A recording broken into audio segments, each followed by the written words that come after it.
I'm definitely going for this new We're bird. headed to the war zone. Get geared up and stand by.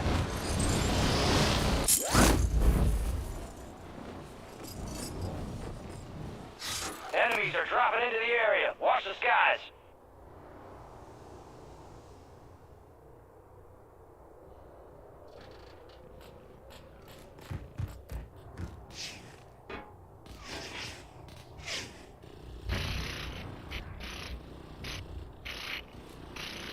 Enemies dropping into the AO.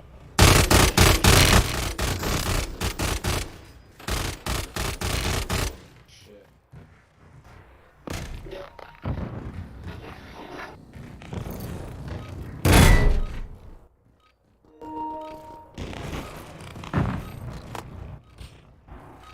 Enemy soldier incoming. I need that thing.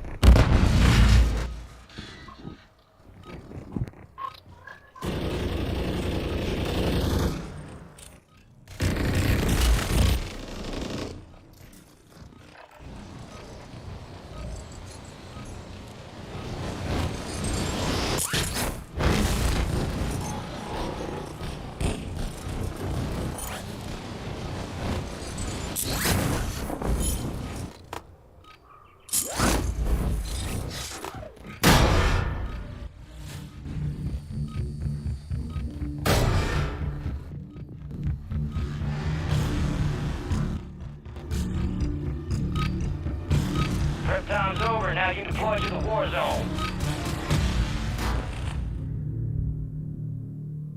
I want that bird ready in 3 mics. Relay those coordinates. And go ahead. Word came down. We are green to go. So gear up, grab your shoots. We're going to the war zone. Rules of engagement are simple. Weapons free on all threats.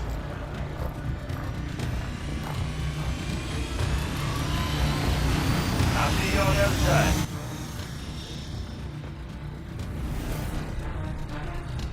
Resurgence.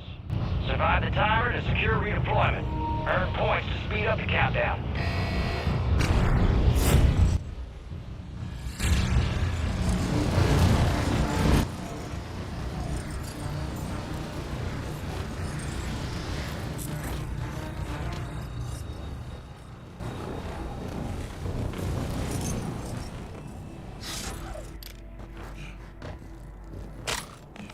Enemies are dropping into the area. Watch the skies.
Enemy soldier incoming. Los enemigos están cayendo en la zona. Vigilen el cielo.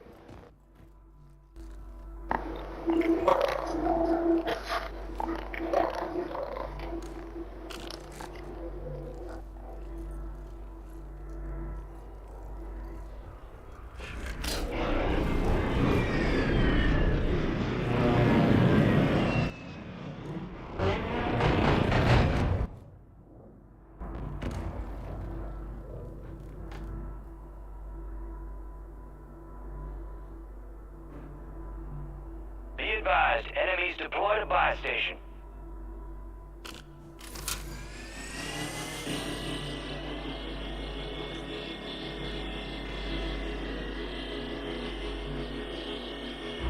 You're losing ground. Move it.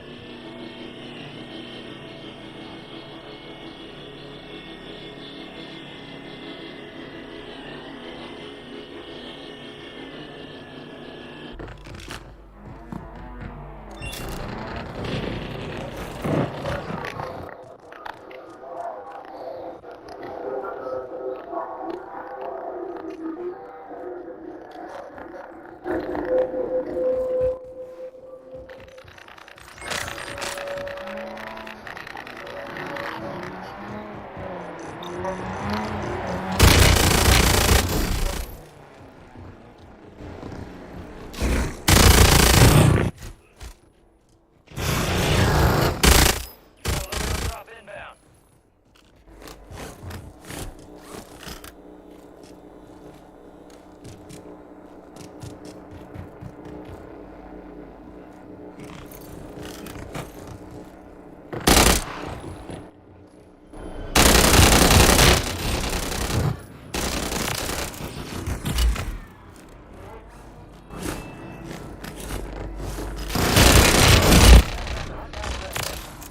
That could have been bad.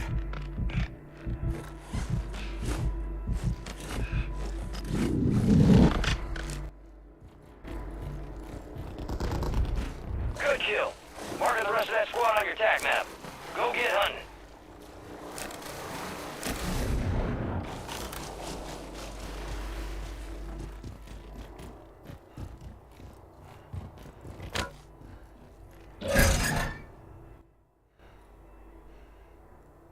Gas is moving in. New safe zone located.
Gas is moving.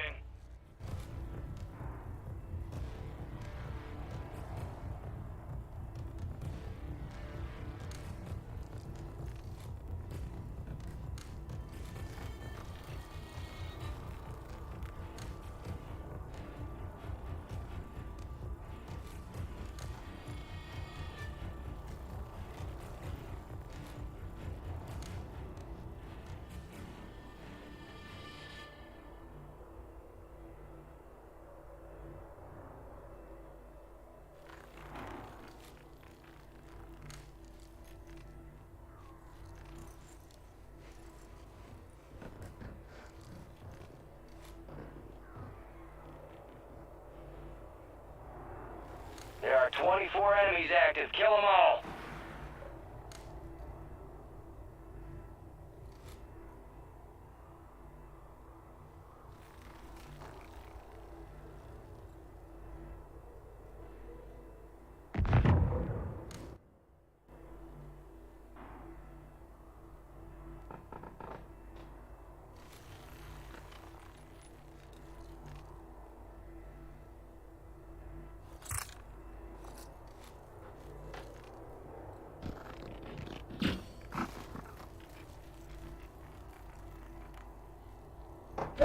got gas inbound. Safe zone relocated.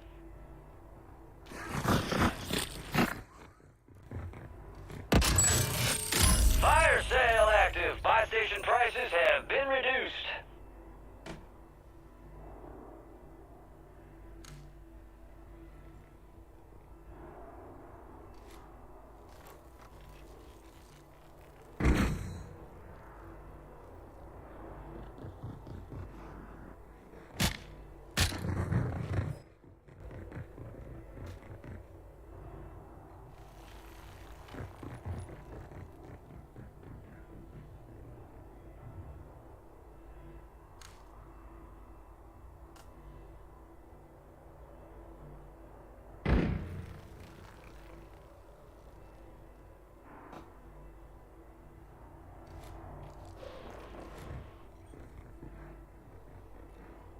Resurgence is about to end. Make it count.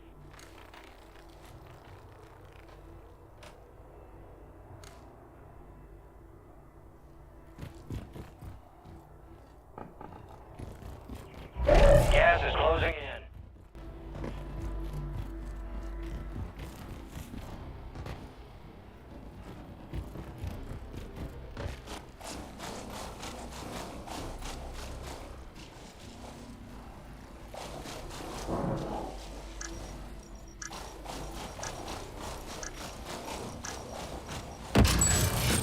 Fire sale's over.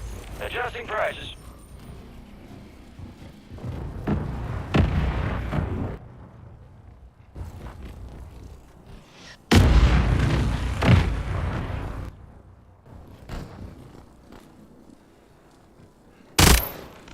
Enemies dropping into the AO.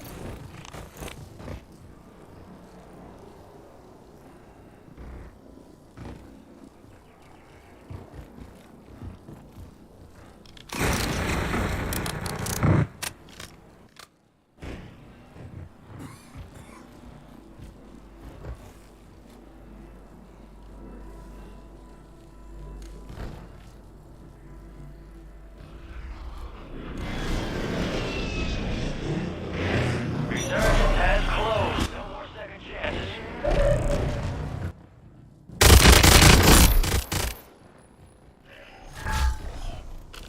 Heads up, buy stations are inbound.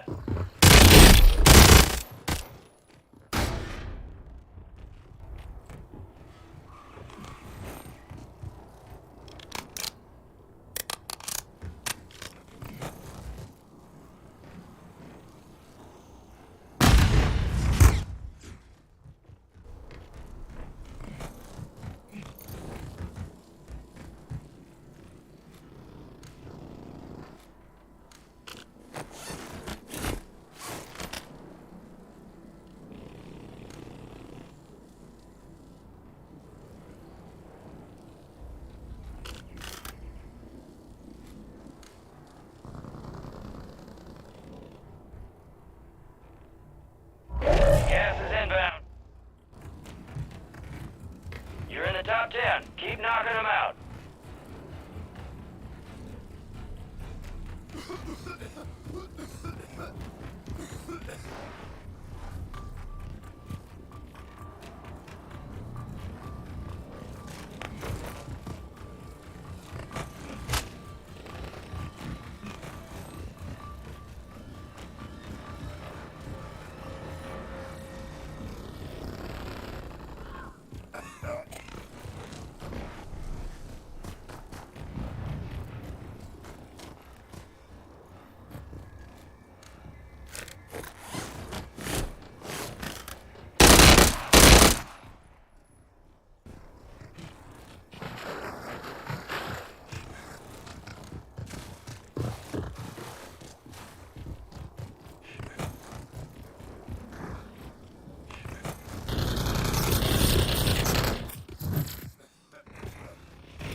You made it to the top 5. Relocating the safe zone. Oh boy, only 5 remain. We're close. It's a valiant effort. Keep your head up. Return to base for debrief.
some target practice.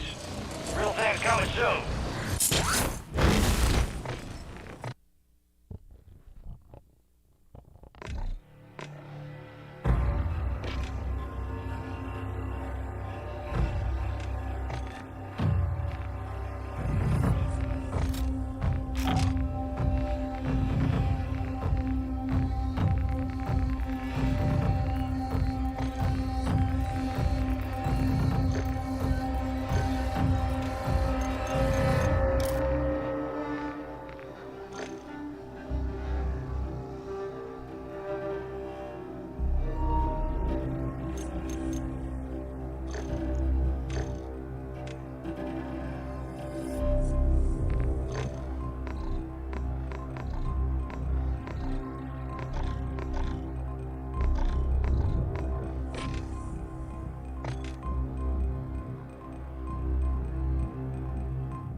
Okay, we about to be chilling and chatting in a little bit.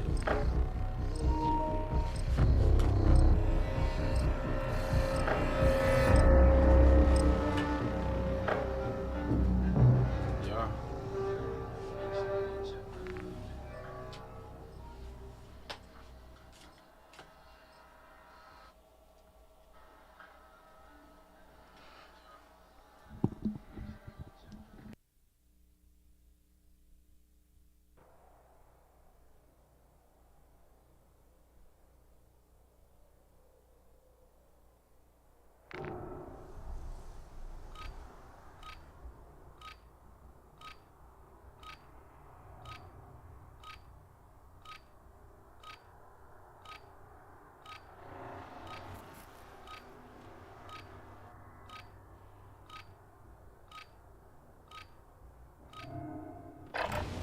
Gear up fast, we're about to get evil.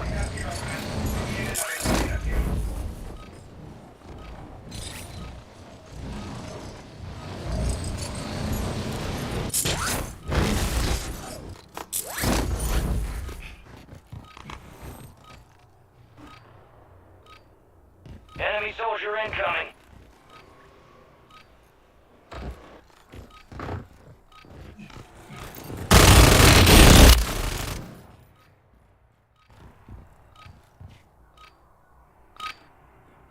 All stations, we are green to go. Stand by for deployment.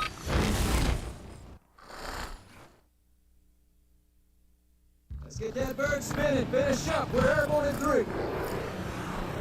There you are. We got the green light. You're going to the war zone. Grab your gear and shoot. We're up in 3. Enemy activity will be high. Expect contact early and often.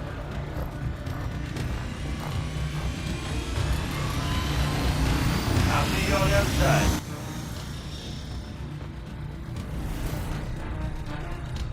Battle Royale.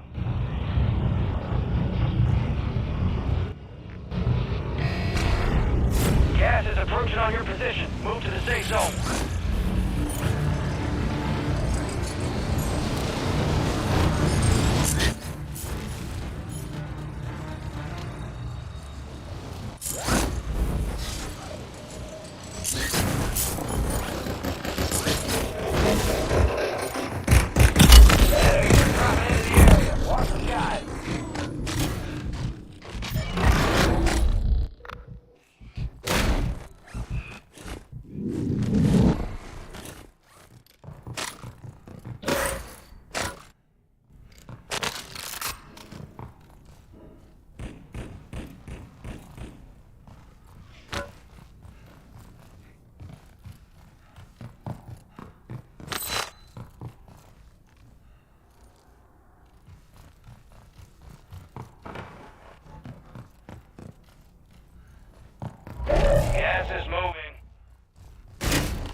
Enemies dropping into the AO.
Enemy soldier incoming.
You got a loadout drop inbound.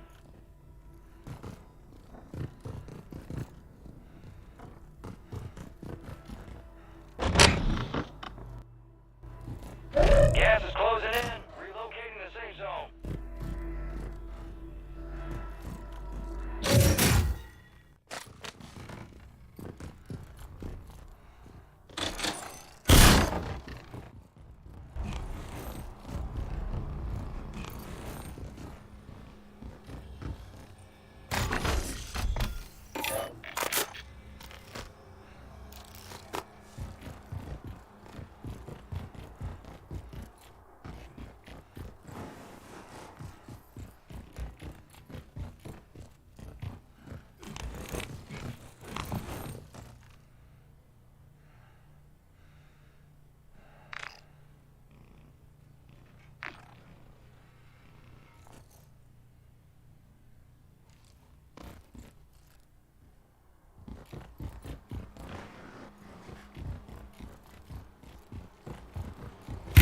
Gas is closing in.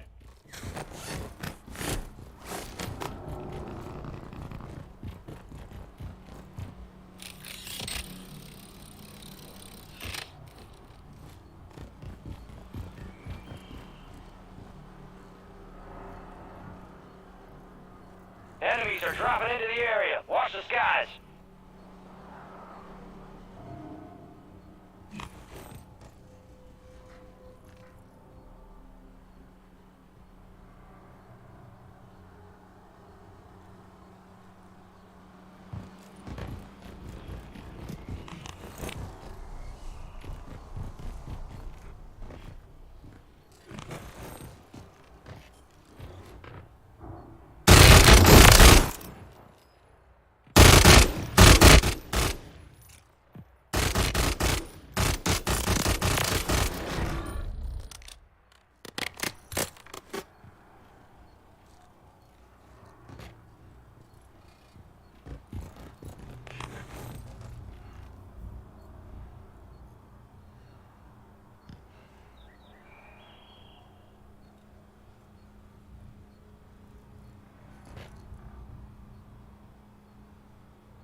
Gas is inbound, marking a new safe zone.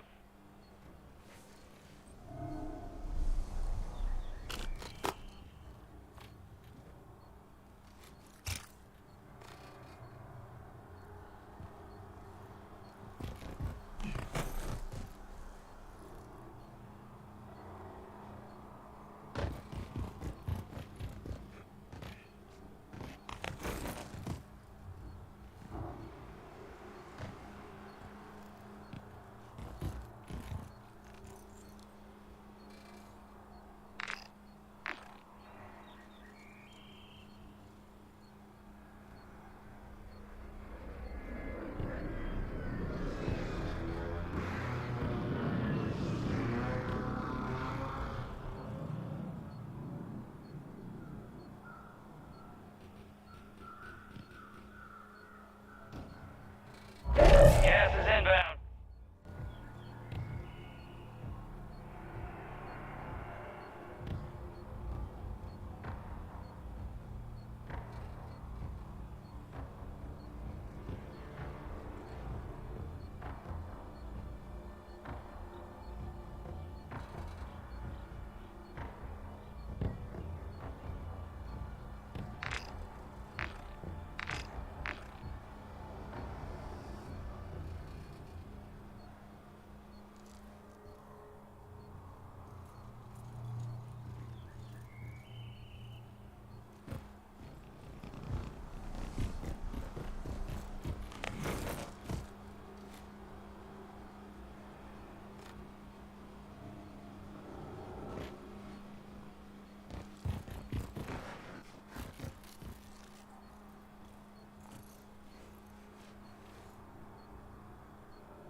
Moving here!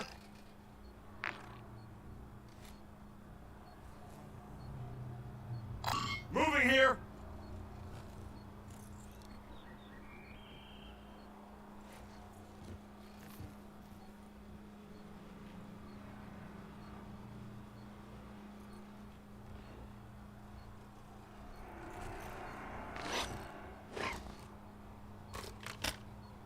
Gas is closing in. Get to the new safe zone.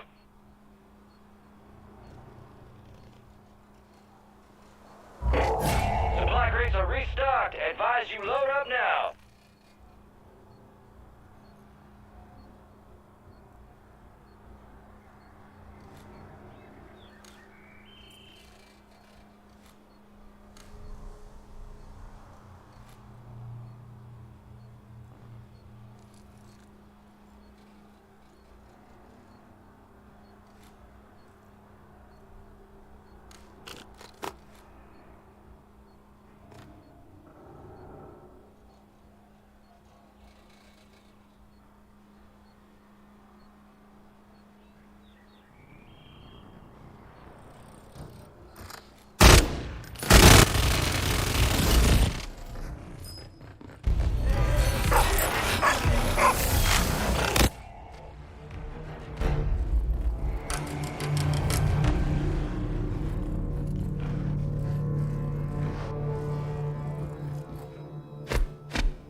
on the try.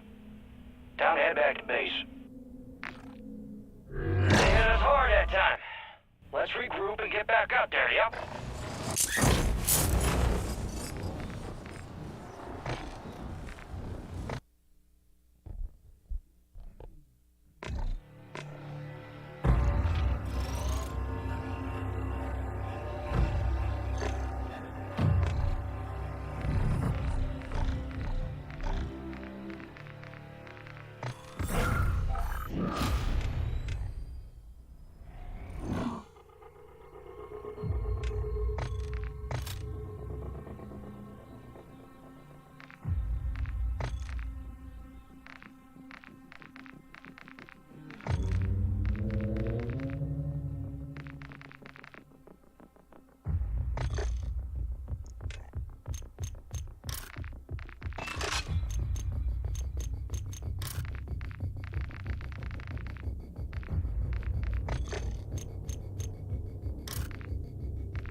Video, and now let's get right into the video. So the first thing to understand is that making money on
Burger Town.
job, bro.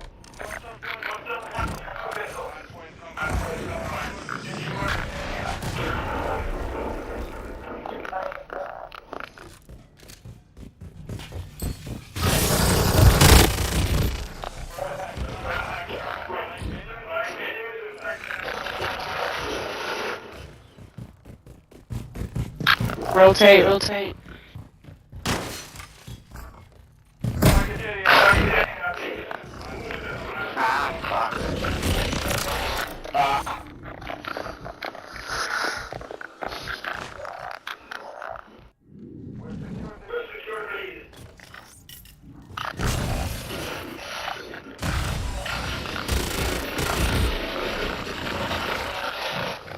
Two in the front. Oh shit, more than that. One on the left by the couch.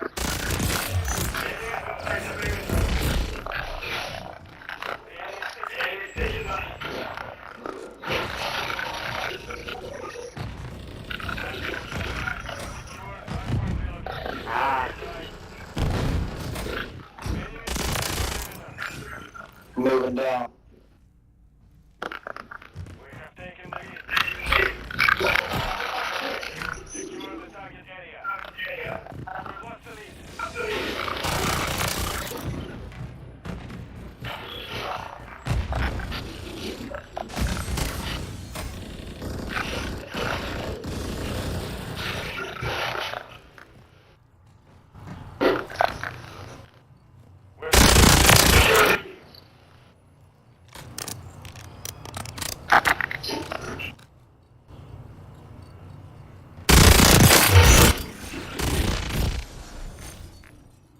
One's in the plane. Top back. Good.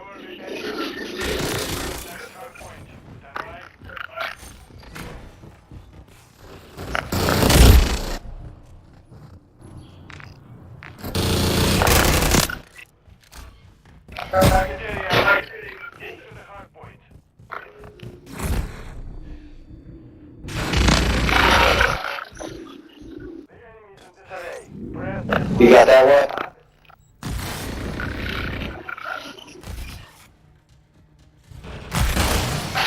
Coming. Got it. Coming through the middle. By the bookstore. Coming through the back.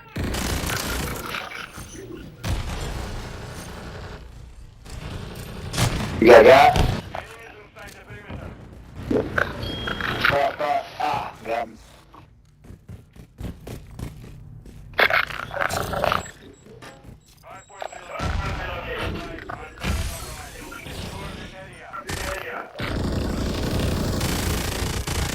Two of them right there in that corner.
Damn.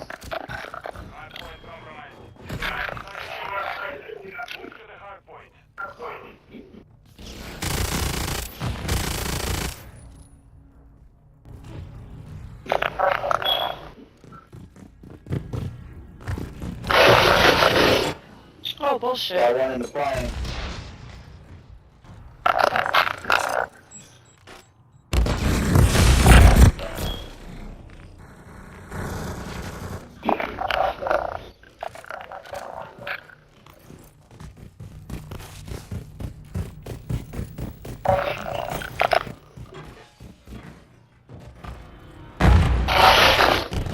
Got that motherfucker locked down.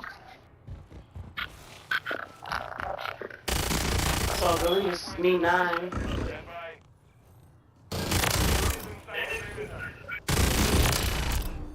Damn it, one's at Burger Town. They're already in the bookstore. Secure the target area.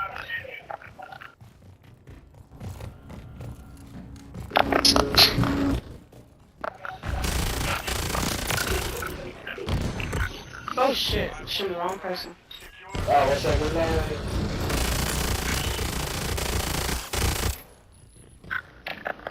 GG's. Good job. The mission is complete. Good work.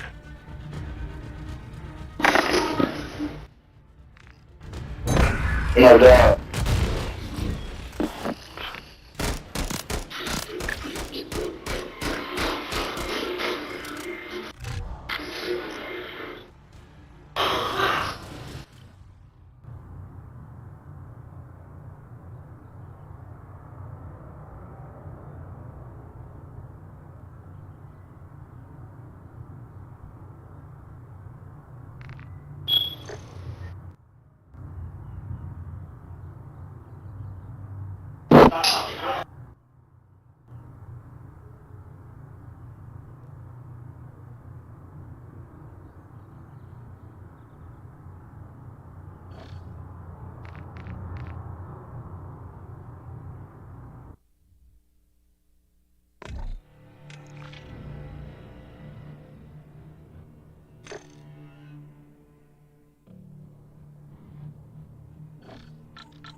Control. Do not let our enemy control the objective.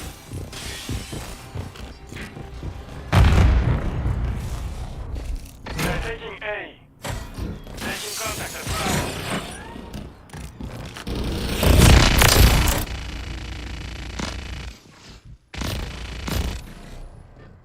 They're taking A. The enemy is attacking Alpha. Enemies at Alpha. They're taking B. They're taking A. Alpha. They're taking A.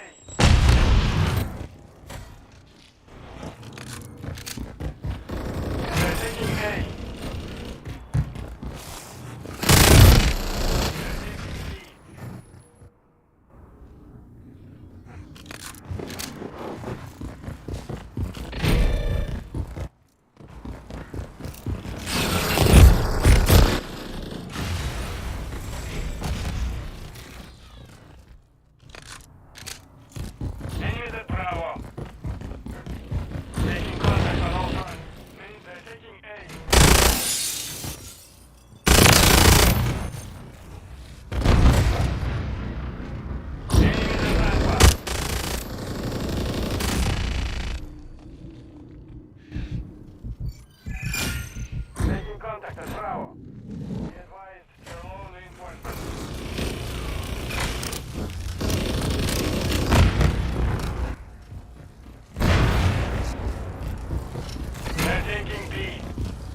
attacking Alpha.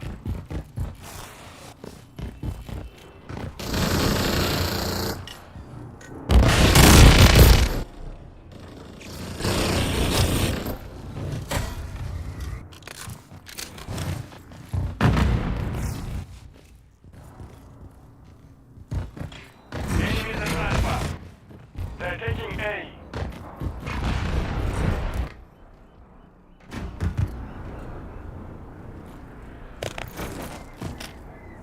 No support is available at this time. You're on your own. We lost that round. Prepare for the next one.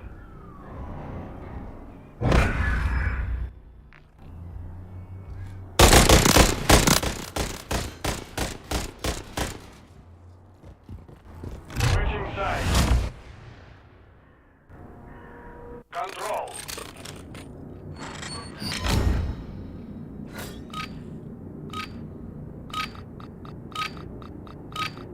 Control the objective. Eliminate all who stand in your way.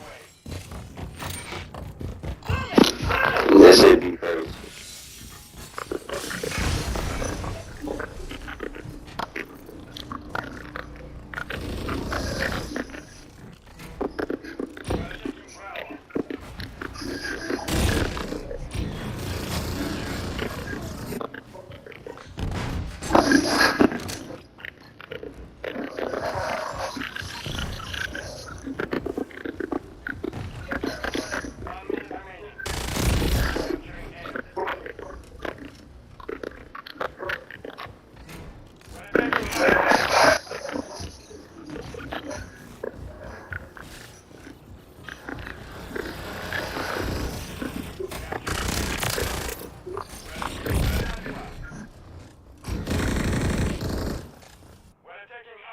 Alpha.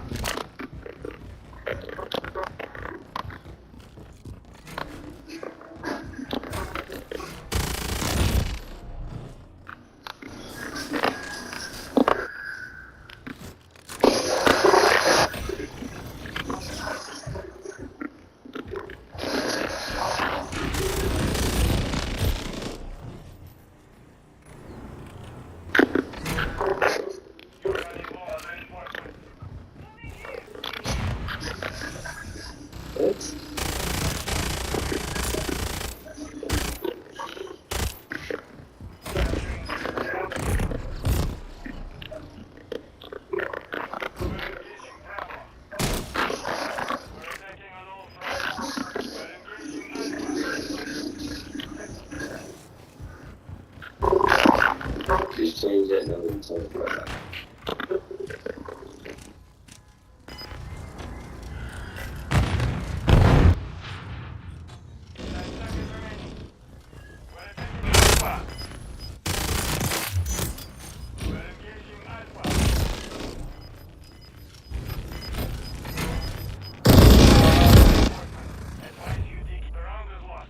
Focus on the next one.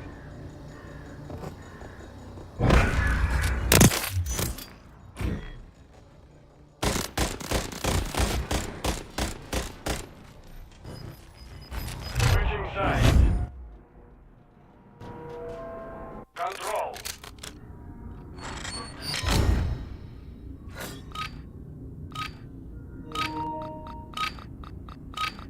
Defend the objectives with your life.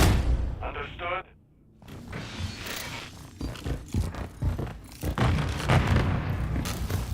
They're taking A. The enemy is attacking Alpha. Receiving contact.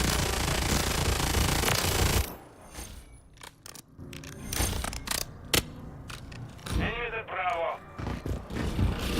They're taking B.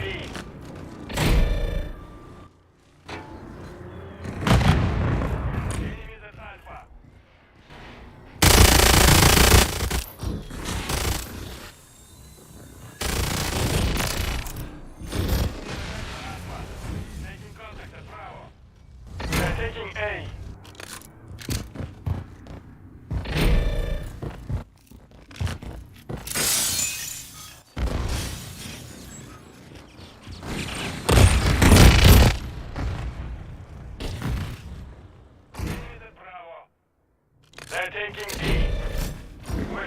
objective remaining.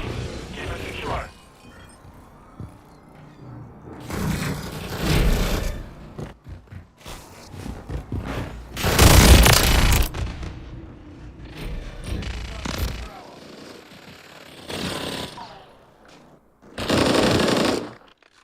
Enemies at Bravo.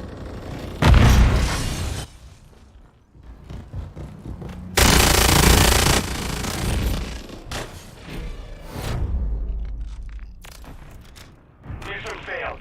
Return to base.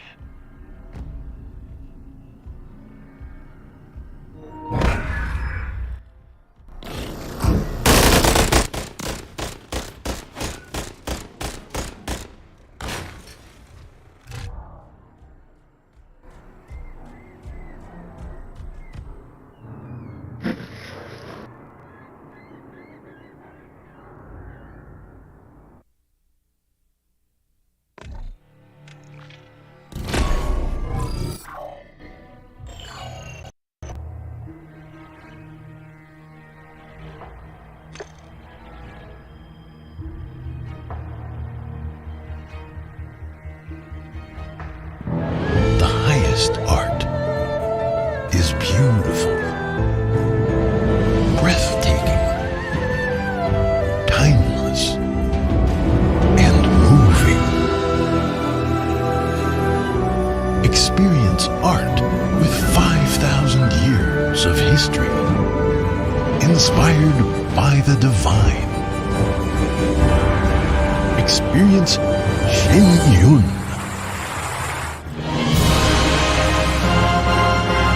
It was spectacular, so beautiful. I thought I was going to heaven. Oh, it was electric. I'm getting chills talking about it. It gets a 10 from me, that's for sure. It was that good. Absolutely marvelous. Hands down the best show I've ever seen.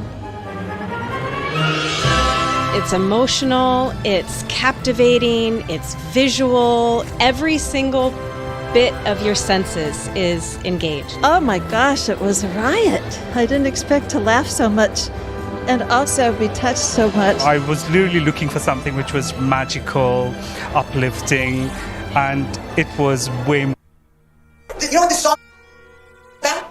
It's about coming from nothing. It's about telling your kids, if you live under the circumstances that a gentleman like Mr. Williams did, you may have to kill somebody because they're going to kill you. It's self-defense. Day 21 of the Young Thug YSL RICO trial was intense. District Attorney Miss Love says the lyrics out loud to Thug's song Dropping Jewels, and she asked YSL Slug if those were the lyrics to the song. Thug's lawyer then tries to show the full NPR Tiny Desk performance of the song. The prosecutor objects probably 80 times today, not even joking. It gets pretty heated between Thug's lawyer and the judge, so buckle up, hit subscribe right now, here we go. I sent the copy of the video with those changes to counsels for each of the defendants. But I can confirm that those changes have been made as requested. If you don't know what I'm talking about, I'll put my last video in the link, but yeah, that video should not be shown. Play the video, or are you going to use it to impeach Mr. Stevens? So in total it should be 20 minutes. 20 minutes wasted of this video playing in court. Like, holy shit, this trial is going to take forever, bro. Mr. Stevens can be impeached with the sliver of did he have enough time to speak with his counsel. So I know Mr. Shark's objecting to everything, but everything else that is being played is over Mr. Williams' objection. Brian still just admitted that Slug did misstep in something he said, and he did say two different things in the stand, so. For improper bolstering. All right, first look at Thug right here. He looks pretty tired, like always. He sent a DNA report and a DNA witness. It deals with Act 5, 6, and 7, over at Act 5, 6, and 7. It deals with Adrian Bean, B-E-A-N. Mr. Williams is not charged in that act. We will be objecting to any mention of Mr. Williams. This DNA expert is not on the state's witness list, the 700 plus witnesses, nor where the court ordered to pare down. And I never received, nor did anyone else, to my knowledge, if I'm wrong, please correct me, the DNA report of this expert. So I've never consulted with a DNA expert. This prosecution is so shady. They are not trying to add a witness right now. They already have 700 witnesses, and they're trying to add a new DNA expert to the witness list last minute during the trial. They're from Mr. Williams, I believe, Twitter account. I'm not opposing that. I don't need a foundation to be laid as long as the state has a good faith belief that these are what they say they are. I'm okay with it, but they're pulled out of context. They're just, like one symbol. So hold on. They're getting tweets from Thug's Twitter now? What's going on here? What's up? My homies of blood. What's up, blood? I love SMM and things like that. Oh, it's like gang tweets. Oh, okay. I'm being mentioned a lot along with the Honorable Keith Adams. Did, Mr. Stevens speak with us? Did he do anything? Did I go visit him at the jail? I have no memory of visiting Mr. Stevens at the jail, but I'm not saying it's not true because I assume the state has a good faith belief that I did. But if I did go to see him, I did not do anything inappropriate. And I did not see him recently. And I know the state didn't say I did anything appropriate, but it's just this constant, like, Mr. Steele, did he ever come to see you at the jail? There's nothing wrong with seeing a person at the jail if it's true what Mr. Stevens said. And again, I don't have a memory of this. And I looked at my diary. I don't have it on my diary, but I don't have a year. And you ordered that any time that I'm going to be mentioned, the state has to bring it to your attention, why it's relevant, and outside the presence of the jury. And I don't think that was going on at a movie theater. Mr. Williams was at the movie theater. He's one of the celebrities there. People came out to see him, and a lot of celebrities were there. There was a premiere of a movie. I don't have any evidence that Mr. Williams shot anybody, asked anybody to shoot somebody, was a participant, was a party to the crime. So I'll be objecting to that. And the state just gave me additional discovery on that movie theater. New discovery on an incident? I don't know how the judge allows this shit to happen. There's not a discovery cutoff. Was there a report produced, madam, and if so, when? Your Honor, there was, and I would ask that the court allow us to, I don't know how much time we have, but number one, we're not introducing that act or evidence of it today. I believe that would be a matter we can take up at the end of today regarding... Still didn't answer my question. I'm sorry. Really good about that. So my question was kind of clear. Did you get a report? And when did you? Oh, okay. The judge putting his foot down on the prosecutor and evading questions and not giving one clear, concise answer. I do know that we served, in preparation for this week coming up, we did notify Mr. Steele that there was a report. I have to look back through records. Mr. Steele is free to introduce any part of his client's tweets that he wants to. He cannot, however, dictate which portions the state chooses to put in, and he is entitled to introduce the rest of every one of the pages that the tweets come on. We do not have to. And as we walked past, he was huddling with Mr. Adams and Mr. Steele. So and not only that, but we have the records from when Mr. Steele visited Mr. Stevens at the jail. You got a good basis to ask that question. Yes, Your Honor. If they have the records that Steele did visit Slug, I believe he did show up there and just talk to him and give him advice. But I don't think he was like actually representing him or his lawyer in any way. Elephant in the room. Why'd you get such an extended break? Well, yours truly fell ill. So the judge is saying he got sick. That's why they were off all last week, pretty much. You have Thugger 1 saying, y'all just start bringing me the money, really? Yes. You asked, does Slime Life Shorty say gonna be no more company at the Yo after that request? Yes. And does Thugger 1 say, y'all heard me clearly, sir? Yes. And then does he say, man, y'all little stop playing with me? Yes. And did 4K Tay having his way say, that's all I be saying, Slime? Yes. In response to Thugger 1 saying, man, y'all little stop playing with me? Yes. And does 4K Tay having his way then say, I don't care who mad at me? Yes. Does Thugger 1 then say, I step FR, meaning for real? Yes. She being real aggressive today. So I think this is just her getting the point across that they brought money to the Thug for rent for the web, which is like, I think it was like their trap house or something. Thugger 1 on February the 7th, 2021 say, y'all stop saying sucker shit then. I hear all of it. And today I just want to let y'all know. Does he say that? Yeah. Thugger 1 say, everybody in this text, because everybody, y'all done got something from me. All that little lame ass shit niggas be saying can go far. Does he say that? Yeah. And then does Thugger 1 tell you, Slug, relax. It's not about no rent money. Yes.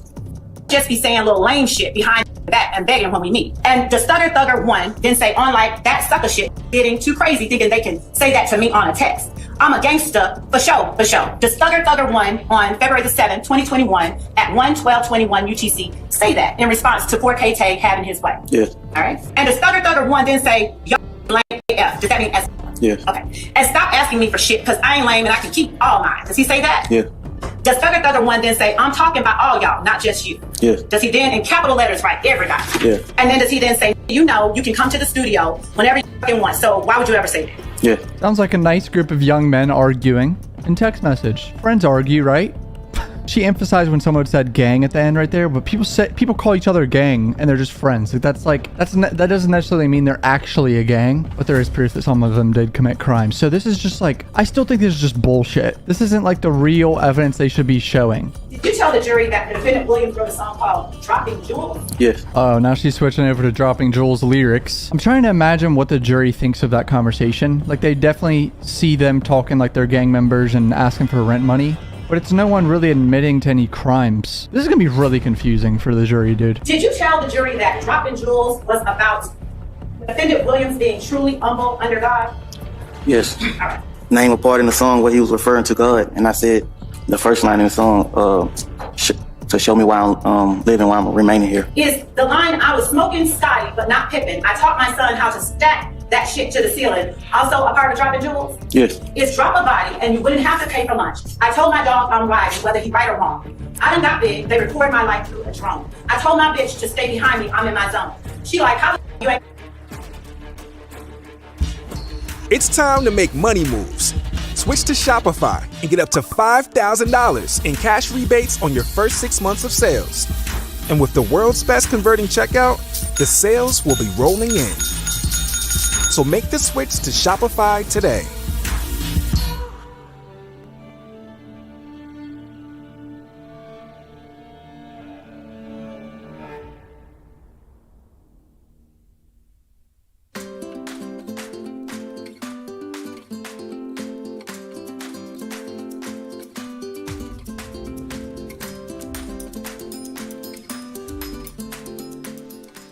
Hey, I'm Katie with StreamYard, and today I'm going to teach you about our new feature, Local Recordings. We are super excited to give you even more ways to... You ain't never wrote a song. You write it. Then I just rather die. Now she's reading all the lyrics of Dropping Jewels, and obviously a lot of them are talking about what rappers usually talk about, which is some gangster shit, but... Walk to a spot now, you don't, never gotta go. Yeah, I told him I'm dropping the jewels on him. You gotta go through that shit with your heart, you can't snooze on it. Are those also words in the song Dropping Jewels? Yes. Is there any part of what I just read that refers to the defendant Williams being truly humble under God? I'm gonna overrule the objection. You said, do what you just read, talk about God? No. In Dropping Jewels, does defendant Williams say, I told my daughter keep one in the head, she ain't gotta cock it. I told my son, if he wanted to live, he might catch a body. I told my son, he ain't a cheerleader, but he might gotta catch a body. Dude, if there's any white ladies on this jury, it's over. They're putting guilty ended. Hearing these lyrics, they're getting chills down their spine. Are those all lines in Dropping Jewels as well? Yes. Do either one of those lines refer to the defendant being truly humble under God? Overruled. No. Up, out that goes. I've been driving a dead body. I ain't really into nothing, but I spend it like a hobby. I was locked inside the trap, didn't think about it, but I got outed. Now my cars and clothes exotic. At 6'9", but 2 hoes with me right now. You can call me Shotty. I've been dropping all my bits, and now the FBI won't stop me. Are those all lines in Dropping Jewels? Yes. Do either of those lines refer to the defendant being truly humble under God? Nope. This is actually bad for Thug right here because it's showing that his friend tried to say one of his lyrics referred to God, and then she was like, oh, okay. And it gives her access to read the rest of the lyrics, where it shows 99% of the lyrics don't have anything to do with God or anything. I told my bitch I was about to go shoot up Trestle Tree. $500,000 on my dogs and all my cars. Couple millions to my mama and my pop. Got the sniper on the roof, is trying to act hard. I just bought a brand new coupe and it's a black Jaguar. Matte Black, old Trans Am, thank you ma'am. We gonna make us a porn star video, new cam. I came up just watching, my pop gamble, my food stamps. I just caused cramps. I don't go back and forth with tramps. Baby, we stamped. Just for that, I'ma call you ma'am. Got the T-Rex, I just gave my daddy the cam. I got the sheets wet, hit that little bitch up, then I slammed her like I'm from the X. Then I fold her up like a clam, yeah. It was dark, then I came to the light, I was poor, and now my door's suicide. Are all of those lines from Dropping Jewels? Yes. Do any of those lines, to your knowledge, talk about the defendant being truly humble under God? Is that cause for speculation? Because the prosecutor is asking him what Thug is thinking. Defendant Williams took credit for in his songs that you committed. I don't think he was just saying specifically. I think he was just saying like how I was living at the time. I was sitting guns. There's definitely something specific in there, but they can't obviously admit that. Are the only acts you're talking about the general acts of selling money and carrying guns? Yeah. Okay, so no specific acts. No, not specific. Were there any specific acts? All right, that's the same objection. No, nothing specific. So they just show this whole 20-minute clip of Tick completely agreeing to his plea agreement in court, like from December of 2022, to show the jury what he completely agreed to in person in court. On direct, I already had him read this out loud, so I thought this was pointless. I just don't think the jury should have seen this, but whatever. All right, now Max Sharp comes up, Shannon Stillwell's lawyer. This plea deal that we're talking about, that was between you and the state, correct? You came to agreement with this plea deal. Who did you come to an agreement with? Yes, the state. The state. Okay, did you come to an agreement with me? No. Did you come to an agreement with any other defense attorneys or defendants? No. Okay. To your knowledge, to your understanding, who is the party in this case that can make sentence recommendations? Objections? I stand objection. Okay. Who made the recommendations in your case about what was going to happen? Objection, relevance, and it goes to motive and bias, Your Honor. I'm a sustained objection. Do any defense attorneys even have the ability to make a sentencing recommendation to you? I sustain objection. I asked to his understanding. I sustain the objection. Okay. When someone moves to have your probation revoked, a warrant is issued and you go back to Rice Street, correct? Objection, Your Honor. I sustain objection. That has not been asked and answered, Your Honor. Yes, it has. So. Okay. Or I'm going to sustain on another ground, so on independent grounds. So. Whoa, what? He sustained it. He looked like he was distracted and sustained it when he He shouldn't have. And then he says, I'll sustain on different grounds. What? When someone moves to have your probation revoked, a warrant is issued and you go back to Rice Street, correct? Objection, Your Honor. I sustain objection. That has not been asked and answered, Your Honor. Yes, it has. So, Okay. or I'm going to sustain on another ground. So, independent grounds. So, I've never heard that. Respectfully, Mr. Stevens, you do not wish to go back to jail, do you? No. And you are aware that the state can move to have your probation revoked. I sustain the objection. Okay. I'm so over this trial already. Holy what a disaster. It's going to take forever. There's a million objections from the prosecutor every time. Does the state have the power to move to revoke your probation? I sustain the objection. It's been asked and answered. If it's been asked and answered, then I have no further questions. All right, thank you, sir. Anybody else have any read? Honestly, those were appropriate objections, but holy is it annoying. I just hate this prosecutor. These defense lawyers can't even lay some foundation because they get objected to every time. The jury's going to see this and think that the prosecutor's a bully and not like the prosecutor. Okay, if I were to guess, Thug's team probably wanted to show this performance instead of the audio of the song. If this is all that they're talking about playing. So, Judge, the objection that we have to this particular video being played is twofold. The state has no objection to the official audio for the song being played for the jury, but not an NPR concert version where, you know, Mr. Williams can ad-lib, Mr. Williams can say, leave out things, and we would object to the NPR logo being shown. Isn't that crazy? So in her mind, she's allowed to be aggressive and basically scream the damn lyrics out to a damn witness in courtroom, but the defense can't show a live video of the song. What planet are we on? This lady's insane, dude. Of the video be played, or if there is an official video, as some artists sometimes make, that was released, we would ask that that be played instead, and not an NPR Tiny Desk kind of, I don't know, mellowed out version, I suppose. Something with the NPR logo. It may not be intentional, but it could convey to an audience that is listening or viewing that because NPR let him play it, it's okay. The lyrics are like 99.999% the same. He does not change the lyrics in that performance. You know, it's a different version than what's been released, but to play for the jury the official audio that the state just played as it has been released. So let me see. I don't think the lyrics are changed. Brian still needs to look into this right now and see if there's actually any lyrics changed. I don't think that's true.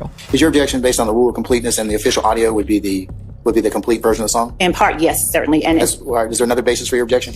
Okay, so the other part that we objected to, of course, was the NPR, that tagging, and there's no need to have this setting and Mr. Williams doing a Tiny Desk concert. Your Honor, in October of last year, so it's 2020. If you're a business owner, then animated explainer videos are the best way to capture attention, get more followers, and drive more sales. They're engaging to watch, super shareable, convert better, and make you feel like you're watching a Pixar movie.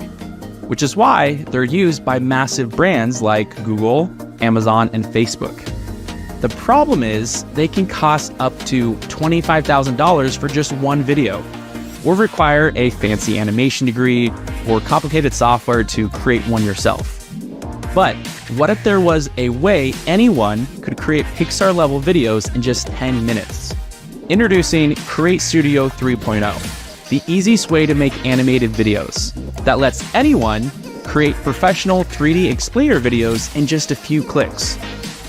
Choose from your massive library of customizable templates, promo packs, and pre-animated characters. Drag and drop onto the timeline and easily edit in seconds. Quickly. 2023, I served upon the state the Tiny Desk, NPR Tiny Desk version of this song. Number two, they're the same words. There are no words omitted. Number three, there's no official release. In fact, the Tiny Desk. The words are not changed. Brian's still such a legend. And the Tiny Desk is July 27th, 2021. The version that the state just played, Stage 40, is October 15th, 2021. So how do I know this is the official version of it? It's on his page, the defendant Williams page.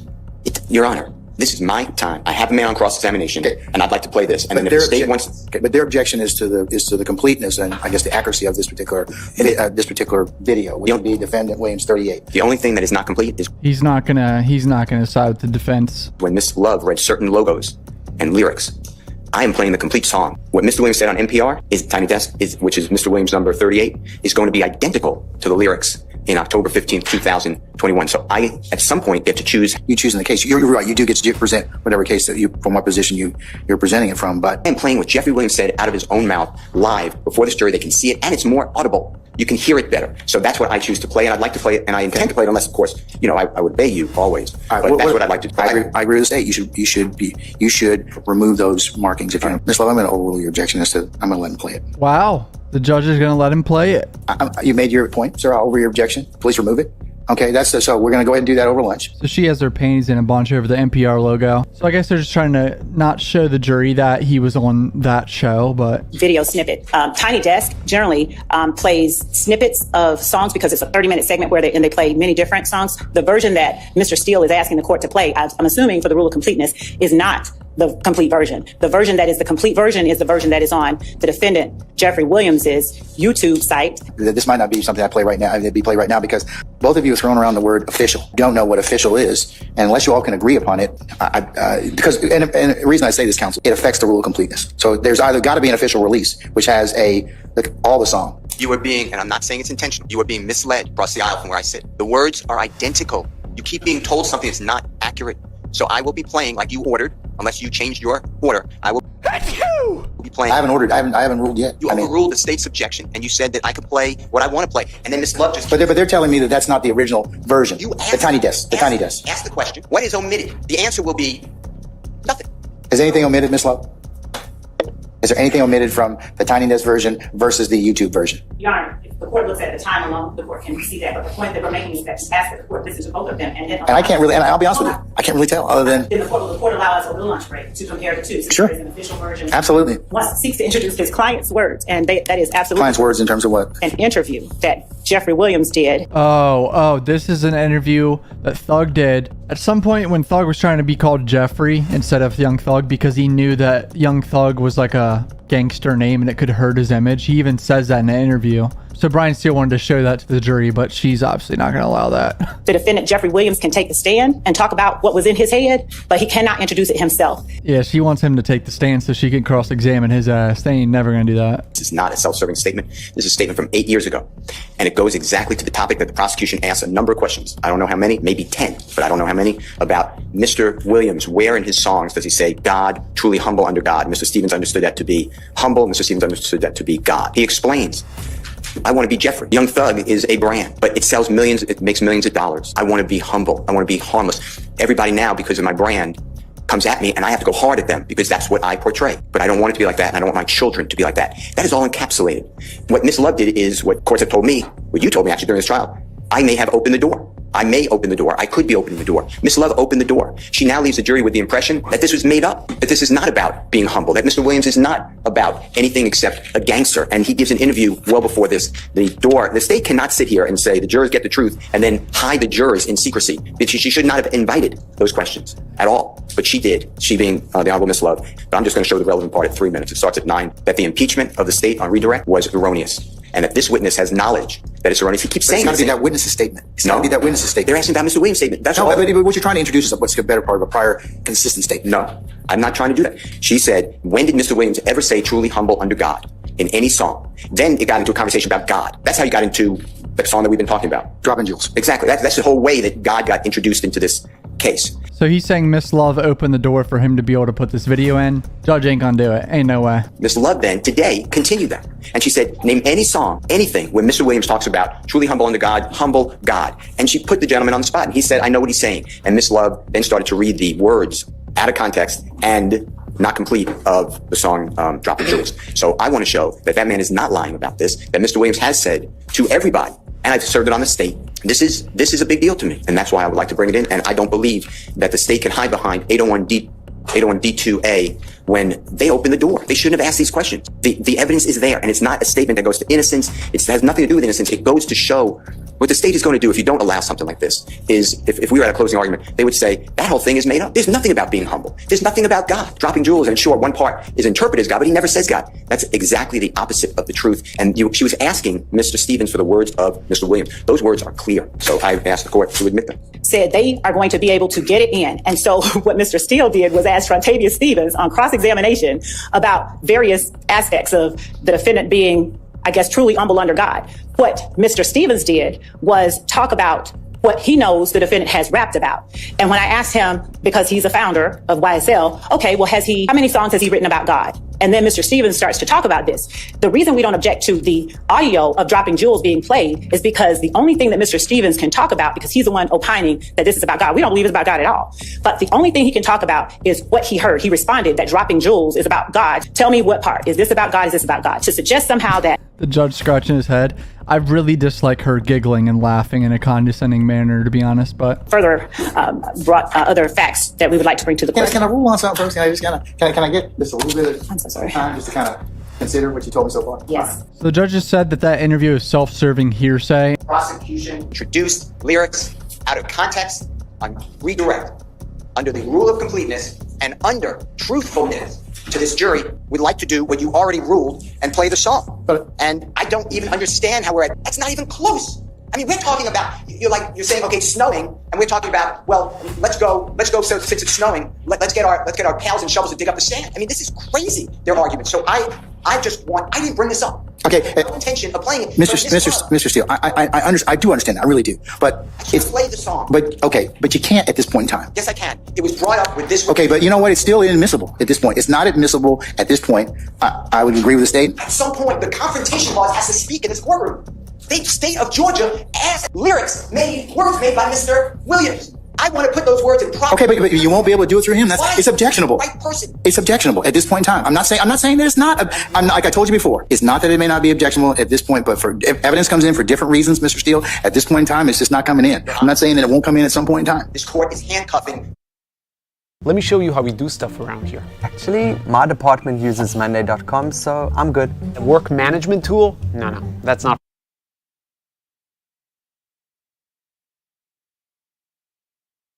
You know what this song is about? It's about coming from nothing. It's about telling your kids, if you live under the circumstances that a gentleman like Mr. Williams did, you may have to kill somebody because they're going to kill you. It's self-defense.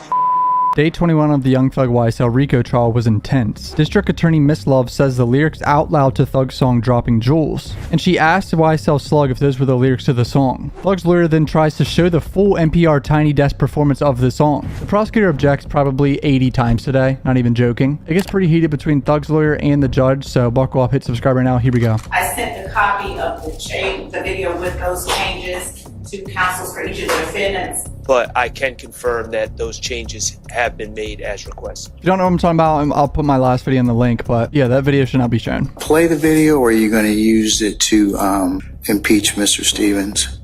So in total, it should be a 20 minutes play video. 20 minutes wasted of this video playing in court. Like, holy shit, this trial is going to take forever, bro. Mr. Stevens can be impeached with the sliver of, did he have enough time to speak with his counsel? So I know Mr. Sharp's objecting to everything, but everything else that is being played is over Mr. Williams' objection. So Brian Steele just admitted that Slug did misstep in something he said, and he did say two different things on the stand, so. For improper bolstering. All right, first look at Thug right here. He looks pretty tired, like always. He sent a DNA report and a DNA witness. It deals with Act 5, 6, and 7, over at Act 5, 6, and 7. It deals with Adrian Bean, B-E-A-N. Mr. Williams is not charged in that act. We will be objecting to any mention of Mr. Williams. This DNA expert is not on the state's witness list, the 700 plus witnesses, nor where the court ordered to pare down. And I never received, nor did anyone else to my knowledge, if I'm wrong, please correct me, the DNA report of this expert. So I've never consulted with a DNA expert. This prosecution is so shady. They are not trying to add a witness right now. They already have 700 witnesses, and they're trying to add a new DNA expert to the witness list. Last minute during the trial. Different Mr. Williams, I believe, Twitter account. I'm not opposing that. I don't need a foundation to be laid as long as the state has a good faith belief that these are what they say they are. I'm okay with it, but they're pulled out of context. They're just, like one symbol. So hold on. They're getting tweets from Thug's Twitter now? What's going on here? What's up? My homies of blood. What's up, blood? I love SMM and things like that. Oh, it's like gang tweets. In terms of what? An interview that Jeffrey Williams did. Oh, this is an interview that Thug did at some point when Thug was trying to be called Jeffrey instead of Young Thug because he knew that Young Thug was like a gangster name and it could hurt his image. He even says that in an interview. So Brian Steele wanted to show that to the jury, but she's obviously not going to allow that. The defendant, Jeffrey Williams, can take the stand and talk about what was in his head, but he cannot introduce it himself. Yeah, she wants him to take the stand so she can cross-examine his ass. They ain't never going to do that. This is not a self-serving statement. This is a statement from 8 years ago. And it goes exactly to the topic that the prosecution asked a number of questions. I don't know how many, maybe 10, but I don't know how many, about Mr. Williams. Where in his songs does he say, God, truly humble under God? Mr. Stevens understood that to be humble. Mr. Stevens understood that to be God. He explains, I want to be Jeffrey. Young Thug is a brand, but it sells millions, it makes millions of dollars. I want to be humble. I want to be harmless. Everybody now, because of my brand, comes at me and I have to go hard at them because that's what I portray. But I don't want it to be like that, and I don't want my children to be like that. That is all encapsulated. What Miss Love did is what courts have told me, what you told me actually during this trial. I may have opened the door. I may open the door. I could be opening the door. Miss Love opened the door. She now leaves the jury with the impression that this was made up, that this is not about being humble, that Mr. Williams is not about anything except a gangster. And he gives an interview well before this. The state cannot sit here and say the jurors get the truth and then hide the jurors in secrecy. She should not have invited those questions at all. But she did, she being the Honorable Miss Love. But I'm just going to show the relevant part at 3 minutes. It starts at 9, that the impeachment of the state on redirect was erroneous. And that this witness has knowledge that it's erroneous. He keeps saying it's got to be that witness's statement. It's got to be that witness's statement. They're asking about Mr. Williams' statement. That's no, all. but what you're trying to introduce is what's the better part of a prior consistent statement. No, I'm not trying to do that. She said, when did Mr. Williams ever say truly humble under God in any song? Then it got into a conversation about God. That's how you got into the song that we've been talking about. Dropping Jewels. Exactly. That's the whole way that God got introduced into this case. So he's saying Miss Love opened the door for him to be able to put this video in. Judge ain't gonna do it. Ain't no way. Miss Love then, today, continued that. And she said, name any song, anything, where Mr. Williams talks about truly humble under God, humble God. And she put the gentleman on the spot. And he said, I know what he's saying. And Miss Love then started to read the words out of context and not complete of the song Dropping Jewels. So I want to show that that man is not lying about this, that Mr. Williams has said to everybody, and I've served it on the state. This is a big deal to me, and that's why I would like to bring it in. And I don't believe that the state can hide behind 801D2A when they open the door. They shouldn't have asked these questions. The evidence is there, and it's not a statement that goes to innocence. It has nothing to do with innocence. It goes to show what the state is going to do if you don't allow something like this. Is if we were at a closing argument, they would say that whole thing is made up. There's nothing about being humble. There's nothing about God. Dropping jewels, and sure, one part is interpreted as God, but he never says God. That's exactly the opposite of the truth. And she was asking Mr. Stevens for the words of Mr. Williams. Those words are clear. So I asked the court to admit them. Said they are going to be able to get it in. And so what Mr. Steele did was ask Frontavious Stevens on cross-examination about various aspects of the defendant being, I guess, truly humble under God. What Mr. Stevens did was talk about what he knows the defendant has rapped about. And when I asked him, because he's a founder of YSL, okay, well, how many songs has he written about God? And then Mr. Stevens starts to talk about this. The reason we don't object to the audio of Dropping Jewels being played is because the only thing that Mr. Stevens can talk about, because he's the one opining that this is about God. We don't believe it's about God at all. But the only thing he can talk about is what he heard. He responded that Dropping Jewels is about God. Tell me what part. Is this about God? Is this about God? To suggest somehow that the judge scratching his head. I really dislike her giggling and laughing in a condescending manner, to be honest, but further brought other facts that we would like to bring to the court. Can I rule on something first? Can I get just a little bit of I'm so sorry. time just to kind of consider what you told me so far? Yes. So the judge just said that interview is self-serving hearsay. Prosecution introduced lyrics out of context on redirect under the rule of completeness and under truthfulness. To this jury, we'd like to do what you already ruled and play the song. And I don't even understand how that's not even close. I mean, we're talking about, you're saying, okay, it's snowing, and we're talking about, well, let's go, so since it's snowing, let's get our pails and shovels to dig up the sand. I mean, this is crazy, their argument. So I didn't bring this up. Okay. No intention of playing it. Mr. Steele, I do understand that. I really do. But it's play the song. But you can't at this point in time. Yes, I can. It was brought up with this. Okay, but you know what? It's still inadmissible at this point. It's not admissible at this point. I would agree with the state. At some point, the confrontation clause has to speak in this courtroom. The state of Georgia asked words made by Mr. Williams. I want to put those words in proper. Okay, but you won't be able to do it through him. It's objectionable. Right person. It's objectionable at this point in time. I'm not saying that it's not. Like I told you before, it's not that it may not be objectionable at this point, but if evidence comes in for different reasons, Mr. Steele, at this point in time, it's just not coming in. I'm not saying that it won't come in at some point in time. This court is handcuffing the Constitution. Then I move to strike everything said by Mr. Stevens in its entirety because I can't confront him. You have the awesome power to control these proceedings. The state of Georgia, wide open that door. I didn't mention anything. Okay, but that does not make the evidence any less inadmissible. It doesn't. They took words out of context, and I want to put the words in its entirety the way they are. You should be able to let me see the road to do that, Your Honor. I just can't let you do it right now, Mr. Steele. It's because the state's objected to it, and I agree with them under 801 A through C. But they're wrong. Mr. Carlson has no clue what he's talking about. He's wrong. He wasn't here. And just to throw around a name because he wrote a book, this is not applicable. Your Honor, the state of Georgia said this is what Mr. Williams said. I'm saying actually what he said was this, and I'm putting in the completion of the story. You know what this song is about? It's about coming from nothing. It's about telling your kids, not that you're running around with a body, it's about telling kids, if you live under the circumstances that a gentleman like Mr. Williams did, you may have to kill somebody because they're going to kill you. It's self-defense. The state of Georgia wrapped all that up in little lyrics and misconstrued what they are. I have every right. I need to put this in. And it's not good enough to say later, Judge, this trial, I have no clue. I've never been in a case like this. This trial may go on until Super Bowl next year. I don't want to do it in 7 months. It is right now, and I should have the authority to do it, Your Honor. You know, I'm doing everything that I know to be upfront. I give everything I have to give. I give everybody a heads up, and it gets spun around. I get to play the song I want to play, and I ask you not to keep doing this and listening. Once you rule, it's coming in. Which one? The state was saying before lunch, I'm somehow changing the lyrics. The lyrics don't change. I tell you that. Now it's all of a sudden another reason. Your Honor, you have ruled. I use your ruling. I embrace them, and I am correct. There has to be a point that we have traction here too.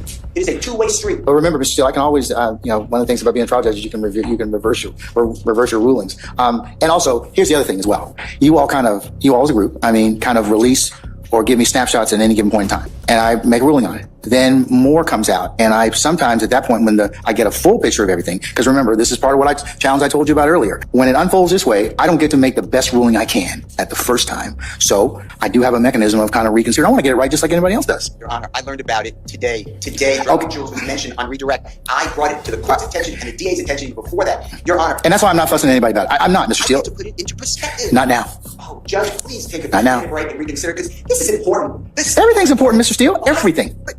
Good. Then I need to put it in. You told me over and over again, it's a battle of the times. You can cross-examine. Well, I'm here. This is intense, bro. Since the prosecutor was able to say the lyrics out of context and not complete, she didn't say all the lyrics like the full song. How are they not allowed to just play the song? Every time the state wants to put in something like that last video of Mr. Stevens, I strenuously object. You overrule it and you say you can deal with it on cross. Well, the state's the one who opened the door. I get to go into this. They just mentioned a song and lyrics from the song. They knew what they were doing today. They brought lyrics with them. It was mentioned before Mr. Stevens ever came. They didn't ask you, hey, I'm going to mention lyrics. They just do it. I get to respond. Your Honor, this is critical to me. They are trying to paint Mr. Williams as a person he is not. This is a good man. And I get to show the truth about that song. I didn't introduce the song. I gave it in discovery because I will introduce it later. But now it's right. And if you don't let me do it, jurors form opinions. I know you're instructed, but they form opinions. That's why we confront witnesses immediately. It is wrong to exclude it at this time. It was wrong to exclude respectfully lifestyle. They put in the rich gang shirts. I want to show what lifestyle is. You told me do it with another witness. Your Honor, this is the witness. I need to do this. This is the only way the other thing. Look, you have the right to present whatever it is that you feel you must on Mr. Williams' behalf, as each advocate does here. But there is a certain order. As you all know, that the evidence code requires certain pieces of evidence to be admitted. So subject, or unless they're by agreement, if there's an objection, then I have to rule on it. Judge, this was the state's doing. They used part of a song. How is it just? You're a great man. How is it just that the state got to put in with their own inflection of voice on lyrics and say, is this what the song says? And Mr. Stevens say, yes, it does. Next lyric, is this what the song says? Yes, it is. The next lyric, is this what the song says with the expression? I'm not going to say it, but the emphasis on the word F. U blank K. And then I sit here, mute.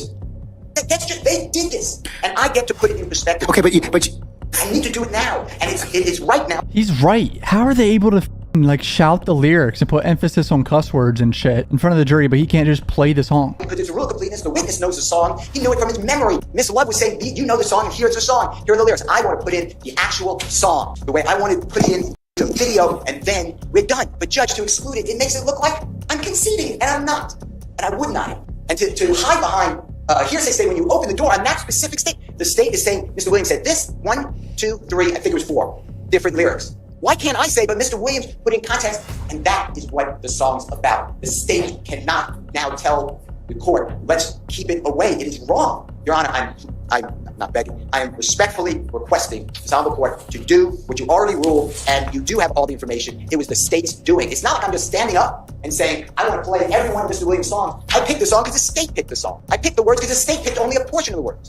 And I picked the Tiny Desk because it's clarity. It's easy to hear the words and the lyrics. That is all admissible. If the state wants to play the other rendition, I don't care. Play it all day long. But it's not for the state to tell me what I can and cannot do on admissible evidence. And I ask the court to please permit me to try this case so the man has an opportunity to get the truth out. It has been maligned. Wow. Now that's a good lawyer right there. That's what that is. That's a mic drop right here. Look at him face. He's stressing out. Thug with a stretch. I said, as it pertains to defendant Williams 38 and states 40, I'm going to not admit them at this time. So the judge just took a 5-minute break and then came back and isn't allowing it to be shown. Someone in the chat said the check cleared. He went back to make sure the check cleared. And do you remember her with her inflection of voice? What that means is her tone of voice, the way she was speaking, certain lyrics allegedly from that song. Do you remember that? It's not a point. It was one question. Do you remember the prosecutor asking you questions about certain lyrics from that song? Yes. And do you remember they were a series of questions? I don't know how many, but 3, 4, 5, 6, something like that. Do you remember that? Yes. And do you remember her voice stressing certain words? Yes. And do you remember, like, and I'm not going to say it, but, you know, for example, when the Honorable District Attorney Love stated the word, it begins with an F and blank CK. Remember how she raised her voice for that? You remember that?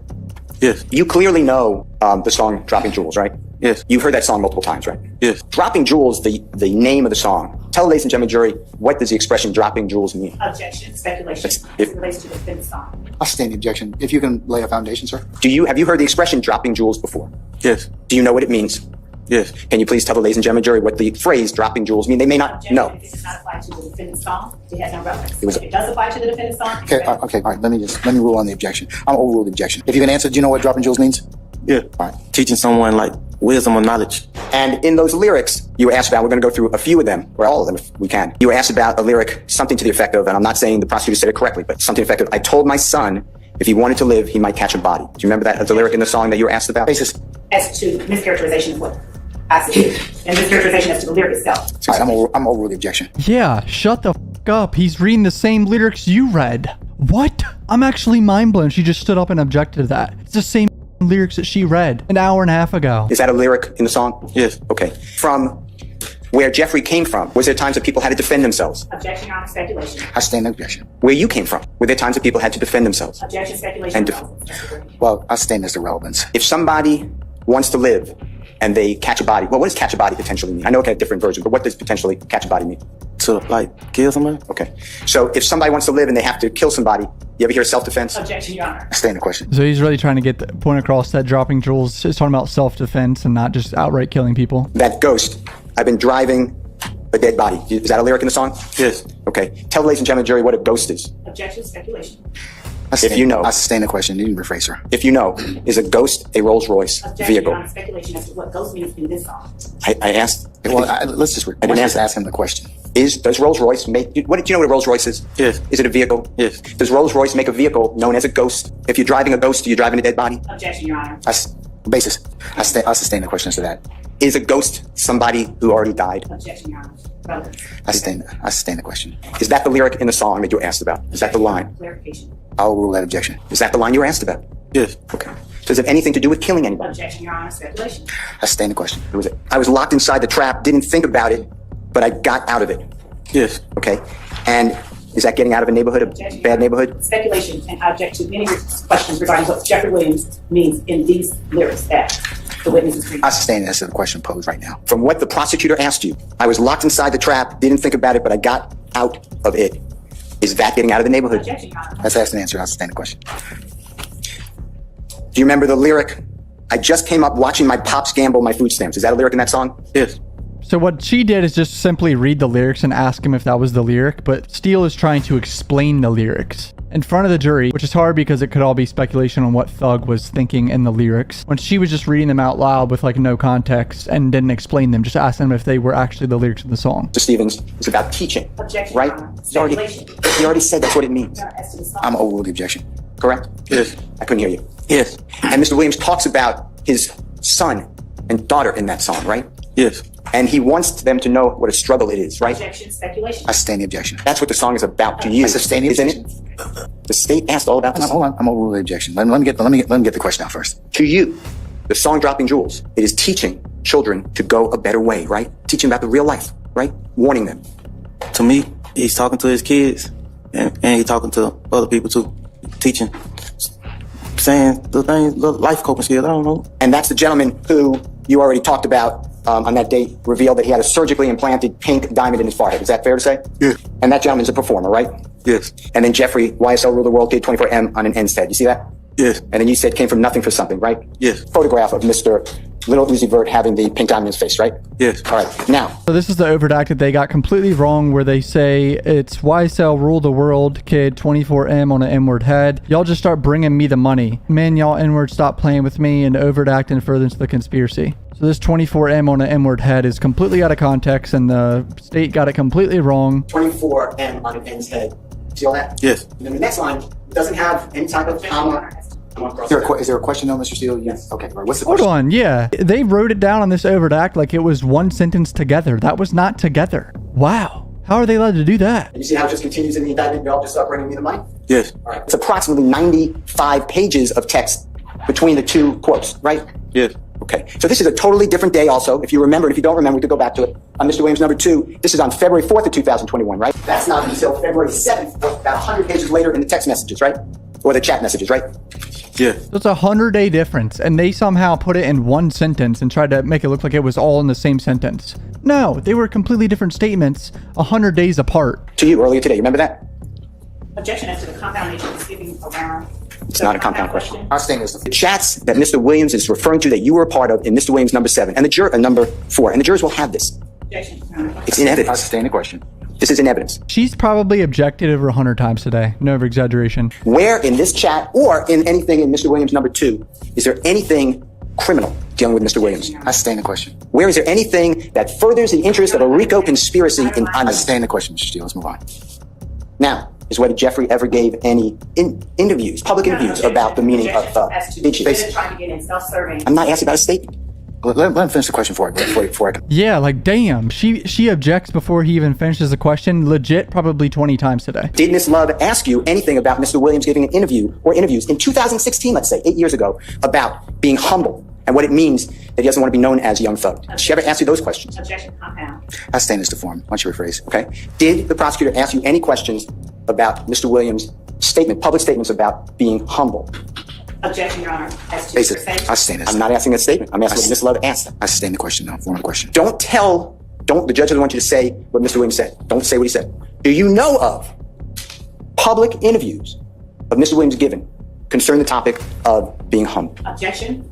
When Basis. it would be, again, he is attempting to refer to self-serving hearsay. It would be speculation as to what the defendant meant in the interview. That's the same question. This shit's unwatchable. Like, truly unwatchable. You can't get any type of foundation or anything. Do you realize that Mr. Williams has thousands of songs that are not released? My shoulder just popped so hard. My chair popped back, dude. Point being is Mr. Williams has a lot more songs recorded than what's in the public domain. True? Yes. Thousands more, right? Yeah. And do you know that Jeffrey Williams has songs under Jeffrey and not Young Thug? Do you realize that? Yes. And do you know that those songs don't sell very well? Objection. Speculation. If you know, what crime that you know that Sergio Kitchens ever committed to further the interests of a criminal street gang YSL? Got checked and had that- Basis. Okay, all right, come on up. Do you know if Mr. Kitchens committing any crime to benefit your gang? Objection, Judge. I'm asking a single Judge, question. she's asking a compound question. No, he's not. Not in this one. I'm staying the question. I mean, Yeah, she keeps saying compound questions, and somehow the judge sustained a few when they weren't compound. Compound question is a question that actually asks multiple things, all linked by an and or an or. Look at Slug right here chilling. All right, and I'm focused on, it looks to me like there's 2 chains. Is that fair to say? And one of them is a traditional, very strong, powerful cross. Is that right? Yeah. Did Mr. Williams give you that cross? No. Did Mr. Williams give you the chain that cross is on? No. How about the next? You have something that I believe says a name. Is that right? Yes. What name is that? Mind Slug? Okay. And did Mr. Williams give you that jewel? No. And did he give you the chain? No. Okay. Then, if you don't mind, if you can scroll in on the left hand. Do you see what the honorable prosecutor tried to get enlarged as much as possible? Your left wrist? Yes. And that is a Rolex watch, correct? Yes. And it's worth approximately $5,000? Yes. And that was given to you by Mr. Williams? Yes. As a gift? A birthday gift? Birthday gift? Yeah. Okay. Did you do anything for Mr. Williams to promote some sort of criminal activity in exchange for that birthday gift? No. Yeah, like damn, Doug can't give his boys birthday gifts. It has to be all connected to the big YSL enterprise. Did you do, I'll stay this to form. Go did you ahead. do anything for Mr. Williams in exchange for that gift? Gave it to him because I was born on my birthday. Because of birthday present. Right. All right. Is State's Exhibit number 27 UB have anything to do with a crime and Jeffrey Williams? Mr. Steele, I've sustained the objection. Please don't ask it again, please. All right, that's pretty much it for today. Kind of unwatchable. I mean, the prosecutor wouldn't let the defense lawyers get anything out of anyone. Some of the objections were appropriate, but some weren't at all. This is very annoying. I dislike this prosecutor a lot. Pretty much, subscribe right now. Follow me on Twitter and Instagram. Love you guys. Peace out. Drink and hope for a miracle. I hope we all grow.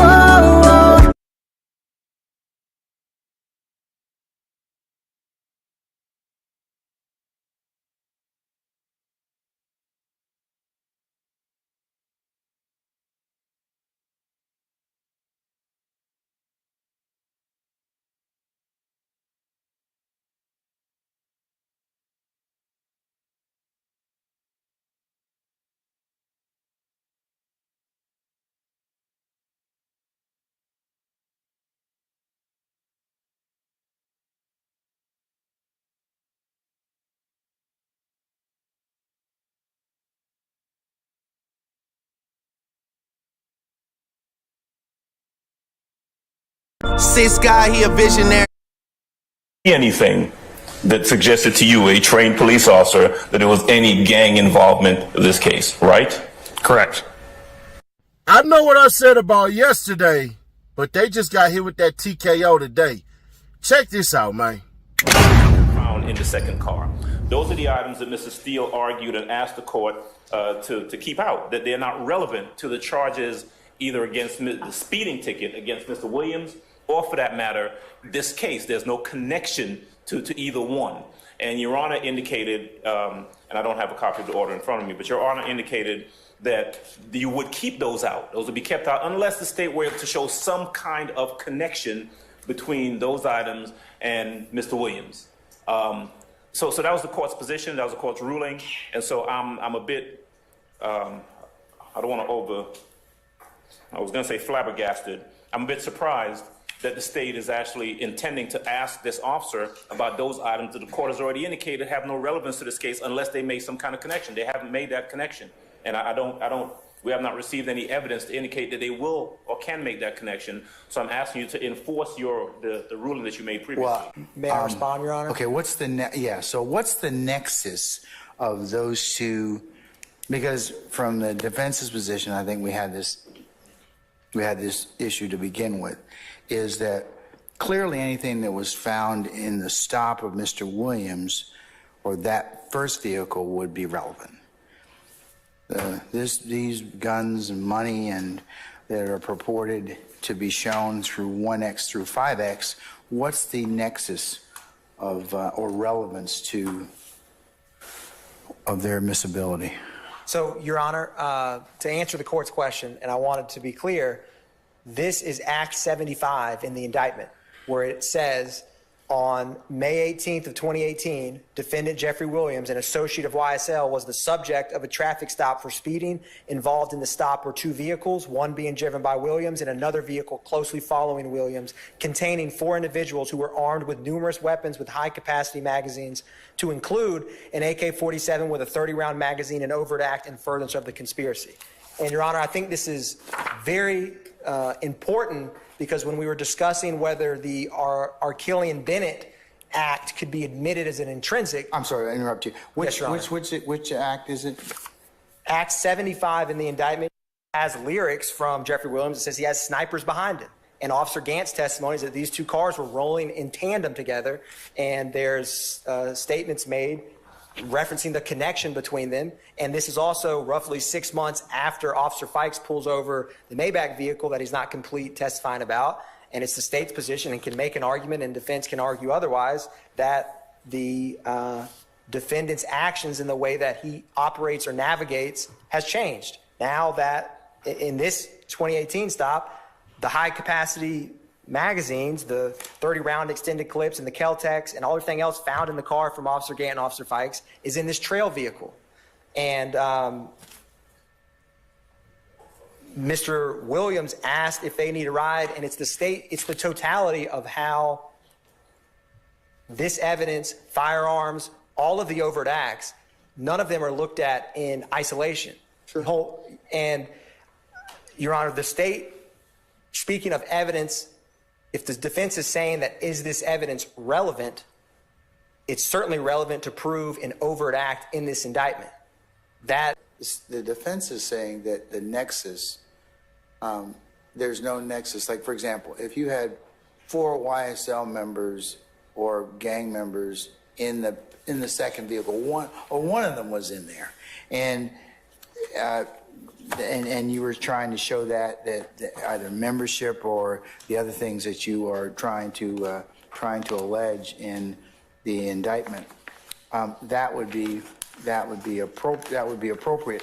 And the way it's charged as well is just that 4 individuals. So, you know, which 4? That's why I was waiting to see which, or the nexus as to the 4 individuals, because just because 2 cars are traveling down the road at the same time doesn't necessarily make them tied to one another. So, how are you, other than the fact that they're traveling together?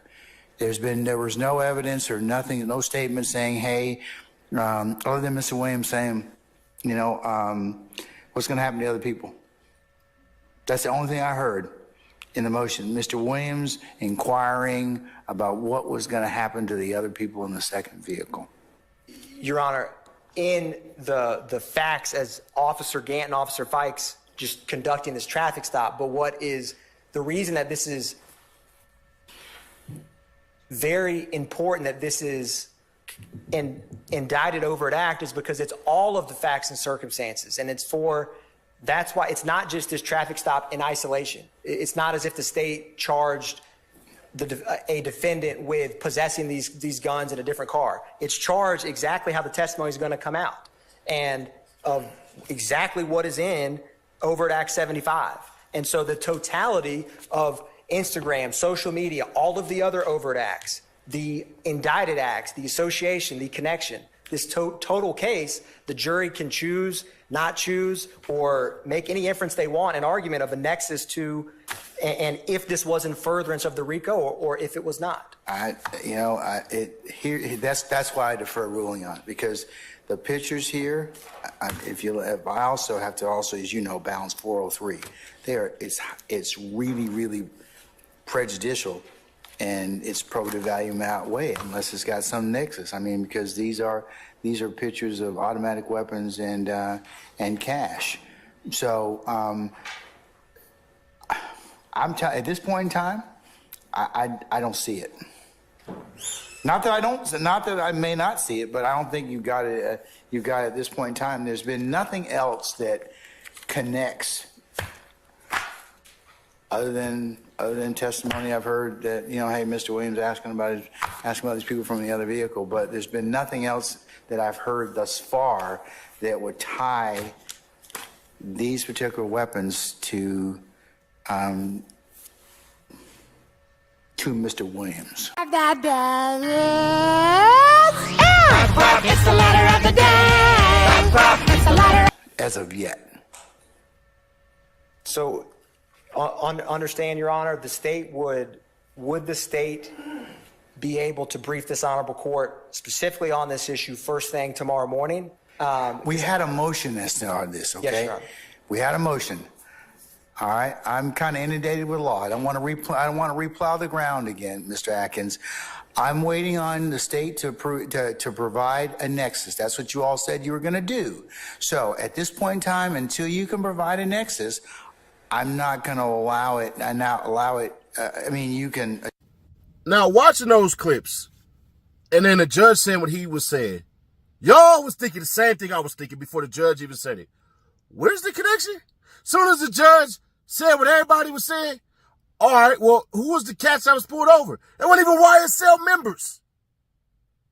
They weren't YSL members, so how the hell do I got snipers in the back? More than likely, them niggas was fans of Young Thug and seen him and then tried to basically, hey, bruh, we gonna try to roll with Thug or something like that. Them niggas wasn't even members, bro. And for this nigga to keep saying extended clips and all that, first off, extended magazines is the word. But nigga, you're in Georgia. There's nothing illegal about an extended magazine in Georgia.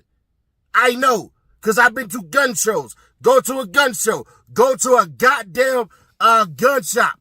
They got them all. But this nigga look goofy as hell. I don't know why he was the one selected to go ahead and tie in the sniper stuff and everything like that. But that nigga failed. It look bad right now, bro. I'm looking like, Judge. Judge. I wonder if I don't know how true this is, but I'll have to ask a lawyer. Do you think that Young Thug and these niggas can finally get bond now? Because everything that's being said, well, I know they're not gonna get bond. Let me stop playing. Bro, this look bad, bro. Remember Reagan? Oh, I remember. Remember when there weren't so many Mexicans? So you mean to tell me we all was thinking that, and I'm guilty too. Damn, bro. That nigga said he had snipers. And then they caught niggas with guns behind them. 4 dudes strapped up to the T. I believe Mr. Williams is as well. In the songs they sing, they talk about being followed in their gang persona by snipers. They're always followed by snipers. I believe it was Brookhaven Police Department, Your Honor, made a traffic stop. 2 cars right next to each other, one in tow, were stopped in Brookhaven, DeKalb County, doing approximately 25 miles an hour over the speed limit. Mr. Williams and Mr. Kitchens were in the first car. I do not believe, to my memory, that there were weapons in that car. In the next car was an AK-47 fully loaded. There were other weapons. There were 4 members. There were 4 members in that car, all stating they worked for Mr. Williams, and they were all heavily armed. They were arrested for those weapons, Judge. Now, Judge. And then, as we listening today, damn, bro, he asked them, are they all right? Is they gonna need a ride or something like that? To turn out these niggas ain't YSL members. When that nigga said they not even in an indictment, I was like, bro, so you, Judge, ask the nigga. Had to ask him. Now, has the judge been biased towards the state? Yeah, but the reason why, and I'm gonna keep telling y'all this to y'all till I'm blue in the face, it's because literally the judge, how can I say this left way? The judge believes that the state is operating in good faith. You gotta remember, even though it's not stated, the DA, the police, the judge, all work for the state. They're supposed to be the good guys. The defendant is the bad guys. Decepticons over there. See what I'm saying? So, in one sense, it's an ethical thing. Now, could Miss Love be fired and all this stuff and everything like that for how she's operating? Hell yeah, because it is a ton of lies.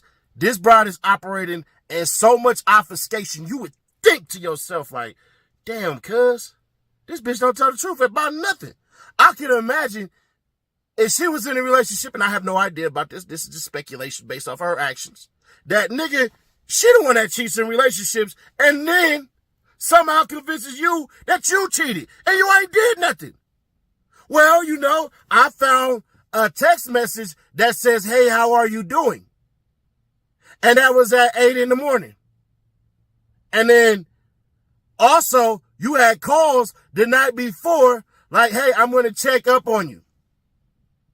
And that's why you were cheating. And then you take that shit to the lawyer as y'all getting a divorce, and then it finds out to be that was your mama talking to you the whole time. Bro, the state looking bad, bro. Hold this big ass L, man. God, dog. This shit look bad. Man, I'm looking like...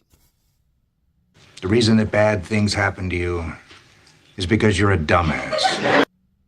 Nigga.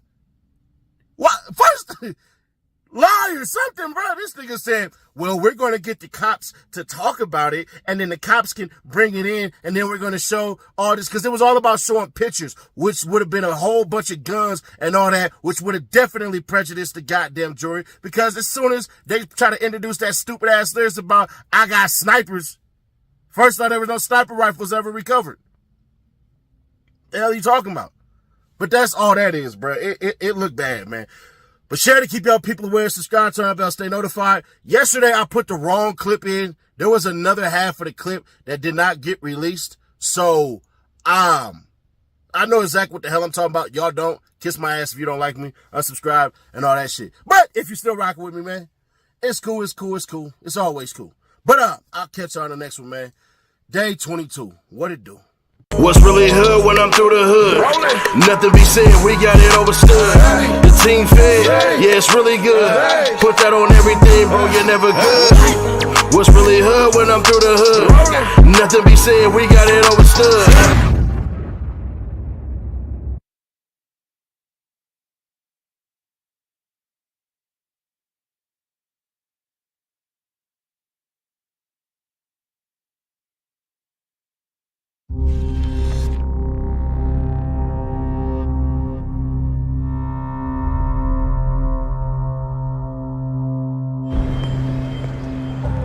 This is where she fell. A woman executed in an empty lot. What kind of person shoots a woman in broad daylight?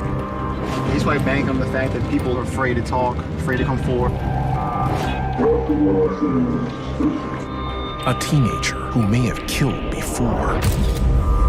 If he feels that he can just get away with it, citizen, police officer, anybody is a danger. A detective who will stop at nothing. Detective Ward. Gotta go. If this witness doesn't pan out, I've got nothing. I'd appreciate you telling me everything you got. And the clock is ticking. For homicide detectives, their chance of solving a murder is cut in half if they don't get a lead within the first 48 hours.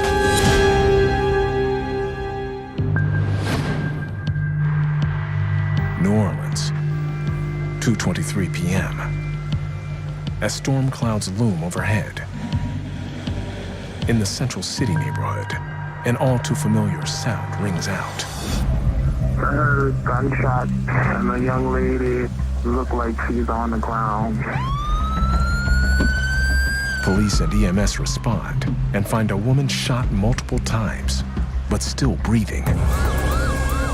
She's taken to the hospital and rushed into surgery.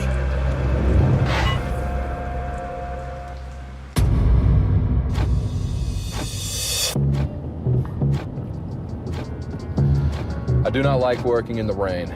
Your notes get wet. You get just sopping wet to the bone. Detective Chuck Ward worked in narcotics and SWAT before proudly joining the homicide team 2 years ago. He and his wife had their first child, a girl, last year.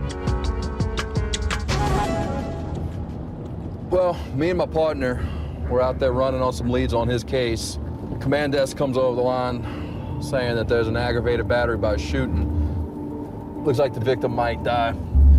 So, we're heading that way right now to go check on it.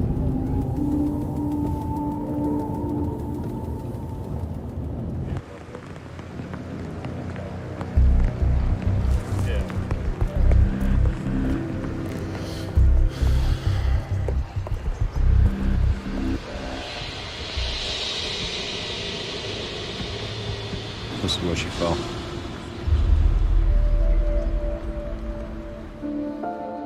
"38-year-old Raquel Gillard stayed behind in New Orleans when most of her family fled after Hurricane Katrina. She's the mother of 3 young children who are currently living with her sister in Oklahoma.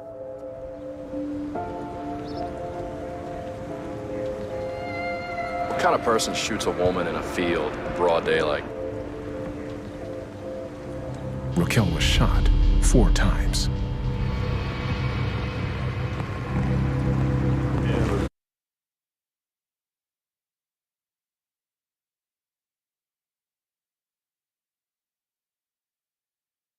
Six guy, he a visionary. They talk bad about the police until they need them. Exclusive, baby. Big Jook, 9/4/1976, 1/13/2024. Funeral guest list registration. Date of service, Wednesday, January 30th, 2024. Blessed are those who mourn, for they shall be comforted. Matthew 5:4. The Mims family would like to extend a heartfelt appreciation for the support during this difficult time after the passing of their beloved Anthony Big Jook Mims. To ensure a respectful and organized gathering, we kindly request your assistance in completing the following registration form. Your cooperation allows us to make necessary arrangement and provide support to all attendees. Please note, guest capacity is limited and we kindly request no plus ones. Completing this registration does not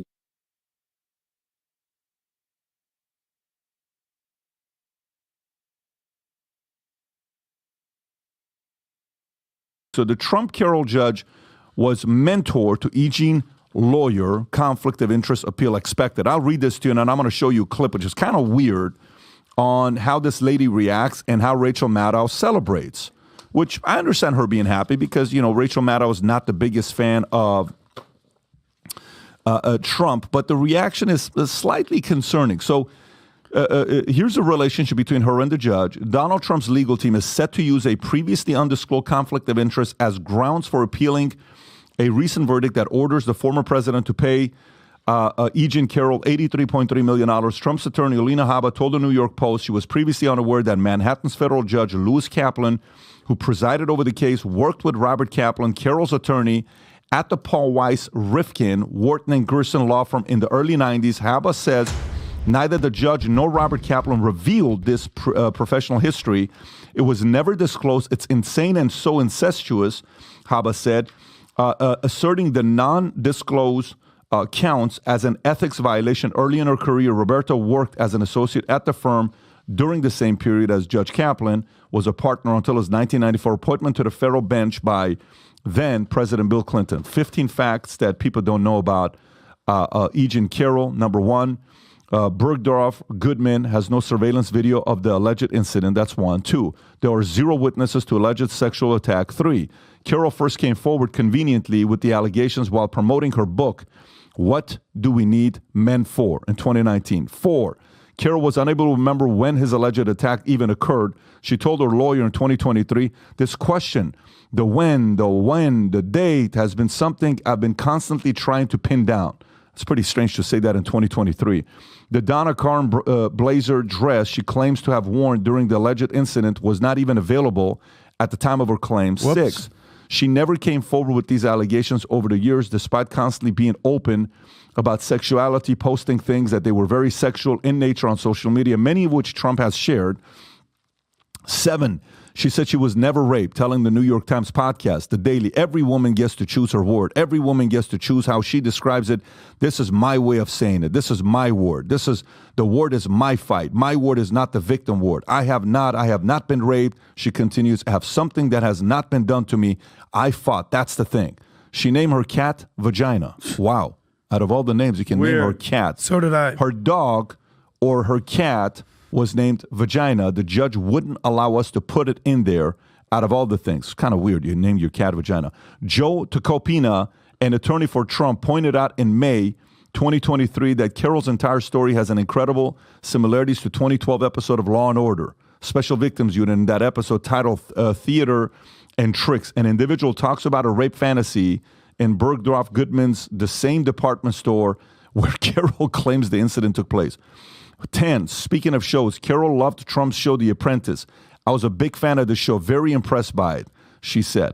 11, Carroll made a joke, Associate Sex and Bergdorf Goodman in a November 1993 edition of Ellie, which was before the alleged Trump attack took place. 12, Carroll is finally backed by anti-Trump Democrat megadonor Reid Hoffman, who has openly admitted to visiting convicted sex offender Jeffrey Epstein's private island. 13, Whoopsie. Democrat Party activists back her as well, instead of cameras, okay, we can skip this one. 14, the lawsuit was only able to proceed after Democrat created the adult Supervisor Act of 2022 and 15. Carol once said, most people think of rape as sexy. She said that to, obviously, Anderson Cooper. But watch this here.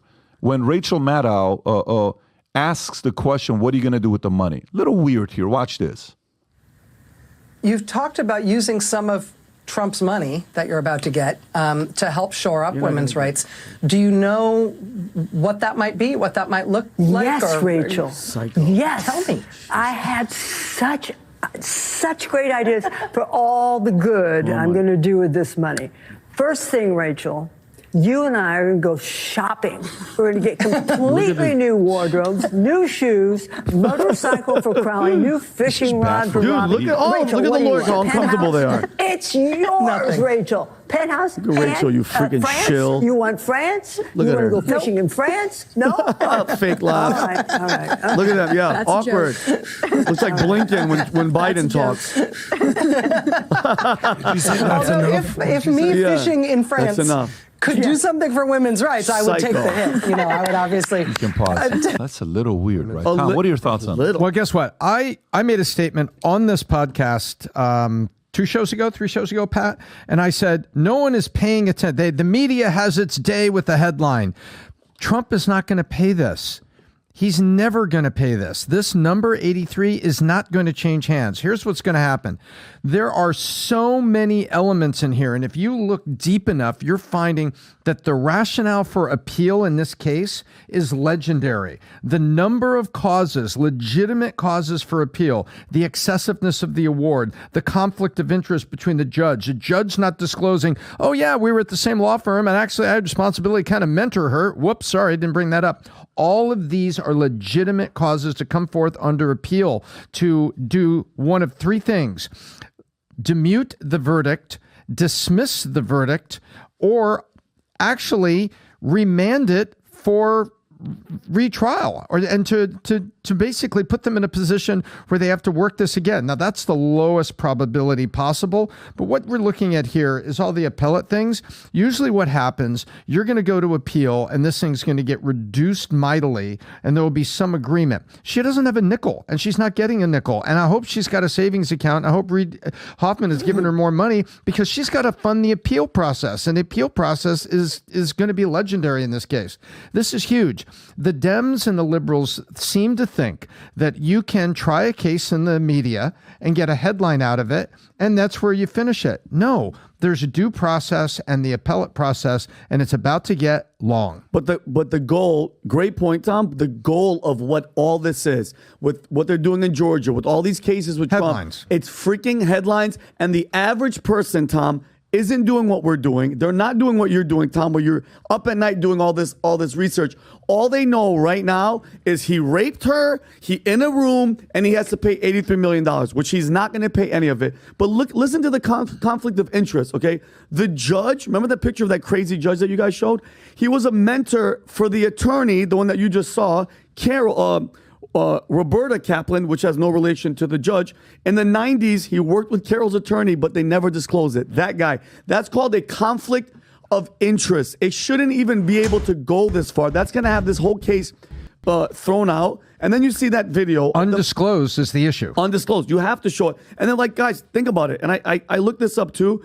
It's all a ploy. It's all election interference. The same lady that's prosecuting Trump in Fulton County, Georgia. What's her name? Fannie Willis. You know what she's subpoenaed for right now? Investigation? Corruption. So it's hilarious how once you realize their game, accuse the enemy of what you're guilty of yourself. That's all we keep seeing. This is all a sham. But going back to, is it going to work, Pat? Is this going to work for the average voter that's sitting there going, that doesn't see it like how we see? The moment they see him, they're going to go, nope, rape the girl in a store, in a dressing room, and that's it, bro. That's what this is. I think it's going to work for the people that are never going to vote for Trump anyways. But for people that are the 12% of America, they're going to be like, what are you doing? Because she, the girl, E. Jean Carroll, makes the average person who has common sense and the ability to reason. You know what the average person says that actually is part of the 12% camp with the ability to reason? Those are the people that run America, by the way. You know what they say? You think I'm stupid? Hey, Rachel, why do you insult me like this? Don't patronize me. This woman is full of it. Anderson Cooper, you think we're dumb? You're just trying to find a reason to hurt this guy. They may even say, I don't even like this candidate, Donald. Let's just say they say that, right? But I don't like what you're doing to him. And that's manipulation. Yep. The 12% of America that has the ability to reason and has common sense. I'm not talking the ones that are going to vote Republican no matter what. I'm not talking about the side that's going to vote Democrat no matter what. I'm talking about the 12% in the middle that's kind of like saying, yeah, look, man, I don't like what you're doing here. I'm not with it. You think we're dumb. We're not dumb. You're making me want to vote for him even more. And they're flipping people. The more they do this, the more flipping people to Trump. That's what they're doing. The polls show it's not working. I actually fully agree with what you're saying. Things like this make an average person be like, dude, I don't like what they're doing to this guy, because I'm putting it in the same categories what they did to Tate, what they did to Russell Brand, what Amber Heard tried to do to Johnny Depp. The biggest divide in this country at this point, I have some stats to show you, is no longer between Republicans, Democrats, blacks and whites, identity politics. It's no longer race, religion. It's genuinely gender. And there's this patriarchy, feminism movement going on right there that is dividing America. If you look at these stats right here, it's very clear the stark divide that's happening right now, Democrats versus Republicans. So this is gender by marital status, okay? Married men, almost 60% to 40% Republicans. If you're a married man, you're more likely to be Republican. 60%, got you. Okay, if you're a married woman, you're also more likely to be Republican. If you're an unmarried man, just a single dude, that's me. You're more likely to be Republican. And that has shifted. Here's the biggest stark example. If you're an unmarried woman, the Chelsea Handler types, 68% likely to be Democrat.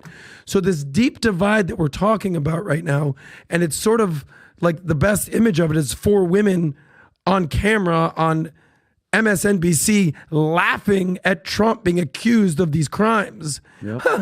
We're going to go fishing. Yeah. It's like, as a dude, you have to look and be like, yeah, even if I'm not the biggest Trump fan myself, you have to look and be like, this is all a sham. This is all bullshit. How many of these 4 are married, by the way? Is Rachel Maddow married? I don't Rachel know. Maddow is a lesbian. Okay, great. Eugene Carroll's married? Is Eugene Carroll married, or is she single? No, but she's dating her cat vagina.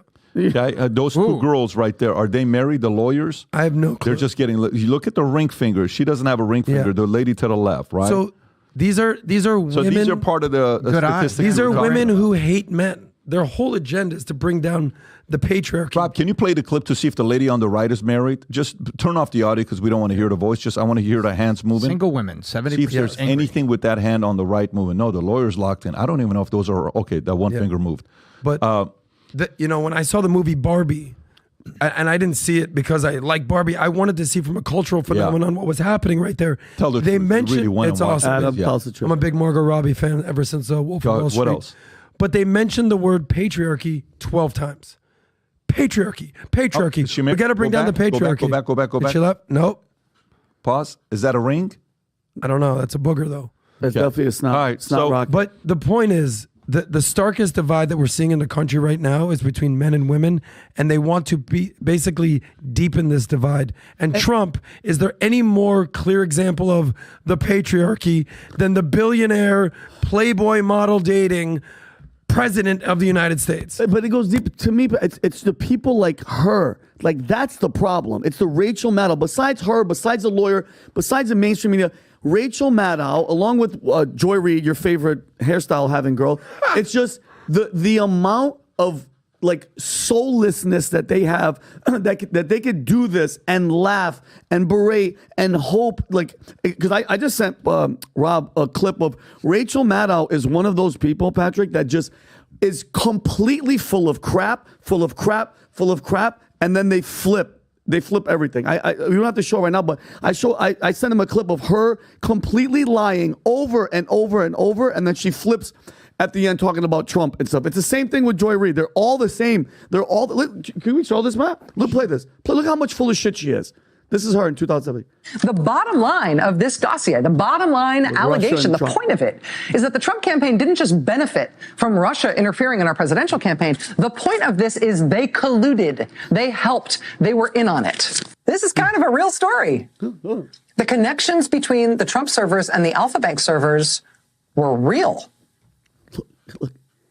They were covert communications that someone was trying to hide, that the Trump Organization and Alpha Bank appear to have been trying to hide. Lie. False. Now we know that the vaccines work well enough that the virus stops with every vaccinated person. Lie. Hold on. Lie. A vaccinated person gets exposed to the virus. The virus does not infect them. The virus cannot then use that person to go anywhere They else. become a carrier, you idiot. And now ready? It cannot use a vaccinated person as a host to go get more people. Watch. They don't want to give Trump airtime. We and other news organizations have generally stopped giving an unfiltered live platform to remarks by former President Trump. Why, It is Rachel? not out of spite. It is not a decision that we relish. It is a decision that we regularly revisit.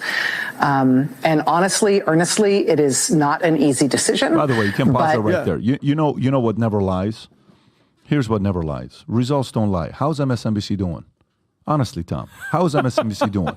You can say whatever you want, Rachel.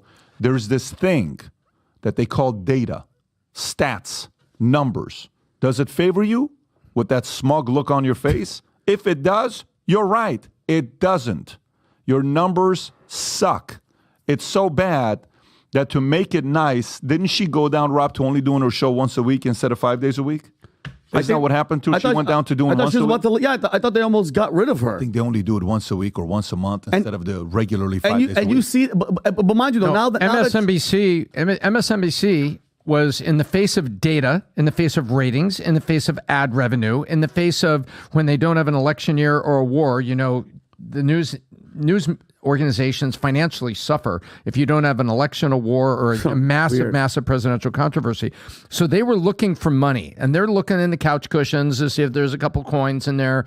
And they revamped the contracts of many of the talent. And supposedly, in response to the revamp, Maddow says, well, if you're not going to do this, and I'm not going to do that. And she ended up on a reduced schedule. But it just to Pat's point. This is in response to data, and it's not a growing, thriving, financially, rocket ship.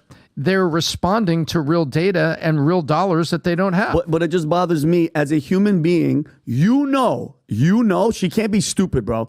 That you are lying to us. You are giving us misinformation. You're making people hate each other. And you're the problem. When Trump said that, like Jim Acosta and CNN, the enemy of the people, you're lying to the people to make us hate each other. And it's not working. It ain't working. No. I just don't like it, though. You're not going to like it. That's the job of what they got. They're going to keep doing it. But Rachel Maddow will switch to weekly show under new MSNBC contract. Oh, why is it a new contract? Because the old one wasn't profitable. Yeah, listen, here's the best part about capitalism, man. Capitalism is the best. It doesn't lie. Yesterday, Chris and I were talking, Cuomo, and he said something about politicians. And I shared a tweet. I said, you tweet this, I'm going to share it right now. He said, politicians are the only people we pay to do nothing. Politicians are the only people we pay to do nothing. You know what happens in capitalism if you pay people that do nothing? Guess what happens? You go out of business. Not only you go out of business, you get fired. Okay? You get fired, the market exposes you, you're done. Period. There is no ifs and buts about it, right? You're done. Capitalism is exposing Rachel Maddow. The system she trashes, that she's not the biggest fan of, okay, is getting her to get her show to go weekly. And by the way, it's not like she's old. How old is Rachel Maddow? She looks 40. She looks very good. I would say 40. I'm not even hating on her. I think she looks very young and good. At 50 years old, you go on a weekly. You know what that means? What basketball player retires young? The ones that are no longer good and nobody wants to sign a contract to them, okay? What person on TV stops doing shows and goes to weekly? Those who are no longer bringing money to the company. No one as big of a name. She's been the face of MSNBC for how many years? Guess what? You're moving on to being, So if you like this clip and you want to watch another one, click right here. And if you want to watch the entire podcast, click right here.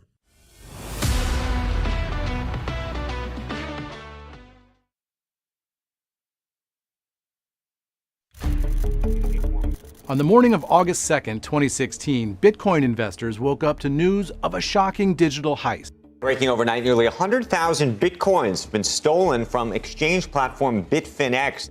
I logged into my account and noticed that my entire account had been drained. I was crying and sweating. The word started spreading on social media quickly. Everyone was freaking out. It was gut-wrenching. I had a panic attack. As panic grew, Bitcoin prices plummeted, and Bitfinex, one of the largest cryptocurrency exchanges in the world, halted trading. The price of Bitcoin dropped nearly 20%, bringing down the value of the stolen Bitcoins to about $65 million. Wow. And suddenly, thousands of people around the world have the same burning questions. Who pulled off this high-tech heist? And how would the victims ever get their money back? At first, the only clues were on the blockchain, and crypto detectives began following the stolen assets, spotting them in a wallet address they say begins with the digits 1CG. We saw the 120,000 Bitcoins taken from Bitfinex and put in this Bitcoin wallet. It's a little bit like you're robbing a bank in the middle of a stadium full of spectators. Thousands of people are watching. That's exactly what it is. Now, the difference is it is hard to know exactly who the individual is. Just one problem. No one could access the wallet without the key. And as the loot just sat there, the trail began to grow cold. And people kind of forgot about this particular hack. For 6 years, as the value of the stolen crypto skyrocketed to over $4.5 billion, no one knew who done it. Was it a criminal gang, spies, digital anarchists? It was a global manhunt, and the bad guys could be out of reach. I spent my career as a prosecutor working bulk cash smuggling cases and cases involving Russian cyber criminals and North Korea hackers. And there were never arrests in those cases because you just simply couldn't get your hands on those individuals. But as federal investigators scour the dark web for digital clues, court records show they focused in on 2 suspects who weren't anything like what the experts expected. I'm a motherfucking lizard, married to a goddamn wizard. And in early 2022, a blockbuster announcement in Washington. The department has charged Ilya Lichtenstein and Heather Morgan for their alleged roles in a conspiracy to launder stolen cryptocurrency taken during the 2016 hack of a virtual currency exchange. It's the largest financial seizure in the history of the Department of Justice, and the announcement sets the internet on fire as the world discovers hundreds of videos the young married couple shared on social media. I'm a motherfucking bees living on the coast that's east. That's super weird story. And particularly Heather Morgan, a self-described serial entrepreneur and surrealist rapper who posts music videos on YouTube under her rap alias, Razzlecon. All of a sudden, I hear this voice rapping, a female voice, and I look over on stage to see who's on the microphone, and it's Heather. She just picked up the mic and started rapping in front of the crowd. In this music video, dedicated to misfits and hackers, she calls herself another name. Come real far, but don't know where I'm headed. Mother crocodile of Wall Street. If they are found guilty, the Crocodile of Wall Street and her husband could be going to jail. So who is the couple accused of laundering Bitcoin from one of the biggest crypto heists in history? Razzle dazzle. To see these people acting the way they are and just being so open about their lifestyle and stuff, it was just fascinating to me. Honestly, I could only laugh. What led investigators to them? And you keep pulling the threads. It's the iterative process of identifying each lead that you can follow up on. And in a case like Bitfinex, that's quite extensive because of the many layers of essentially laundering that was done. Who stole the nearly 120,000 Bitcoin from Bitfinex? The prosecutors charged them here with the money laundering, but they didn't charge them with the initial hack. So that raises the possibility that there is a mystery hacker out there somewhere who's maybe not being charged. Who do you think that person is? It's a great question. And of course, what happens to the billions of dollars worth of recovered Bitcoin? You want to know what fight is coming? I can tell you right now. $3.6 billion, people are going to spend hundreds of millions of dollars to get their hands on that pot of gold. I do think it's going to be a fight. I can imagine that in the future there will be movies about it.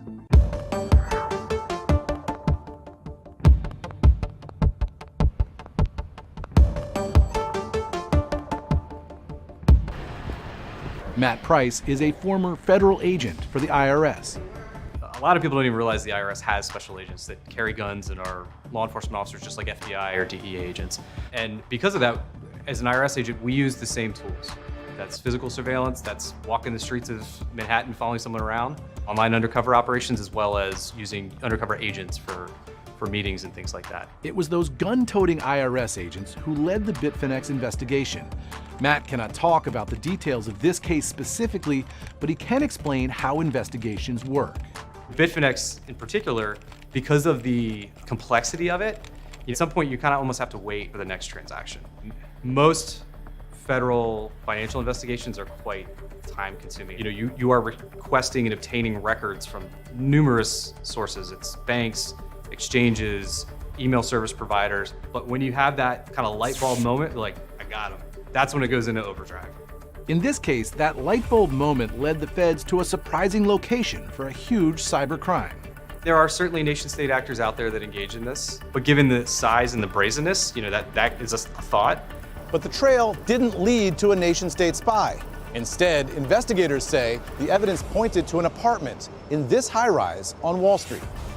Details revealed in court documents describe the dramatic moment on January 5th, 2022, when IRS agents knocked on Heather and Ilya's front door. They found Heather crouched next to the bed, calling for her pet, an exotic Bengal cat named Clarissa, who has her own Instagram account. Sleepy kitty, soft kitty, warm ball of fur. Then IRS agents say they noticed a bin under the bed with a bag labeled burner phone, multiple cell phones, SIM cards, and assorted electronics.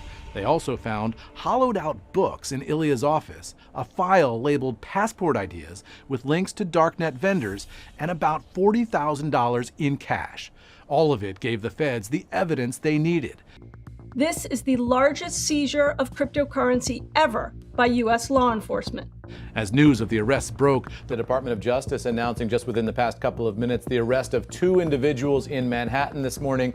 The world learned more about the couple arrested in the alleged $4.5 billion laundering scheme. And the fact that so much bizarre content about them was available to gawk at on social media helped the story go viral. I'm obsessed with Heather Morgan. Her story is wild. Please go down this rabbit hole. You will not be disappointed. Her husband Ilya is more private, though he does make several appearances in his wife's TikTok videos, and he seems annoyed by the camera. If you're interested in what I say, record it the first time. And in this video, where Ilya reveals he tasted their pet's cat food, he says, You just keep filming me expecting something to happen? What do you want me to do? You want me to just shove something up my ass and do a little dance? Just 3 days after the couple's arrest, Netflix revealed plans for a docuseries directed by an executive producer for Tiger King.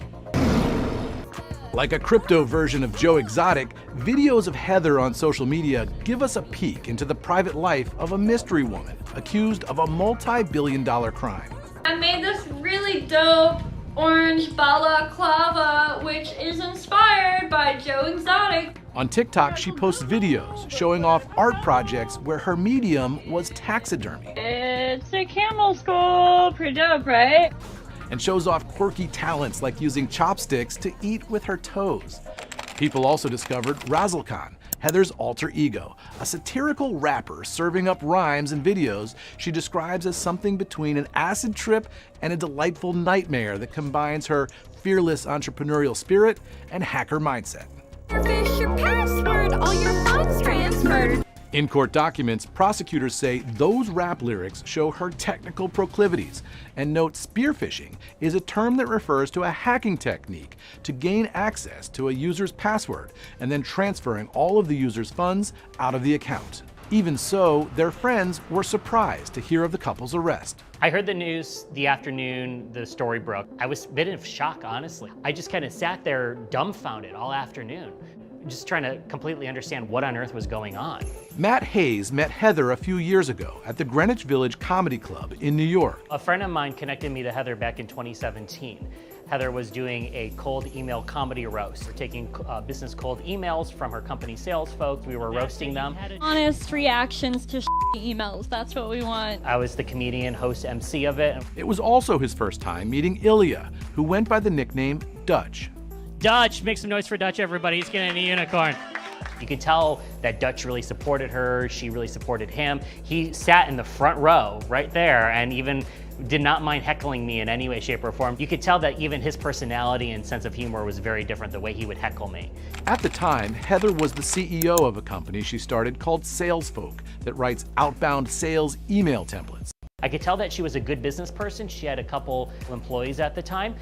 It seemed as if, though, she was trying to make this bigger than what it was. Sometimes she would throw some numbers out about what the company was doing and all, and I would go, okay, that seems good, but comparing it to how many employees she had, I wasn't so sure about that. I didn't look at it as a red flag. It was just very New York in that way of everybody kind of will add a zero. Heather also landed columns at Forbes and Inc. magazines. One focus of her writing, cybersecurity. In court documents, prosecutors point to an article titled "Experts Share Tips to Protect Your Business from Cyber Criminals," and note that Heather interviewed several virtual currency exchange employees who discussed their company's anti-money laundering and anti-fraud protocols. But for outsiders watching videos of Heather and Ilya on social media, the idea that this couple could be charged with conspiring to launder billions in cryptocurrency didn't seem possible. And Twitter lit up with speculation about the audacity of it all, though investigators say the blockchain doesn't lie. The nature of the blockchain, this open ledger where crypto sort of lives and moves, allows for visibility. We work with law enforcement to trace and track the flow of funds.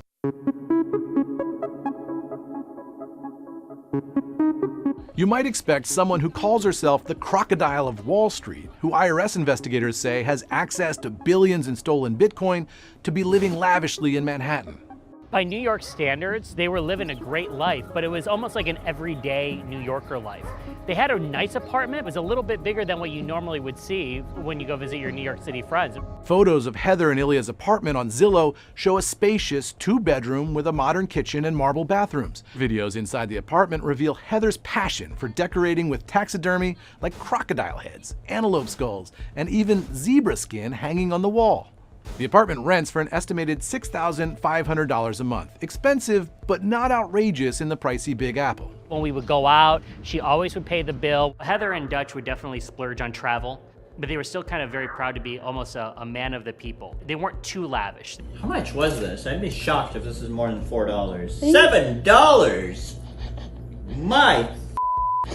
The problem is, even though the stolen crypto is worth billions, converting those coins into actual cash isn't easy. It's difficult to launder large amounts of cryptocurrency in short periods of time because it draws attention. If you try and just move that all to an exchange and cash out, then that's going to set off alarm bells. Investigators say about 80% of the stolen Bitcoin never moves from the digital wallet the hacker transfers them to. But according to the criminal complaint, the couple did try to cash out some of the crypto. Investigators say Liechtenstein uses some of the digital currency to purchase gold from a precious metals dealer, using his home address for the shipment. None of the gold was found in the couple's apartment. Funds connected to the hack are also used to buy a $500 Walmart gift card. Investigators say Heather redeems in her name and New York City address. The couple's email addresses are also connected to gift cards purchased for Uber, Hotels.com, and PlayStation. When you have that interface between the crypto world and the real world, you in some way disclose your identity.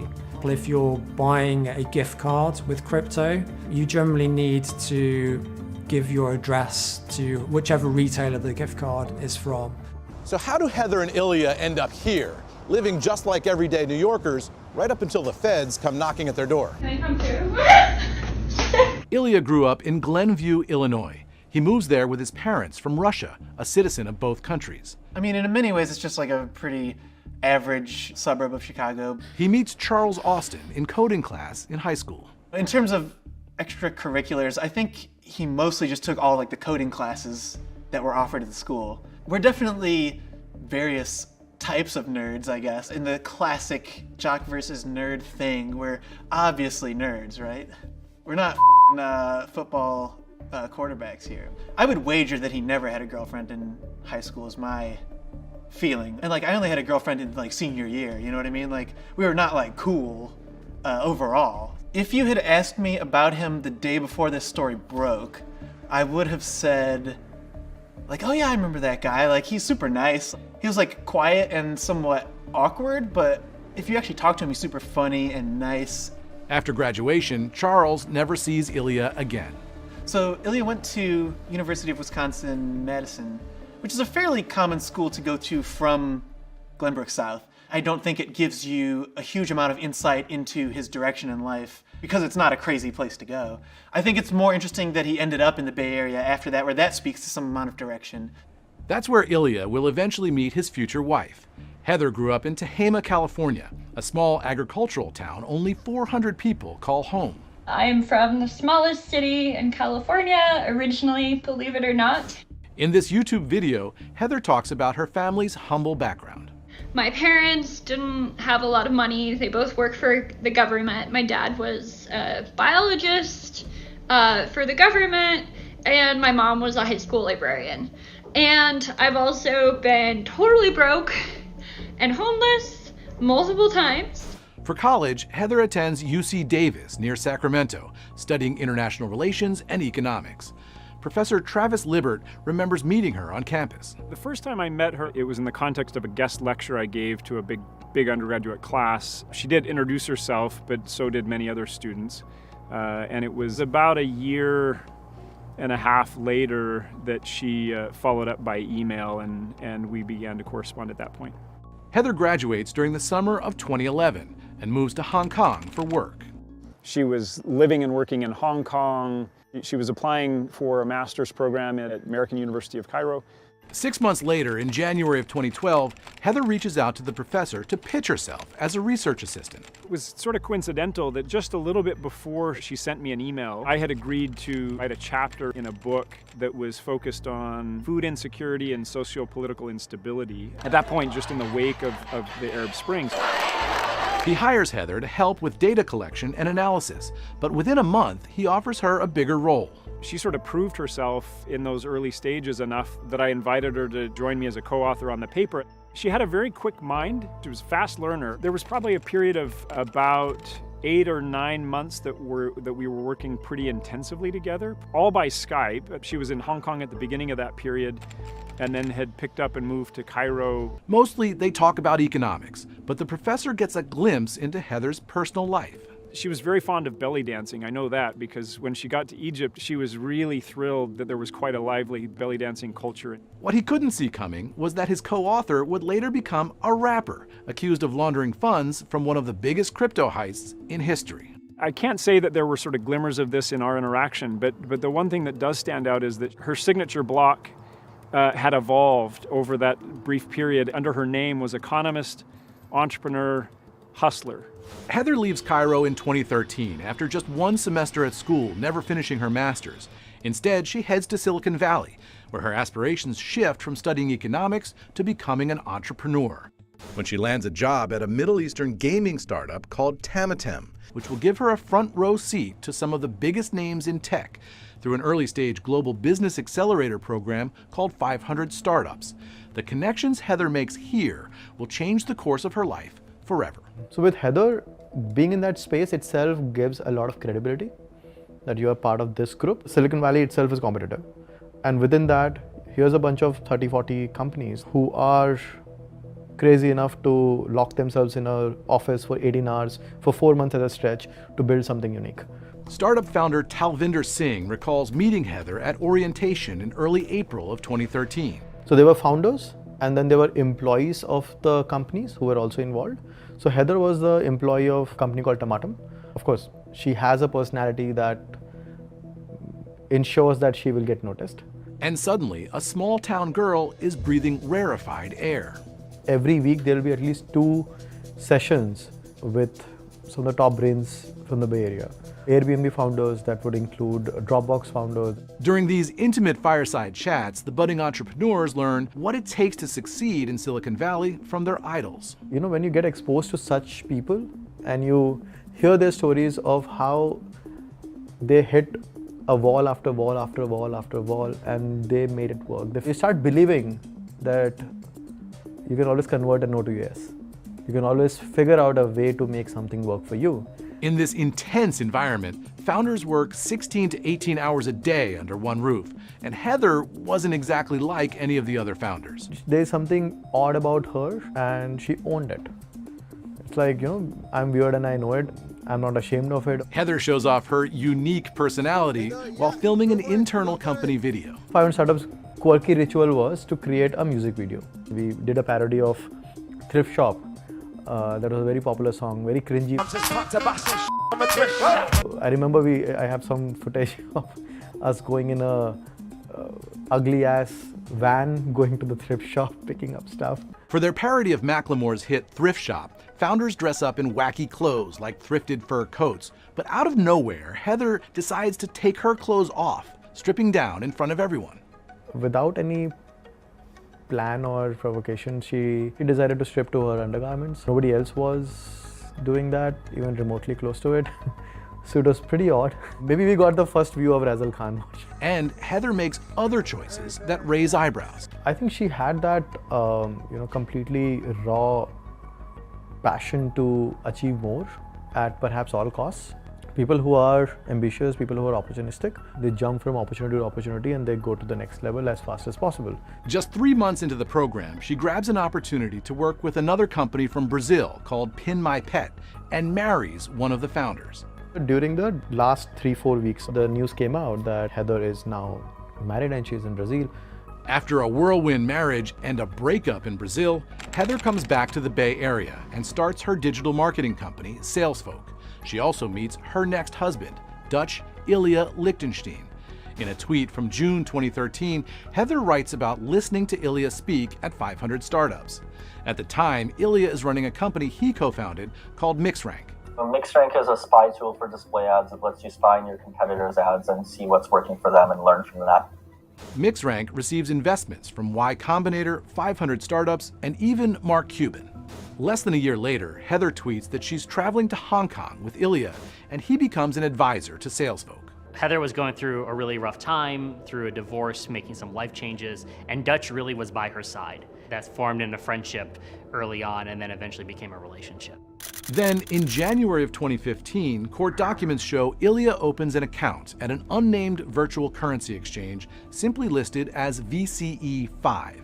It's verified with photos of his California driver's license and a selfie-style photograph. It's a picture that will come back to haunt him years later when law enforcement uses it to connect him to an infamous wallet on the blockchain. Ilya leaves MixRank in May of 2016. 3 months later, Bitfinex is hacked and nearly 120,000 bitcoins are stolen. On a hot summer morning in Fort Worth, Texas, Frankie Cavazos logs into his computer and discovers some alarming news. The day of the hack on August 2nd, 2016, I had hopped onto Reddit and I noticed that people were posting that the Bitfinex platform had completely frozen and there was 15 bitcoins that were just completely removed from my account. At the time, $10,000, that was a small fortune for me. It was a hot Texas summer and I was crying and sweating. A few years before the hack, Frankie was working as a welder. He saved up and bought some Bitcoin, hoping the investment would help him pay for college. I sat on those for 2 years, just kind of stared at them. And Bitfinex started marketing for how they were going to revolutionize how you could use your Bitcoins. I decided to move my funds over there about 6 weeks before the hack. On the other side of the globe in Poland, Rafał Belinia learns his Bitcoins are gone. I was sitting in my office and got an email from them that there were some sort of a security breach and they were investigating it. I was super scared. At the time I had 91 Bitcoin, it was about more than $60,000. It was gut-wrenching. I had panic attack. At the height of the market in 2021, a single Bitcoin was worth $65,000. If Rafał still had those 91 Bitcoins, they would have been worth nearly $6 million. Obviously, everyone was freaking out. I would say I had about 20 Bitcoin on there. Will Hogarth is in Canada at the time, frantically searching for information on social media. There was a discussion in the community on how are you going to make people whole. A lot of people were arguing that the losses should be socialized around everyone who held a balance. 4 days later, Bitfinex makes an announcement stating, "We have arrived at the conclusion that losses must be generalized across all accounts and assets at a rate of 36%. That means everyone who had an account at Bitfinex lost 36% of their holdings on the platform, not just users whose accounts were hacked." To pay people back for their losses, Bitfinex gives account holders an IOU in the form of a digital token labeled BFX. Customers receive 1 token for each dollar lost. When they dumped all these BFX tokens on the consumers, they pegged them to $1 per BFX token. and then they put them on the open market, and it went from $1 to like 20 cents.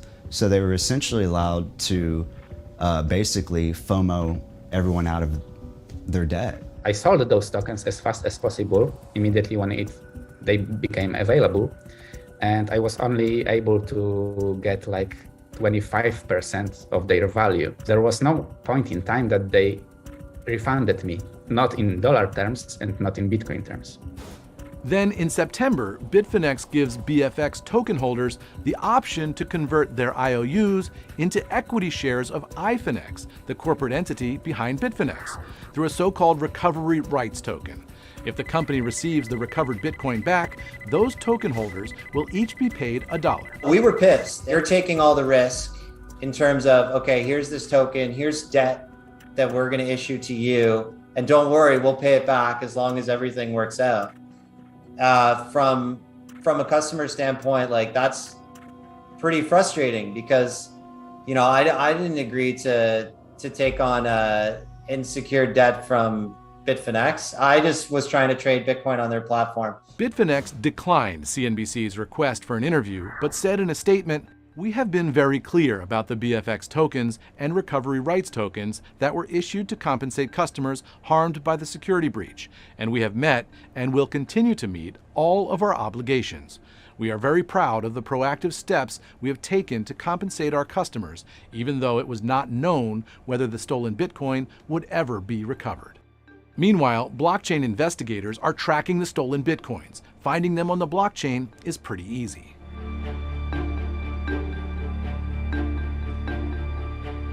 The nature of the blockchain, this sort of open ledger, every transaction is recorded and immutable. So it really allows more visibility on financial flows than really we've ever had before. Ari Redboard is the head of government affairs at TRM Labs, a blockchain intelligence firm that works with government agencies on investigations like Bitfinex. The blockchain is partly anonymous, right? Because we don't know who owns the wallet, but we do know where the wallet is and what's in the wallet, right? That's right, so call it pseudonymous. Investigators could track the stolen funds, they just didn't know who owned the 34-digit alphanumeric wallet that was holding them. So the trick is to take those numbers that you have that are the wallet and match them up with a name, which is a real person. So ultimately, that is up to investigators. And what they use a blockchain analytics tool like TRM to do is to track and trace the flow of funds that are potentially associated with, again, illicit activity, like a hack. In the same way a die pack explodes on a bank robber, covering the stolen cash with red ink, making it impossible to spend, the digital coins are marked electronically for fraud. So crooks have to find a way to clean the crypto before cashing out.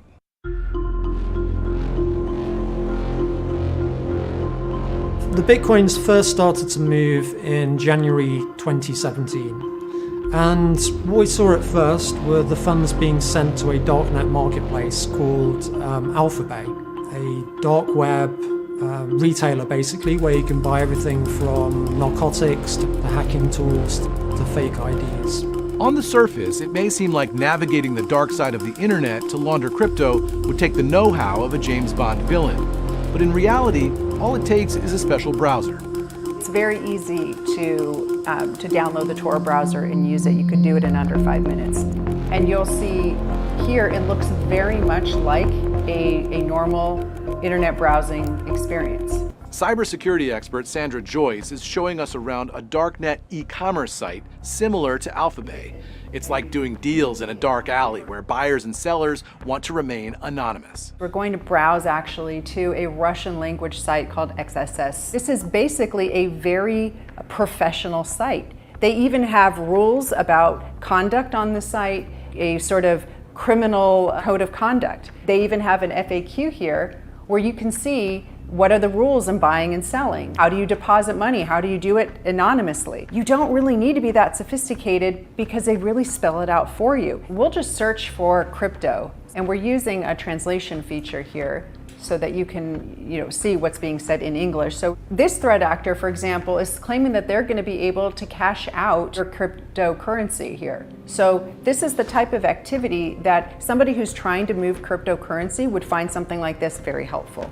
According to the criminal complaint, the couple also used Alphabay to exchange some of the stolen Bitcoin for a privacy coin called Monero. Monero is considered a privacy token, which means that it hides virtually all transaction details, which allows cyber criminals greater freedom from some of the tracking tools that authorities have developed to trace payments on Bitcoin's blockchain. But investigators say Heather and Ilya didn't stop there. They were using absolutely every trick in the book. They used a money laundering technique involving what they call sort of mixers or tumblers. And what they do is they take cryptocurrency, Bitcoin in particular, from all kinds of different users. And then they scramble all of that up, and then they spit it out the other side, redistributed. So your Bitcoin that go into the mixer come out essentially as someone else's Bitcoin on the other end. Another laundering technique outlined in court documents is called a peel chain. Say you have a single wallet containing a lot of dirty Bitcoin from some kind of criminal activity. What you'll do is deposit it in small amounts. And so from this wallet, you'll send a small amount to the exchange, but you'll send the bulk of the funds to a new wallet. And then you'll send a small amount from that to the exchange, the rest to another wallet. And so at each stage here, you're peeling off a small amount of the Bitcoins. It also adds hops in the transaction chain, which are harder for the exchange to trace back and link to the criminal activity. The money moves made the crypto harder to trace, but not impossible. In February of 2017, just 1 month after the Bitcoin first starts to move into Alphabay, investigators say the account Ilya opened on VCE5 receives a deposit. According to court documents, 1 month later, 3 additional accounts opened at a different exchange called VCE7 start receiving Bitcoin as well. And over the next 4 years, around $2.9 million worth of Bitcoin flows into those accounts at VCE7. Nearly all of it is converted into cash and transferred to bank accounts held by the couple, according to the criminal complaint. And the feds were closing in on their suspects. I think that a key mistake was using Alphabay, and that was potentially because Alphabay was taken down by law enforcement a few months later. Alphabay gets shut down in July of 2017, and the feds gain access to valuable information about its users who thought they were using the site anonymously. Today, the Department of Justice announces the takedown of the dark web market Alphabay. Meanwhile, Heather starts writing for Forbes magazine. She's also working on a new startup with Ilya called EndPass. This YouTube video posted by the company describes their product. Meet EndPass, a 100% open source Ethereum and token wallet you'll be delighted to use. We protect your funds with multiple layers of security. Yuri Kukalski meets Ilya while interviewing for a product marketing position at the company in October of 2018. What did he tell you about this company and what it was going to do? He said that they are trying to create basically 2 companies. One is a crypto wallet, some specific new type of crypto wallet. The other one is the software for password management. So did he seem like an expert in cryptocurrency to you? I don't think so. Did the company ever build the product that they said that they were going to build? No, not at all. And during all my work for 6 months, marketing team literally didn't do anything. This is around the same time Heather launches her rap career in 2018. The couple's not married at the time, but Heather is listed as the CEO of Ilya's new startup. Did you guys see the videos when you were working for her? No. At least I didn't see them before all this news. So she came off as a professional business person, not a rapper or an entertainer. Yeah. And did she seem to have any cryptocurrency or security skills, as far as you could tell? No. She didn't even know what is it, like search engine optimization, so I don't think so. According to Yuri, Heather and Ilya didn't have the skills to build a successful crypto security company. And with no product to market after 6 months, in March of 2019, Ilya fired the entire marketing team. We were sitting around Zoom, everyone was talking about their future plans as usually, and he said, guys, all of you are fired, but I will pay you for the next month's salary. And that was it? Yes, that was it. 3 months later, Ilya asks Heather to marry him. Sharing the elaborate details of his proposal on Facebook, he writes, "What better way to propose to an entrepreneur/rapper than with a weird, creative, multi-channel marketing campaign?" He hires an agency to place Razzle Khan posters around New York City and even buys billboards in Times Square. Shortly after their engagement, employees from VCE7 start reaching out to Heather via email with questions about how she came to own the Bitcoin in this account, according to the criminal complaint. Her reply, "My boyfriend, now husband, gifted me cryptocurrency over several years."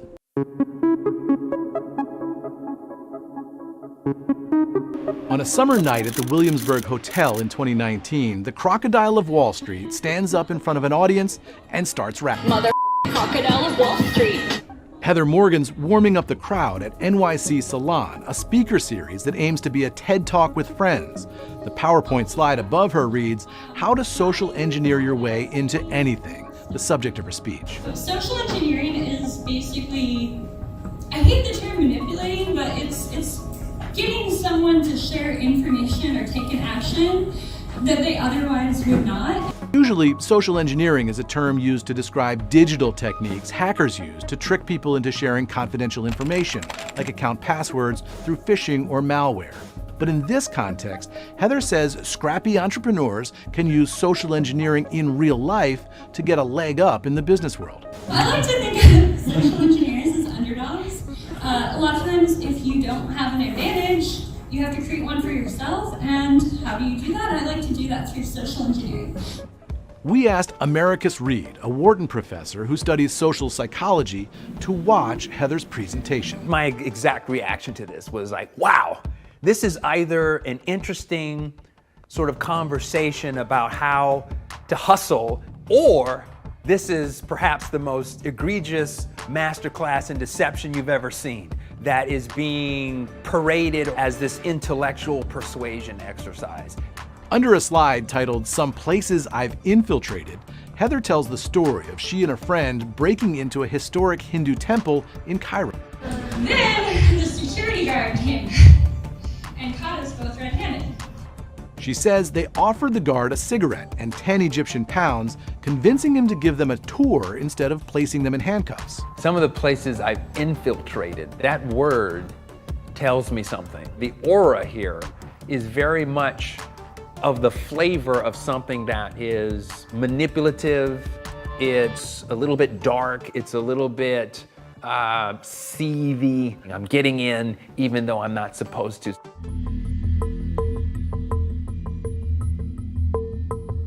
Heather also gives the audience tools for crashing events and explains how to socially engineer yourself out of a bad situation.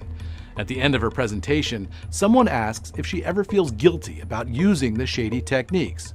Her reply? My end goals aren't like bad or evil. Like, I'm not trying to scam someone out of money or like get someone hurt in any way. She is literally saying, I have a line and I don't believe that I've crossed it. A few weeks after this event in August of 2019, prosecutors say Heather and Ilya leave for Ukraine during the month-long trip, receiving multiple packages with fake Ukrainian IDs, bank cards, and SIM cards for mobile phones. After that trip, it'll take investigators 2 more years of searching for clues before they're led to the person with the keys to access the digital wallets holding all that stolen Bitcoin. In a typical investigation, I've followed the cryptocurrency along the blockchain. I've worked with exchanges, I've subpoenaed records, I've identified email addresses, and I've built out, all right, this is my target, I have this evidence to implicate this individual in the crime. But I need the additional evidence. I need the possession of a hardware wallet that may hold some of that Bitcoin, or the private keys to access some of these wallets, or emails. So we're at the point where I know who the subject is. I'm looking to get in front of that person. I want to get into the location where I think the evidence is that's going to implicate this person. And a lot of times that's their house, their business. You see on TV the FBI or the DEA, SWAT team ramming down the door. The IRS, they do that on a regular basis. You have a federal search warrant, you're making entry into someone's home. There's all kinds of prep that goes into that. You're doing surveillance, you're trying to get a feel for the area. And while IRS agents are preparing to execute a search warrant, Heather and Ilya are planning their wedding in California. Heather posts a video from the ceremony on Twitter. She's wearing a gold gown and headpiece, rapping on stage while her bridal party waves golden palm leaves. Turkish Martha Stewart! Woo! Turkish Martha Stewart! Woo! But the celebrating is short-lived. Less than 2 months later, federal agents searched the newlyweds' Wall Street apartment. By the end of January, investigators say they are able to decrypt several key files in Ilya's cloud storage account, including a file listing all of the addresses within wallet 1CG and their corresponding private keys. And that gives the feds access to more than 94,000 stolen bitcoins.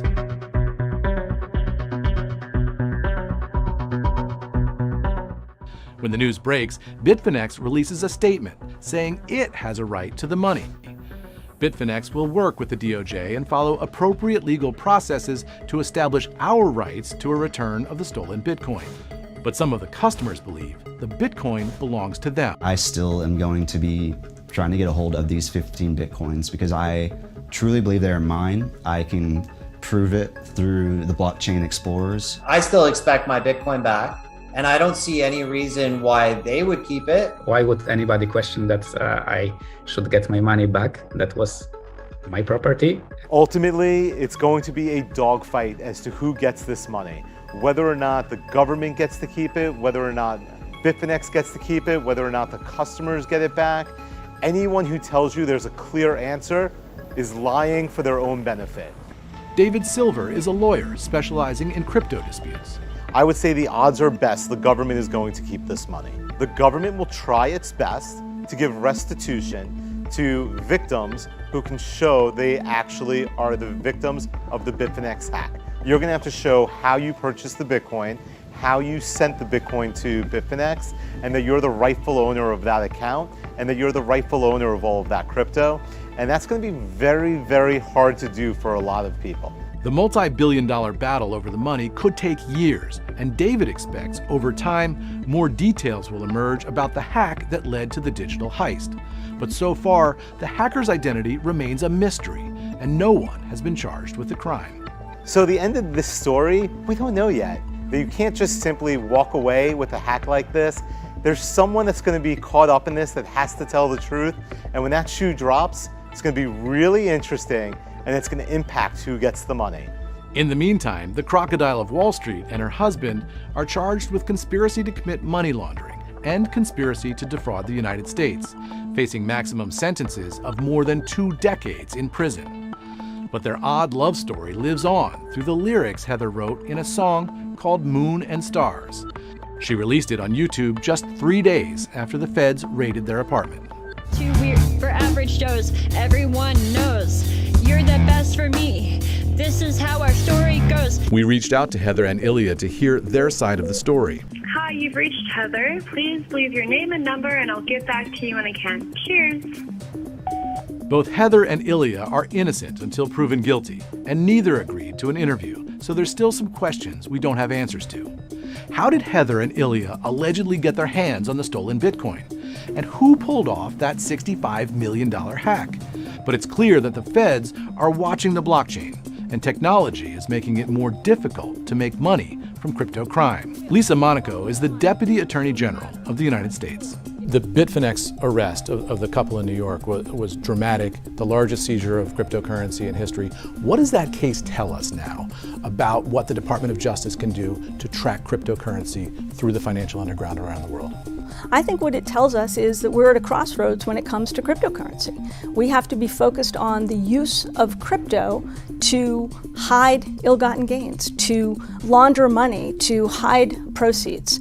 And what you're seeing from the Justice Department is an enhanced focus on that. You've seen us launch a new team of prosecutors, the National Cryptocurrency Enforcement Team. We've got the best people on this. We've got expertise that we're bringing to bear. And what you're seeing is our ability to both combine very sophisticated tools and abilities that are behind the scenes with ability to trace the movement of money, of ill-gotten gains. And that's what you saw us do in Bitfinex. And we've got to be focused on that because, as the saying goes, that's where the money is. And blockchain investigators say the DOJ's arrests in this case should send a clear message to crypto criminals. It may take years, but they're going to find you and you're going to get caught. I think law enforcement capabilities have advanced become very sophisticated. So you think life is going to get harder for the bad guys? I think life is going to get harder. The law enforcement techniques have gotten better, and so have the illicit actors.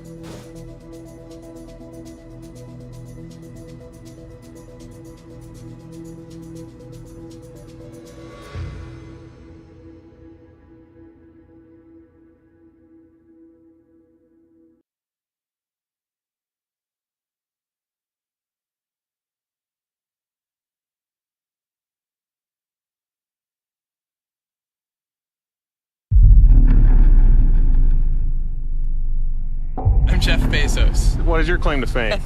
I'm the founder of Amazon.com. From the award-winning producers of The Facebook Dilemma, Richest guy in the world. Frontline investigates Amazon, Amazon taking over the world a good thing? questioning those who run the company.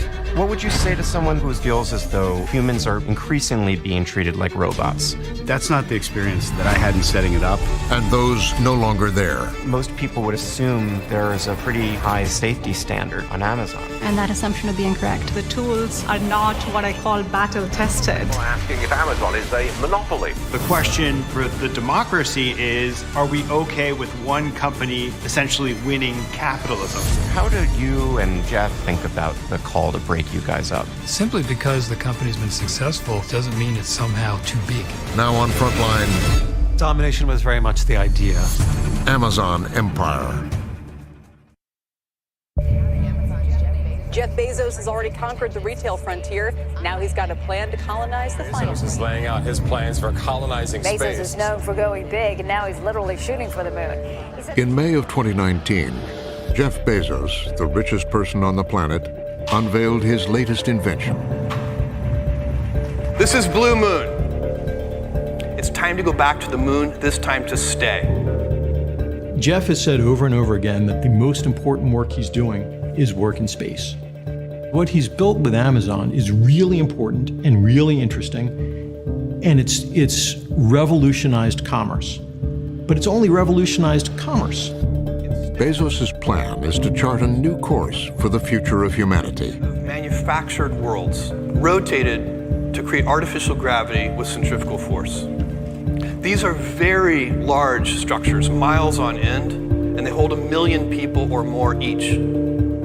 It's an idea he's had since he was a teenager. This is me in high school, and I want to highlight this quote: "The Earth is finite, and if the world economy and population is to keep expanding, space is the only way to go." I still believe that. The way Jeff Bezos sees it is that consumerism is an example of how today's society lives better than our parents did and our grandparents, and he wants, future generations to continue.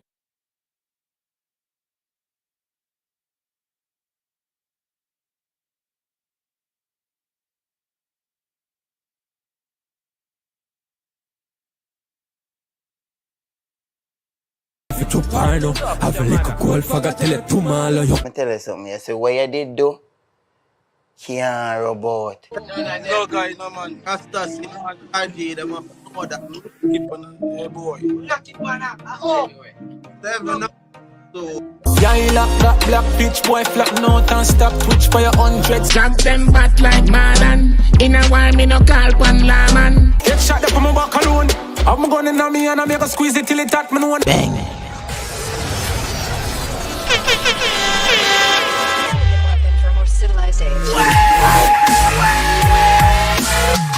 Fame from you looking at the mirror, you are fame this. The review them are the realest. Touch your fair skin so you feel it. Fame measures you need some self-time so you need it. The review them are the muddies. One being I represent for this. Tune in. I'm in this river silently with my problems. I'm drowning. Please rescue me. Up top. You don't know if you just up on a brand new show, a fresh new show. Big up all of my subscribers and all of my viewers them. And all who not subscribe it, nothing at all, no change. The door is always open, so you know if you go do. Now that show you well at people. A bag of update we have phone, a buckry are going all over. Now we have the world boss himself, Vibes Cartel team, and send a message out there about a clash of the people and anticipate. From where the talks are go around and say alone share the DJ and the vendetta boss Alkaline share each other. Now they know how fame edges get to work. At times we dunce around here. Can't read, can't write, can't understand. So you see the shading thing, we not to instigate them badness there. We like when the entertainer them go direct. And that's one of the main reasons why we never hear we talk about a teacher there and a Alka situation. Anyways, the teacher team send a message out there about the war. And definitely people, Vibes Cartel authorize that one here. Who no one miss that message here. Still I stand alone, 'cause only I man can solve them. Holy Father, wash away my sins. Also, alongside the update, we kind of find that one for be hilarious, people, believe me. We have Bob himself, Najiri, Rush, Gold God, Wicked. When we say the entertainer, this Gold God and batty up the artist name, don't feel like a joke. Now, before we get all excited and wild out, this is not recent matter. This is a year ago before Najiri find a big song them. Him never find Pantan, him never find Paddleboat, him never find none of the big song them it. Him still did I look for the big break them time there. And I want to tell him the same did ready for anything, all war. And I so comes him end up at this up Gold God in our song Wicked. Now 1 year later, Najiri bus and the Buckry just a pick up on Gold God radar. So definitely I gonna want to see the entertainer reaction towards Baba this him. People fuck up and everybody knows. Until you ask someone nothing then nobody knows. Yet them gon' start come round. One take your flip off his show. Judge ever protect me not gonna let my dick down. Also alongside the update, we have an amazing track for feature today. When we say the work piece here in a normal from the entertainer, don't feel like a joke. It's breathtaking, believe me. The artist go hard panda one here. The atmosphere when Bill run him delivery put me in a state. No joke. We are speak of bad artist, bad trolley. Don't take him name for joke, it fit him perfectly. Anyways, the artist go on a real piece of track. The exact music video I want to see a display on the screen now and then. It is entitled Rescue Me. So we are going to run through that one there from the entertainer. But first, make we get Najiri and Gold God Buckry out of the way. Najiri, this Gold God a year ago before him bus. And Gold God just a pick it up on him radar in present times. So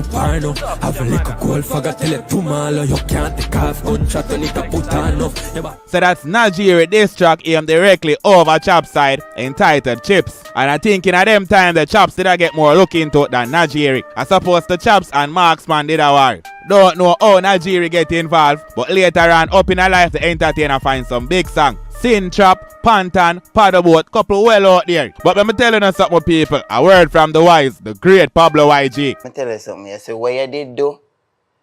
Can't robot. Najiri this in Gold God, styling up the DJ name as Gold Fag. And I say the DJ I tell a man Tomala, reach pan Gold God radar. The artist just to get the memo. And no doubt, who no know Gold God love the Buckry. I him repost back the song and I dead with laugh.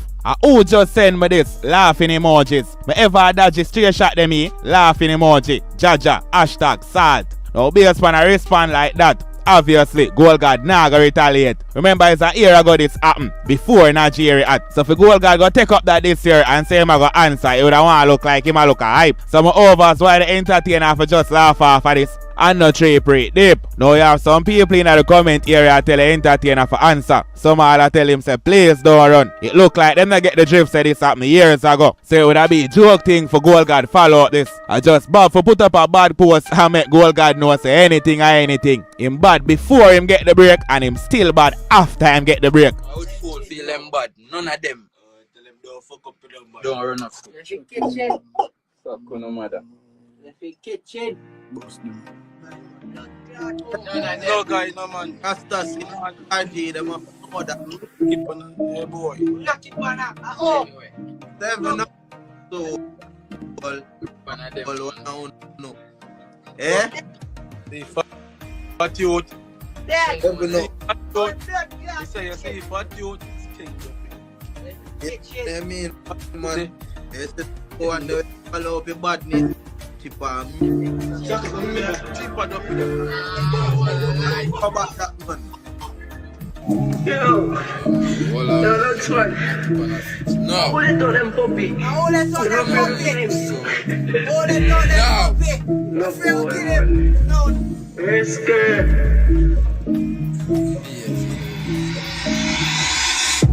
Jacking on my jeans and done. Right now me head back like watching Samsung.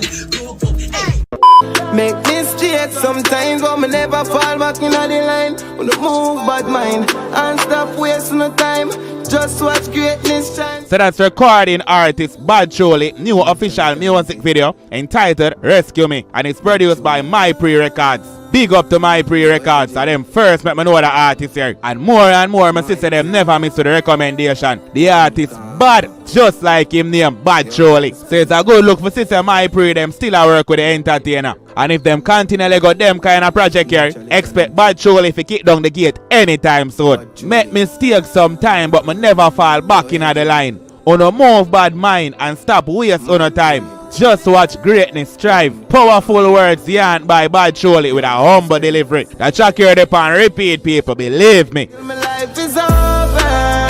Man, I have to fight the fight. I'm getting stronger from my weakness and a kryptonite. And feeling not an option enough in my style. I'm just a juvenile, but that don't mean me not gonna try. Motivational lyrics right there from Bad Choli. People remember the name. The artist here destined for greatness. In meditation alone show me that. And him delivery amazing. Clarity peak. The entertainer show say until him life is over, him not stop fight the fight. Him a get stronger, him a build strength from him weakness. And right now him not have no kryptonite. And you see failure is not an option. I know Bad Choli style. Now hear the part where move me out of my seat paper. I'm just a juvenile, but that no mean me nah go try. What a mindset from Bad Choli. I saw we need the youth them for meds. Not no try, not no done. Age is just a number. Life start from the first breath you take. Youth man out there, go for no goal from Shirley out. Don't say you're too young. That should have excuse them and run with that mindset here like Bad Choli. Me I feel alright, so me set this as a promise. She said, son, you make me proud. Just go on for do the greatness, but problem for my shoulders. So I keep journeying. What a song from Bad Choli. Amazing, beautiful work piece. And it's not just the track alone, give me that energy there. And the same flame me I get from the visual, the music video, well clean and up. And the artist alone I will mix in that one here. Remember which part of meditation there. No friend, no family, no foe. I just the entertainer and him talks them. People, me definitely I recommend you to go check out this one from Bad Choli. The artist got hard, likewise the production team got hard. We can't stop big up My Pre Records. Him believe in the youth them and him go all out for them. Him surely know music. Don't feel like them man can't get big artists on them rhythm, you know. Him have project out there with La Boss, Nation Boss and all heap other big artists. Them all dep on a rhythm here with Bad Choli, cause My Pre turn it in a juggling. But when me I try showing out the producer of all heap of options out there. And it's a good look for system, see that talent here and believe in him. Till him all get me for believing in the artist. So you see that link dep on the flat, one click me I beg you know. Believe me, me guarantee you know, him nah go disappoint. Just go check out the artist's full song and see what I go on for yourself. Silently with my problems, I'm drowning. Please can rescue me. Still I stand alone. The crew I'm firmly making load firstly. Can't be my rival, but my victim, wanna do a wordy. If you care, you're the shot and it all one. More shoes than chard and carbon. Copy can't one man. Finna take this kill out enemies 1, 5, 5, 6. I got that and it a drop if I'm no pressure bone. Lucifer appear and it is not a clone. Full of gun, hungry thing, me now for some grenade. Hey boy, you feel brave, nah, get you. So the teacher team send a message out there, people. And Vybz Kartel fully approved that one here and I endorse it. That one here have to do with the talks them where I go around. I said the world boss and the man himself out for jump off in our lyrical battle. Uno want Cartel war some little monkey artists, and when war start, and them see them one a run go for help, go inform about recording a prison. Then when restriction drop, uno say them win or whatever. Member Cartel rub out the whole alliance, so who is them? Uno just wait, man. Pussy just wait. Seal up your fate. No, all know who I get style as monkey artist. Anyways, me over the message they good, believe me. Remember which part of the entertainer there, him currently incarcerated. So it's hard for him follow up the clash thing. Plus you don't know how Vybz Kartel stay from morning, him like go brawling and direct. None of them think them can't get fed up because of which part him there. And the liquor way I release out in the public, him still a getting a problem fit. So right now the entertainer team are showing us him now mates that. We have to just wait till the G bus off charge next month. Then them time they wanna can pray that clash they wanna been anticipate. Anyways, people, make me know the thoughts and opinion on a message of the Vybz Kartel team sent. We now wanna know our style. Big up two of the artists them. Big up the man himself, Alkaline, and big up the world boss himself, Vybz Kartel. that was it for the show. Big up all of my subscribers and all of the viewers who stay until the end of the show. Really appreciate it. Bless up on yourself and go and live good.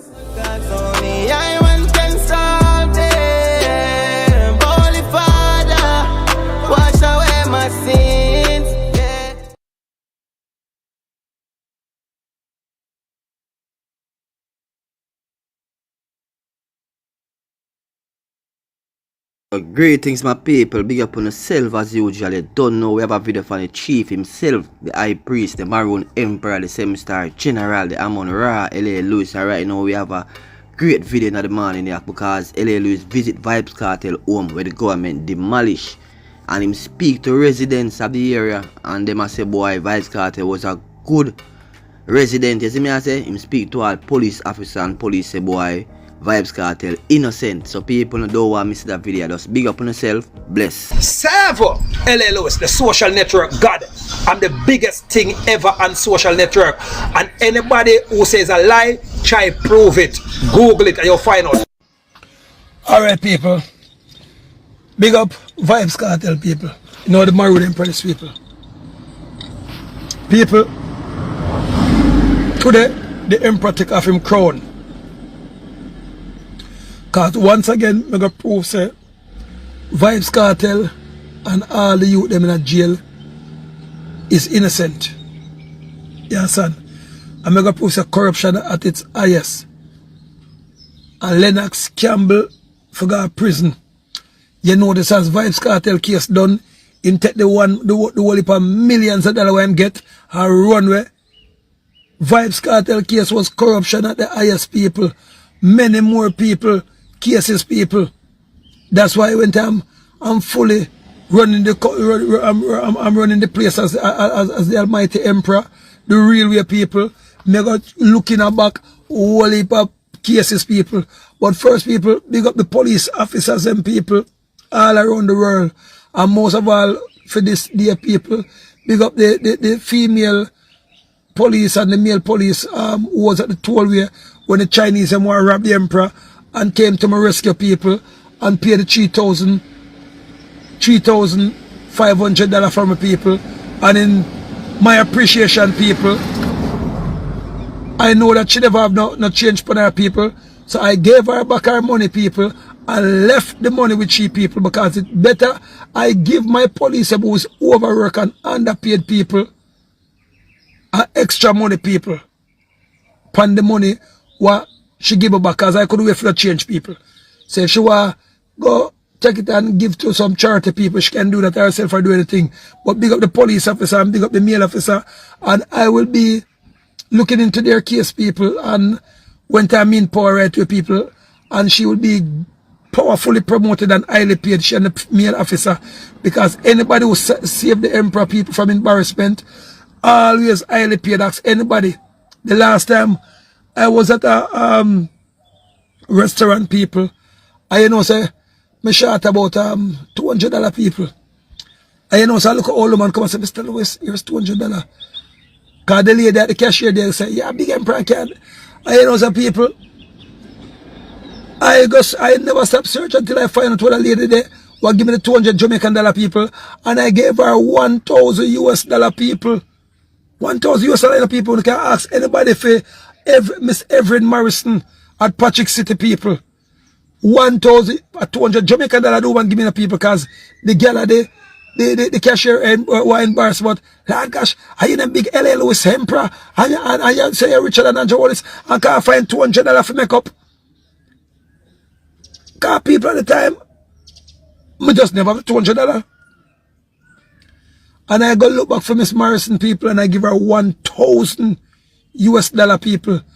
And the woman cry water and say, Emperor, you know, say, me day I'm broke and poor and pauperizing, not even fool me having in my house.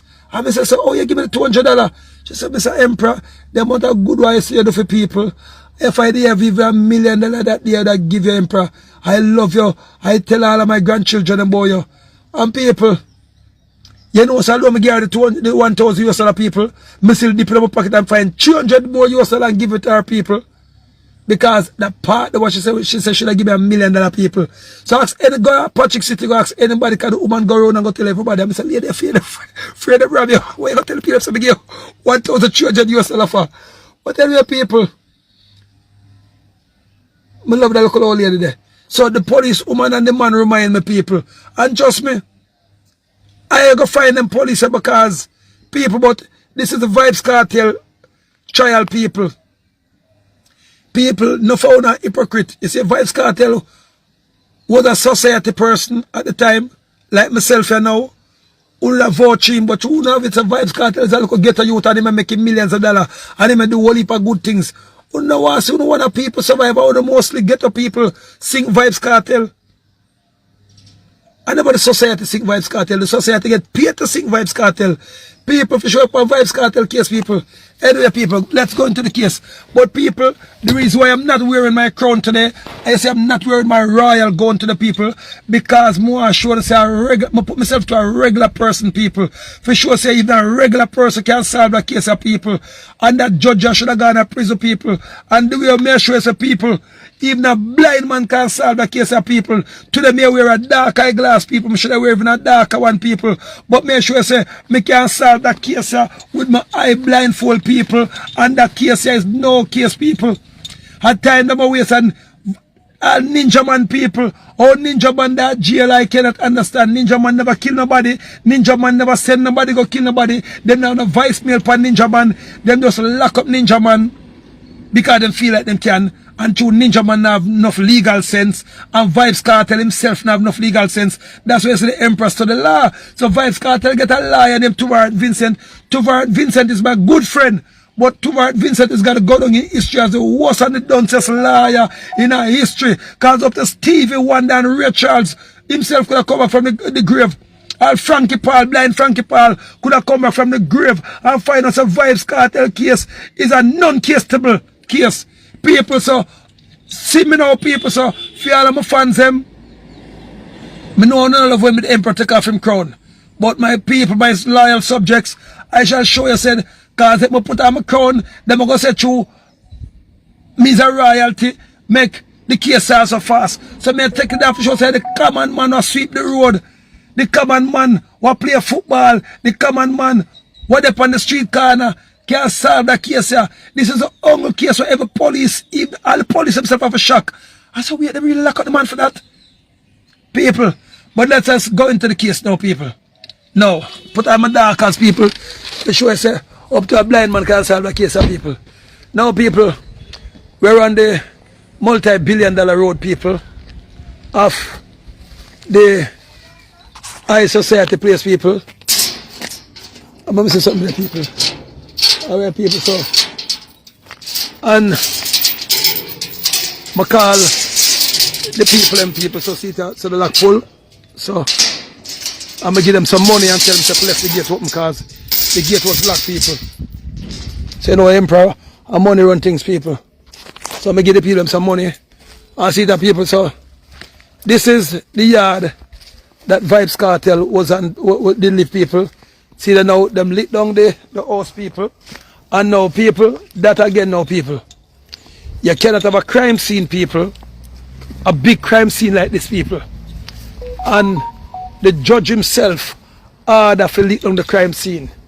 Now, that shows something like conflict of interest there, so. Or that shows something like corruption there, so.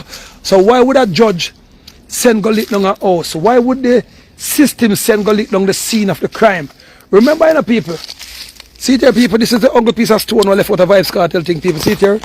The only piece of stone left out of the house. So, there's now, people, was the part of the house, people. Here's was the yard now, people. I see the people, the yard, the wall is tall, people. And as I notice the gate there, people, so the area is infested with nosy neighbor. Yes, people, I said it. Up at them area, the neighbor them nosy. Them go wire something because it's up here lonely and boring. So the neighbor them up here sort of cut them ears, people. So if no neighbor over the front there, so yeah, when they get beaten with pick a sicker people, you know, remember, you know. Now them claims that Sean Storm go pick up lizard people, and people lizard is alive, people. Because remember, Vanessa Bling saw lizard people. Several more people saw lizard. And when them tell people, lizard, oh, we go, my lad. Make sure them say, the yard there now is a nice farm ground, but we sure them say, why the judge lit down the house? Because we do the investigation. You understand? So big up yourself. I see people, Rastaman farm. Yes. So, yeah. Oh, I don't know about last week. I mean just come down now. Yeah, man, that's me go close it back, uncle. Oh, you like the gate? All right. Oh, you want that things, them? I come in them, man, because for you keep the yard clean, man. You understand? Yeah. Yeah, the contractor. Oh. So me go on the yard. Oh, so. And get the brethren who are around the farm. No, yeah. Yeah. And link up the brethren because some people next door. Yeah. They want to see him. So eventually now, me get the number and give them and them talk to him. So what me do there now, me say no, but it don't make no sense in planning things. And them are dead out. So me just put the water upon it now. Because when I time, cause me never find it, cause it was running when me come over here. Yeah. And me never find the locker. So eventually me search and find the locker. You can get there run down. Yeah. And you know some vibes cartel original yard is. Yeah man, me know that man. So I see it, a Rasta man affair on the govern the yard now. Yeah. So you a Rasta man. Hold up piece of money here. See if you can go buy some juice. Yeah. You understand? Yeah, you don't know. Yeah, man, can Rasta man no pocket of money. Man, so me come and just deal with them. So when you left. And Rasta man, you know, me tell them say, oh person, you're always talking to echo. Me tell them say, even if a dog ball out up the whole neighbor hear it. Yeah man. Because up here says our quiet neighborhood. Yeah man. So if a man for say I'm gonna murder a man up on the yard and beat him with pick a stick, what the next door neighbor them gonna do same time? You know what you mean? The next door neighbor them all straighten it thing. And call police and call security. Yeah, cause so them all straighten it. Because up here so now deal with loud nights. No. So you what they do? When they left, if you take some of them things there now. Oh, the pop show, the man thing there. Yeah man, hallelujah about the place. Alright, yes man, alright, so see it now, so. Because you grow them. No, the man may grow them. No, him left them and them are dead, so you grow them now. Yeah. Alright, so see your next $1,000, yeah. So right. when I don't just pick some of them for me, that's me can carry on know, say, me cook some food out to some breakfast at a cartel yard. Yeah. Alright. So now I'll go for your knife. Yeah, man, and pick some for me, yeah? Yeah, man. Alright, my boss, big up yourself. Yeah, man, give thanks, my lad, yeah, man. So back again, people. So you see, people. So the emperor will be eating breakfast tomorrow out of His Excellency, the King of Dancehall Vibes Cartel Yard, people.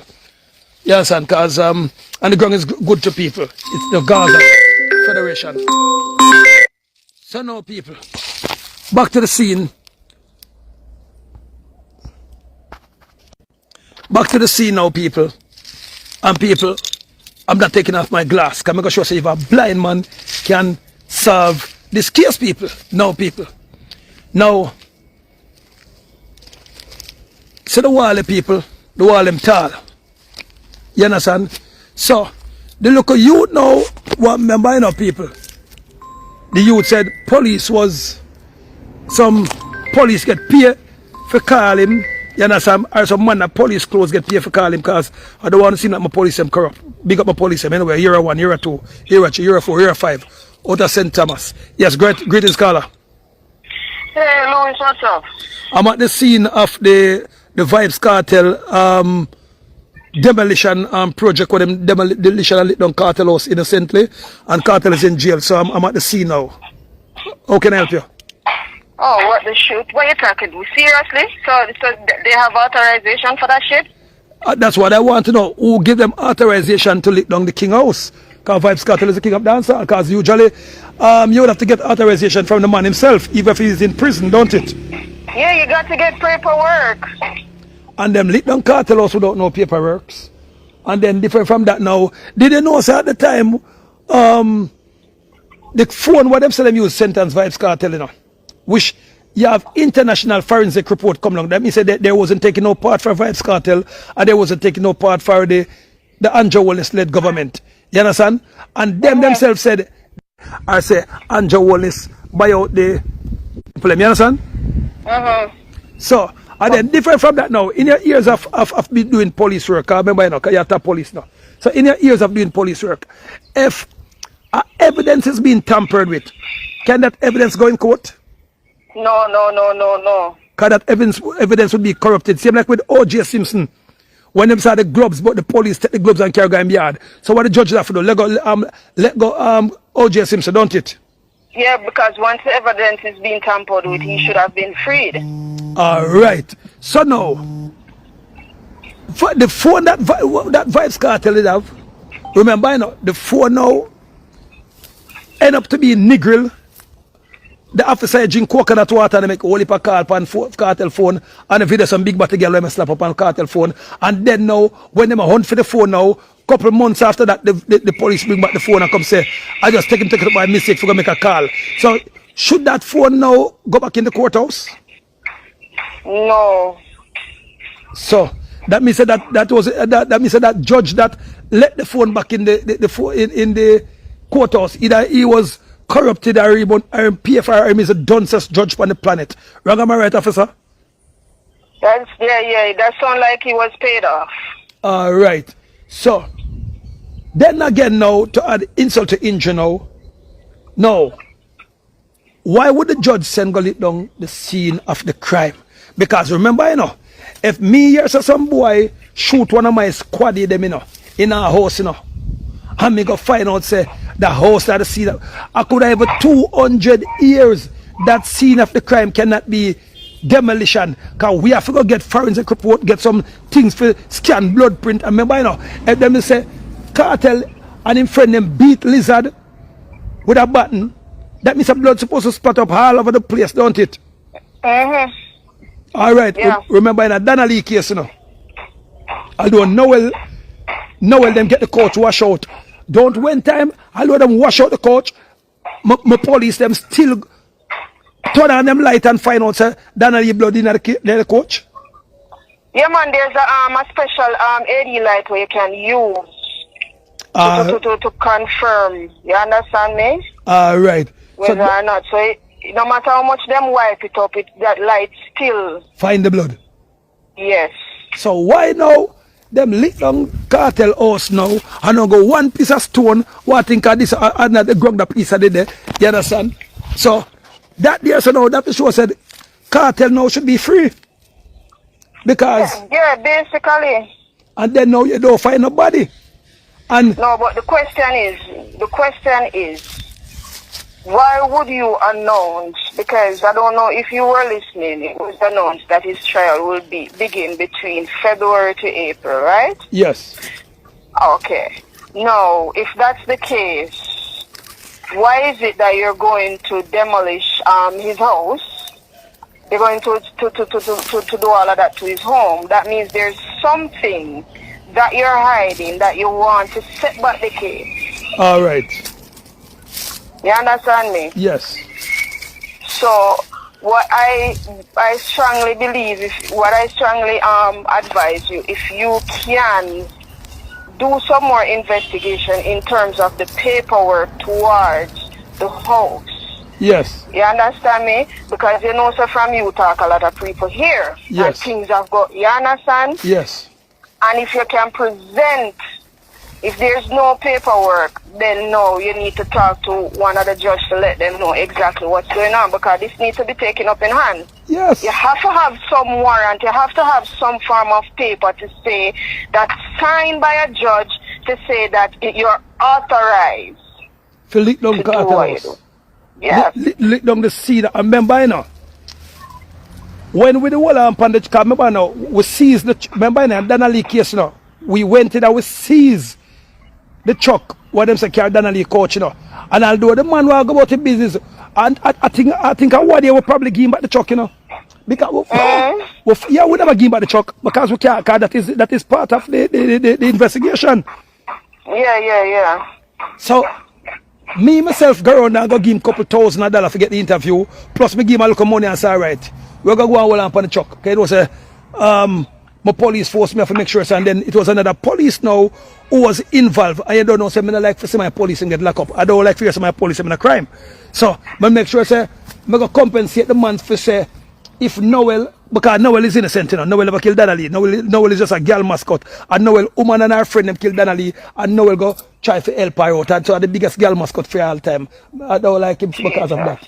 So big up Noel people, but Noel never killed Donnelly people. And he wouldn't in the madly in love with Donnelly, but baby mother plus woman, so him take the measurement and say I'm gonna save the baby mother. So I just say go. So but we'll go back to Vibes Cartel case now, my queen. Now everybody's hearing me right now. So and then now, remember now, Lizard is a wanted man. Lizard is a top killer. Sean Storm is just a little DJ. So you feel a little normal DJ named Sean Storm could have go pick up Lizard nearly 200 miles. I remember, you know, Lizard have to pass half a tree. And you know, some police, some half a tree, fully bad, fully guzo. You understand? And Lizard not beat down the door and say, officer, them a try to kill me. And Lizard not start struggling and the people in the traffic, noonday traffic seat. And then Lizard have to pass Red Hills Road police again and have to pass 3 miles again. Come on, McQueen. Remember, you know, them say Sean Storm go for Lizard, you know. And Sean Storm is a little, me not say, him a punk, you know, but Sean Storm is a bad man. I'll make him box over Sean Storm and kick him in the face, but you don't know. To him say Gaza. Sean Storm is a little church youth. I just DJ enough for them DJ. Them are a real bad man, them are church people. True, that's true. Yeah. Me not bad. True. The Emperor is just brave. I'm not a bad man, I'm just brave. If you take an Andrew Wallace and Bill Gates and all of them. You understand? Yeah, man. So, and you have to be a brave man, have to stand up for the police force, because you know, so them cheat the police force bad.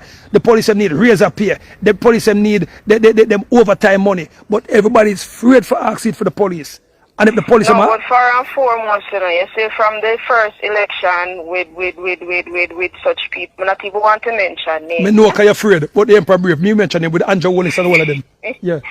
From day one, you know, me keep saying a chess, I play. Yes. You understand him, I play chess. Yeah. And you see, me not gonna lie, me not bias. Him go back in him books and him kind of watch and play with him previous leaders for his party, what they have done and the mistake. Yes. And what him have over PNP is togetherness. PNP do not have it. No, me tell them already. Well, find a nice pumpkin in a cartel yard, though, sir. I go with a pumpkin. Yeah, man, find a pumpkin. A pumpkin I go on my dinner table. Yeah. And if them continue, they're going to give him the upper hand. You understand? Yes, because togetherness is not there. So I'm going to talk to Mark Goldie, because I'm telling you, so unite with Peter Bunting. Some females on his team. Lisa, Anna, pretty and sexy. Females. Yeah. All you for them there, but me don't know why the man afraid for do. I don't know, you know, man. Why the man afraid to go for the female them? But anyway, my queen, minute you go back for Mark Golden thing, that's another show, you know. Because another thing. Andrew will beat him bad. Back to Carter now. So see it now. So now them say Lizard jump the fence. My boy say him jump the fence. So if a man jump the fence in that nice, beautiful area and a ball for murder, wouldn't you believe say the people them would have run out and come defend him? Because up here say no. I just click. Archive, Guardsman, LLO security team, Maroon security team, plus my POLIC police, my organized crime force. Them would have come in panic. So we don't see how this makes sense. And then different from that, one of the jury now, you know, she did that with the police at the time. Whatever lunch break, she gone and tell the police about the case, and it was recorded. So here's again now with a jury now, with a police officer, where go out and attack and everything like that case. That jury there should have dismantled. So no, but what you know, it has to, I mean, I think, alright, even though, alright, let's say them say that go on with Lizard, yeah?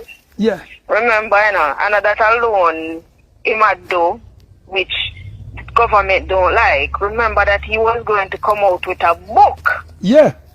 And the book would have revealed a lot of things. Corruption and things. He is very influential for this generation, my generation, and a little bit of your generation. All right. You understand me? Yes. Because you know my generation are the young generation. And we're smart. And Cartel is smart. You understand? So the only way now to prevent all of that from happening, have him behind bars, because even if you have him on house arrest, all of them, you cannot stop him if him there road. No. So the only way, lock him down behind bars, find something. So alright, we're going to use that against him. Yes. You understand me? Them send all sort of artists, film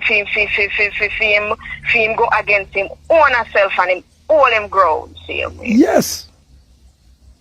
You understand? So this now what them a do, after show, it's like them a show say, listen, we have you behind bars and we can show you say we still have you under control. Alright, let me tell you something now. I want to my Jamaican police them. Me have to recommend them. Them not stand up with bullshit.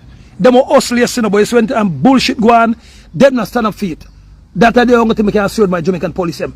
And when you say a man get wall enough, and every police support him, but you don't know say police them can't go up front and go say him to come out because them now lose them job or lose them life. Because you know, under the government, all police afraid of the Prime Minister. And this is the other Prime Minister, I say police are afraid to talk their mind. So, I don't know that the Prime Minister is bad. Even police, you know, our police are fully bad. And police are still afraid to talk their mind against Andrew. Everybody, everybody, because he's a person who love make statement. I can remember, for example, the young girl who just, when COVID just started, you know, the young girl, she said she not go in, Andrew this, Andrew that, and what happened 2 minutes after she did their yard. Okay. And then I look a man with that jungle, and them all them say nah go in bed, and then bed them go pull him from, and then beat him to pull till him have to apologize. And then the other youth, what they sent Mary, was say, we're out here, Andrew. You understand? And then, and the only reason why him not come for me, because he knows I'm fully guzo. And him try it enough time. Because I remember say, Brother Peter, we used to walk over female and me used to go for the skull them for Brother Peter, you know. So he know say, and then Babs, you know, Babsy and me and Siago used to par. So Babsy know say, me know fear 61 order. Because Babsy know say, me jump 95 and 87. Because I drink water to my nose, whole fire them and me shout Empress Selassie. So Babsy know say, fear 61 orders now go against my 90 and my boss. Thank you, man. So me tell you, say, the caretaker for Vibes Cartel yard, powerful rasta man, the man go pick some apple for me. Yes, man, big up yourself, uncle. True. Now turn on the part that can watch. But that's a total stupidness though. They should have paperwork, some form of authorization. And his family should have been present. Anyone for him was there? No one. His family or family members should have been present to witness what is taking place along with the paperwork. And Andrew Wallace trick the public. Andrew Wallace tell the people themselves them vote for him. He would have let go cartel. And everybody believe Andrew Wallace them going to go cartel. And so them go cartel. I kill them and kill cartel at prison. If I never go in France, so them go price the cartel food. To kill cartel at jail. Nobody would know. I mean inform. Oh my God. Yeah. So. Oh my God. And Andrew Wallace say when time he win now, people can't sleep with them door open. I know see it go on. And it's a pure that double up. You see it go on alone? No, sir. And I'm not being politically, I'm just holding a man at him word. Because like when I tell the police, I'm saying anytime in a power, they have to get a couple of 100,000 every month for pay. Say, I not do that now, they can't say the emperor will him murder. And everybody knows say anything the emperor say let him say. Say, some boy, you see the thing is, you say we sit down and we take the crap from all of them because we are saying this and that, and if we talk, them, you know, government are going to do this. And we allow them to do it. We are allowed. You understand me? And the more we stand up and the more we talk, and the less them are going to get to do what them are do. But we not do nothing. That's why the people have to roll with the Maroon Emperor, get to the Maroon sovereign government, so out of the jurisdiction. If there's a police, you just out of the jurisdiction, get to the sovereign documents, but we don't know when the free come feed. And with that now, when they don't pay a tax, unless you don't feel like to pay a tax. Because I see a thing going over there. I died at the toll booth. And when I see the man them duty on police and they take toll, I say, my youth, oh, you have to take toll away from a police who's upon duty. That's not supposed to go on. That means a police decides to run go down the road for solve a crime. If him have money, the crime can. No, not under my government. Anytime I'm fully in power, no police or doctor or nurse or even politician or government worker should pay a toll fee. Yeah, that's Yes, true. Yeah, and senior citizen mustn't pay a toll fee. Watch out that here for the Bingy, man. That's true. Yeah, man. We're not supposed, we Jamaican citizens should not pay toll overall. Yeah, you should have paid toll overall, because for road.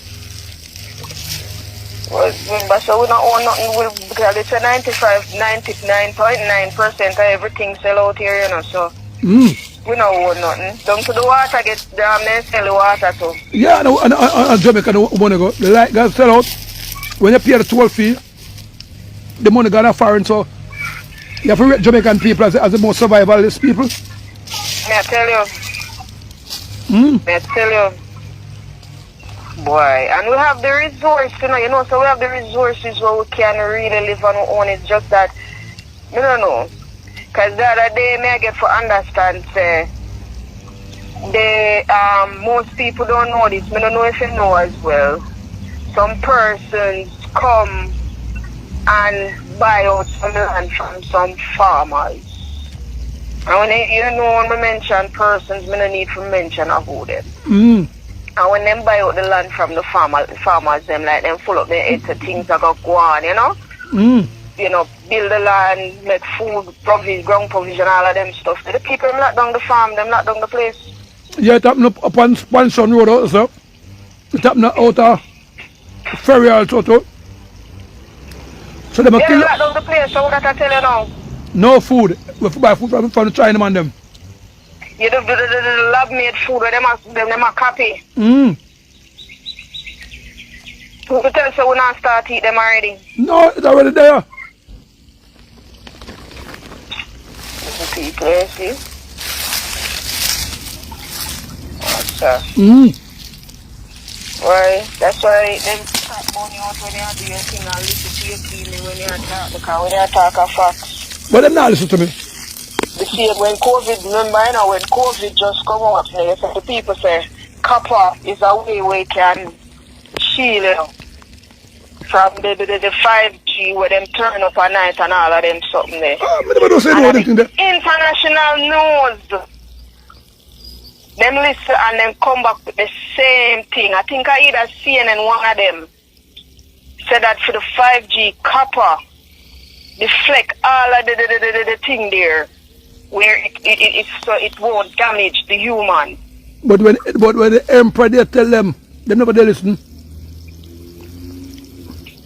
But them no, you see that. But this is the thing, you know, what I realize with Jamaicans. You see, if them parents or them not hear it from them four parents, it no go so. Them not take no time for read no book, to do them own research or to educate themselves. Them take the little rubbish and say yes. So when you come now and I talk about something strange that I've never heard before, is either you're mad, is either you're not no sense or your head a go. And this is what beating our system so bad. Yeah, because read, do the research, know what is going on out there. And if you tell people to right now, go to all the countries across the world, Jamaica is one where them are target the most.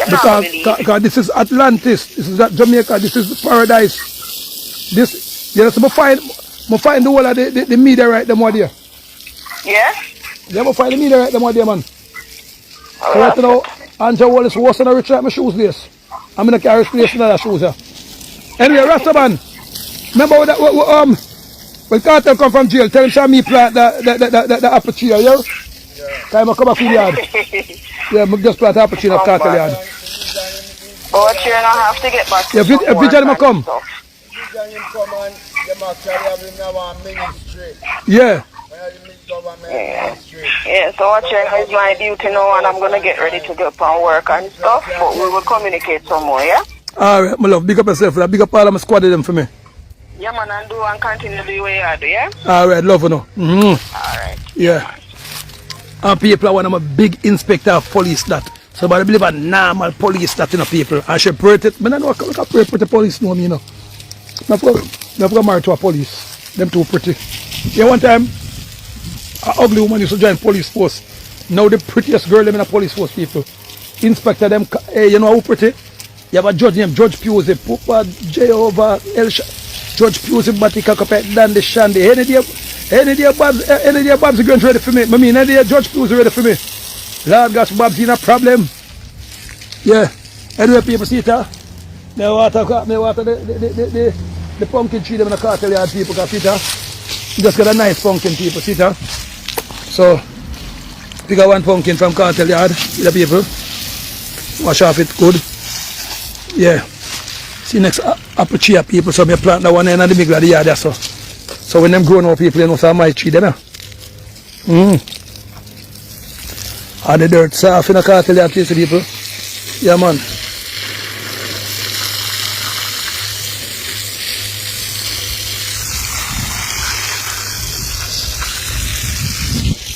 So, that's it, the people. Send the people. Back now to the thing now. We got my police officer who just called people, beautiful lady, beautiful inspector. So I go up on duty now. It's alright, people, so. Now, up here, so people, them vex for say, I look at you like cartel now, buy us in them area. The cucumber them not good, your uncle? The cucumber them. Yeah, let them grow small. Yeah, but if you want to test them. Yeah, pick up one cucumber from go ahead and the scallion them good. Pick up them. Man, I will do that for them, man. Alright. Yeah, man. So big up the Rastaman. This is the Rastaman people. Feed earth. Yeah, man. Yes, people. So see it now. So. Now. If lizard now, people, did come to the gate of people. Once lizard jump the fence here now, people. No, the other youth them say jump the fence, people. Once him jump the fence, people. If cartel them, they say them run him down, people. I don't think him could have gone away down the road as a people. Him could get to it. Man would have hold him, because if a man just kill a man, people, and it claims a cartel about 200 man up here. And you, the man that make off here, you drop the higher fence here. And forget your people. A 3-way, a 4-way of run, people. If I'm have to run good on the road as a people, I run go up the road. I remember say cartel them have only a fast car, only a fast bike, people. So some man that go for me is the people. You understand? So some man that go for me is the people. And then the next road neighbor them up here some people would hear a man about murder. Why? Oh, not till now, the next road neighbor hear no man about for murder, people. Up here some people is the art of richness, people. LLO's era, people, the Maroon Emperor era. What go you out? Safe. Yo, me tell them say, what years you live up here so now? Years. 15 years. If anybody say get murdered up here so they run my balls for murder, what the whole community gonna do? They will come out. Community a watchman. Community say everything will go. So nothing could go here so without the community now. And nobody I know can say cartel murder man over the yard. And I say, yes, a robbery never go on with it. Because I say my boss, safe. See people. So see that now, people. So the wall them say people.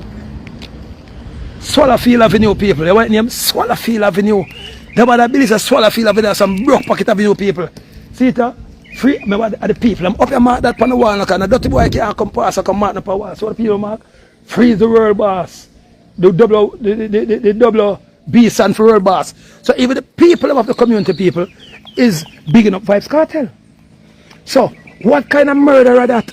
That murder people and the people them of nobility, the people them of richness is begging to free cartel people. See that? I build cartel, they building wall people, not even done their people. You understand?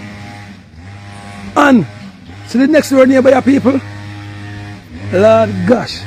See that people, good rich people. I'll swing song in the yard people. So if them people have any knowledge, see that, sit up on next door neighbor wall people. Hi neighbor, pick up yourself. Yeah, neighbor, hi darling.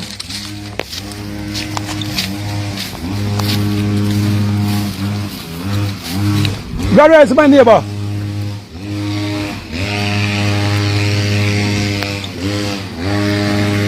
Yeah.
Let's talk.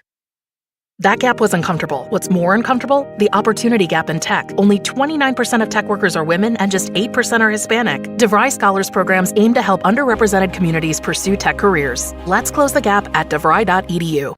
Today, chilling in the EWB Rolls Royce.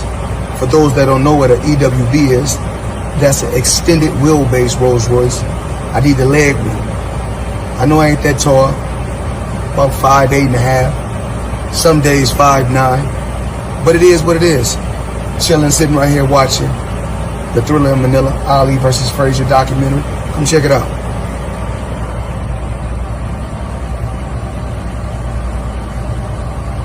Up top, every planet.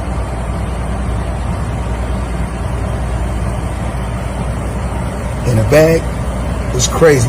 NBA Youngboy, see all this? It's on its way to you. Let's go.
I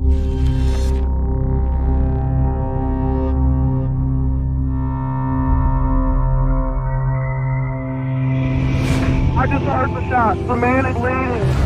Oh my God. A man shot to death at the wheel of his car. Shot multiple times. It was off on the right. Yeah. Shut off five. Detectives turned to a passenger who saw it all. There was a white lady sitting on her porch. She watched me the whole time.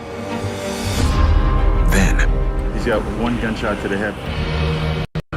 a mother receives a mysterious call Saying it was gonna kill my baby. before her son is gunned down on the streets he grew up on. I hate being this close and yet so far away. And the clock is ticking. For homicide detectives, their chance of solving a murder is cut in half if they don't get a lead within the first 48 hours.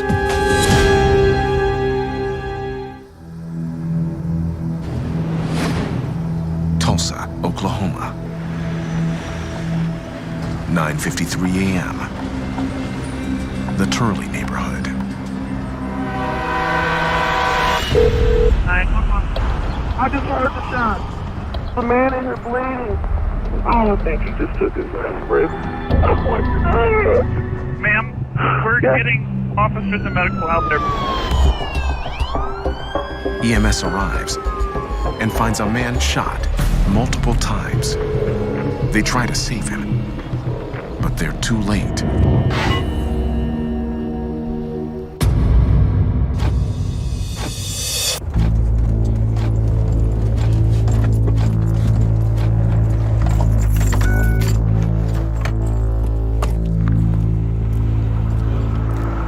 Howdy. All right.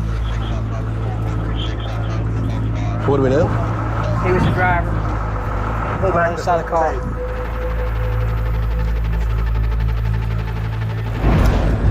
Detective John Brown is a 25-year veteran of the Tulsa PD. He's been in homicide for 2 years with a clearance rate of almost 90%. Have we ran the tag number on this car? We know who it come back to, or? His name is Dwight Webb. Dwight Webb. 55-year-old Dwight Terry Webb was born and raised in Muskogee, Oklahoma. He leaves behind a fiance and 11 children. Looks like he was shot while he was still driving and ended up in this yard. Well, you got a witness that lives here. We've got her. The woman that called 911 has been taken to homicide. Shot multiple times. It was off on the right. One's through and through. Shoulder, chest. Looks like somebody pulled their car up right next to him and fired through the open window. No cases. They worked on it for quite a bit. No cases. Pockets look like they've been kind of pulled out. There's no wallet or cash anywhere.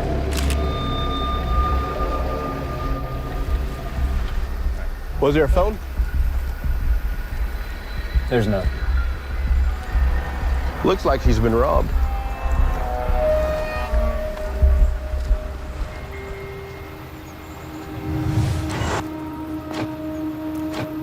Then, There was a guy that was in the car with us. patrol has a teenager who was in the car when the victim was shot. Is that a witness? Detective Matt Frazier heads to speak to the witness. Come with me, man. Man, I'm gonna talk to you in my car, real quick. What's going on, man? Bad days. Yeah, man, we all have bad days. My name's Matt. What's your name? Deion Jackson. Deion Jackson. How old are you, Deion? 15, so. 15? All right, man. Tell me what happened. Okay, so I'm walking down through here, Okay. and I see my uncle. I said, "Can you take me?" He was like, "Yeah, I got you, nephew." He picked me up. Then so we come around, and there's like a white Charger behind us. Then he put up on the side of us. The Charger. Yeah. Dion says the shooter was driving a white Dodge Charger. There's a white Charger. White Charger? Yep. Go with Z. Take him immediately out there. Okay. Hey, let's go. We're gonna jump in this car now. Dion is taken to homicide to get the rest of his story. There's this white Charger that shoots at him and then just speeds on out of the neighborhood. Brown notifies all units to be on the lookout for the suspect's car. Dion, where we leave off, man? Yeah, solid white Charger. He was put up down, and I can see the dude getting dressed. He shot like 4 times. I was scared for my life.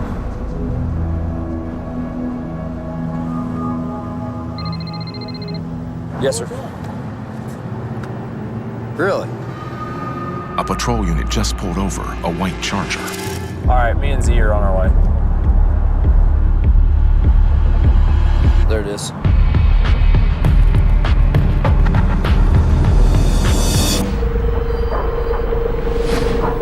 New Orleans. 6:40 p.m. An urgent call goes out to patrol in New Orleans East. Shooting direct when they pull. Male shot at location. Police and EMS rush to a derelict apartment complex and find a young man shot dead.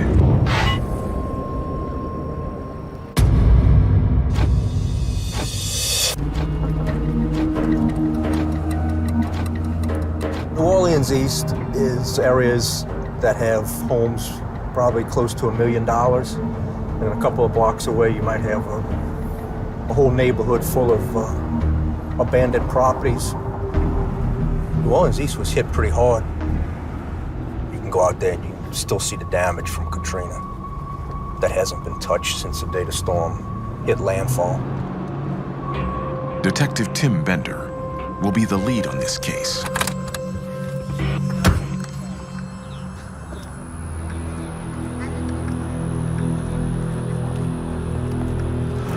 He's back here on the left hand in front of a door. Okay.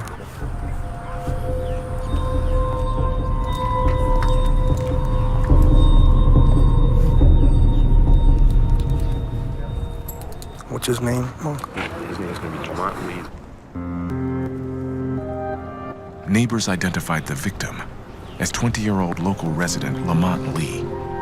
He was born and raised in the neighborhood.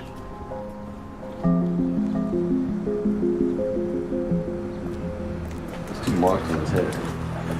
Is that a fall in or something? That's probably the main one right there, huh? The way his head's all swole up. An entrance or an exit. Just one? Just one in the head. It appears that our victim has one gunshot wound to the head. Also appears that it was fired at close range. Because of the configuration of the courtyard, if whoever the perpetrator or perpetrators were, they surprised him, he didn't have a chance to run. Kind of may have been cornered in this area. Okay. Near the body, they find a projectile, but no shell casings. The team canvasses the apartments for a witness. You know the dude who got shot? I don't know nothing.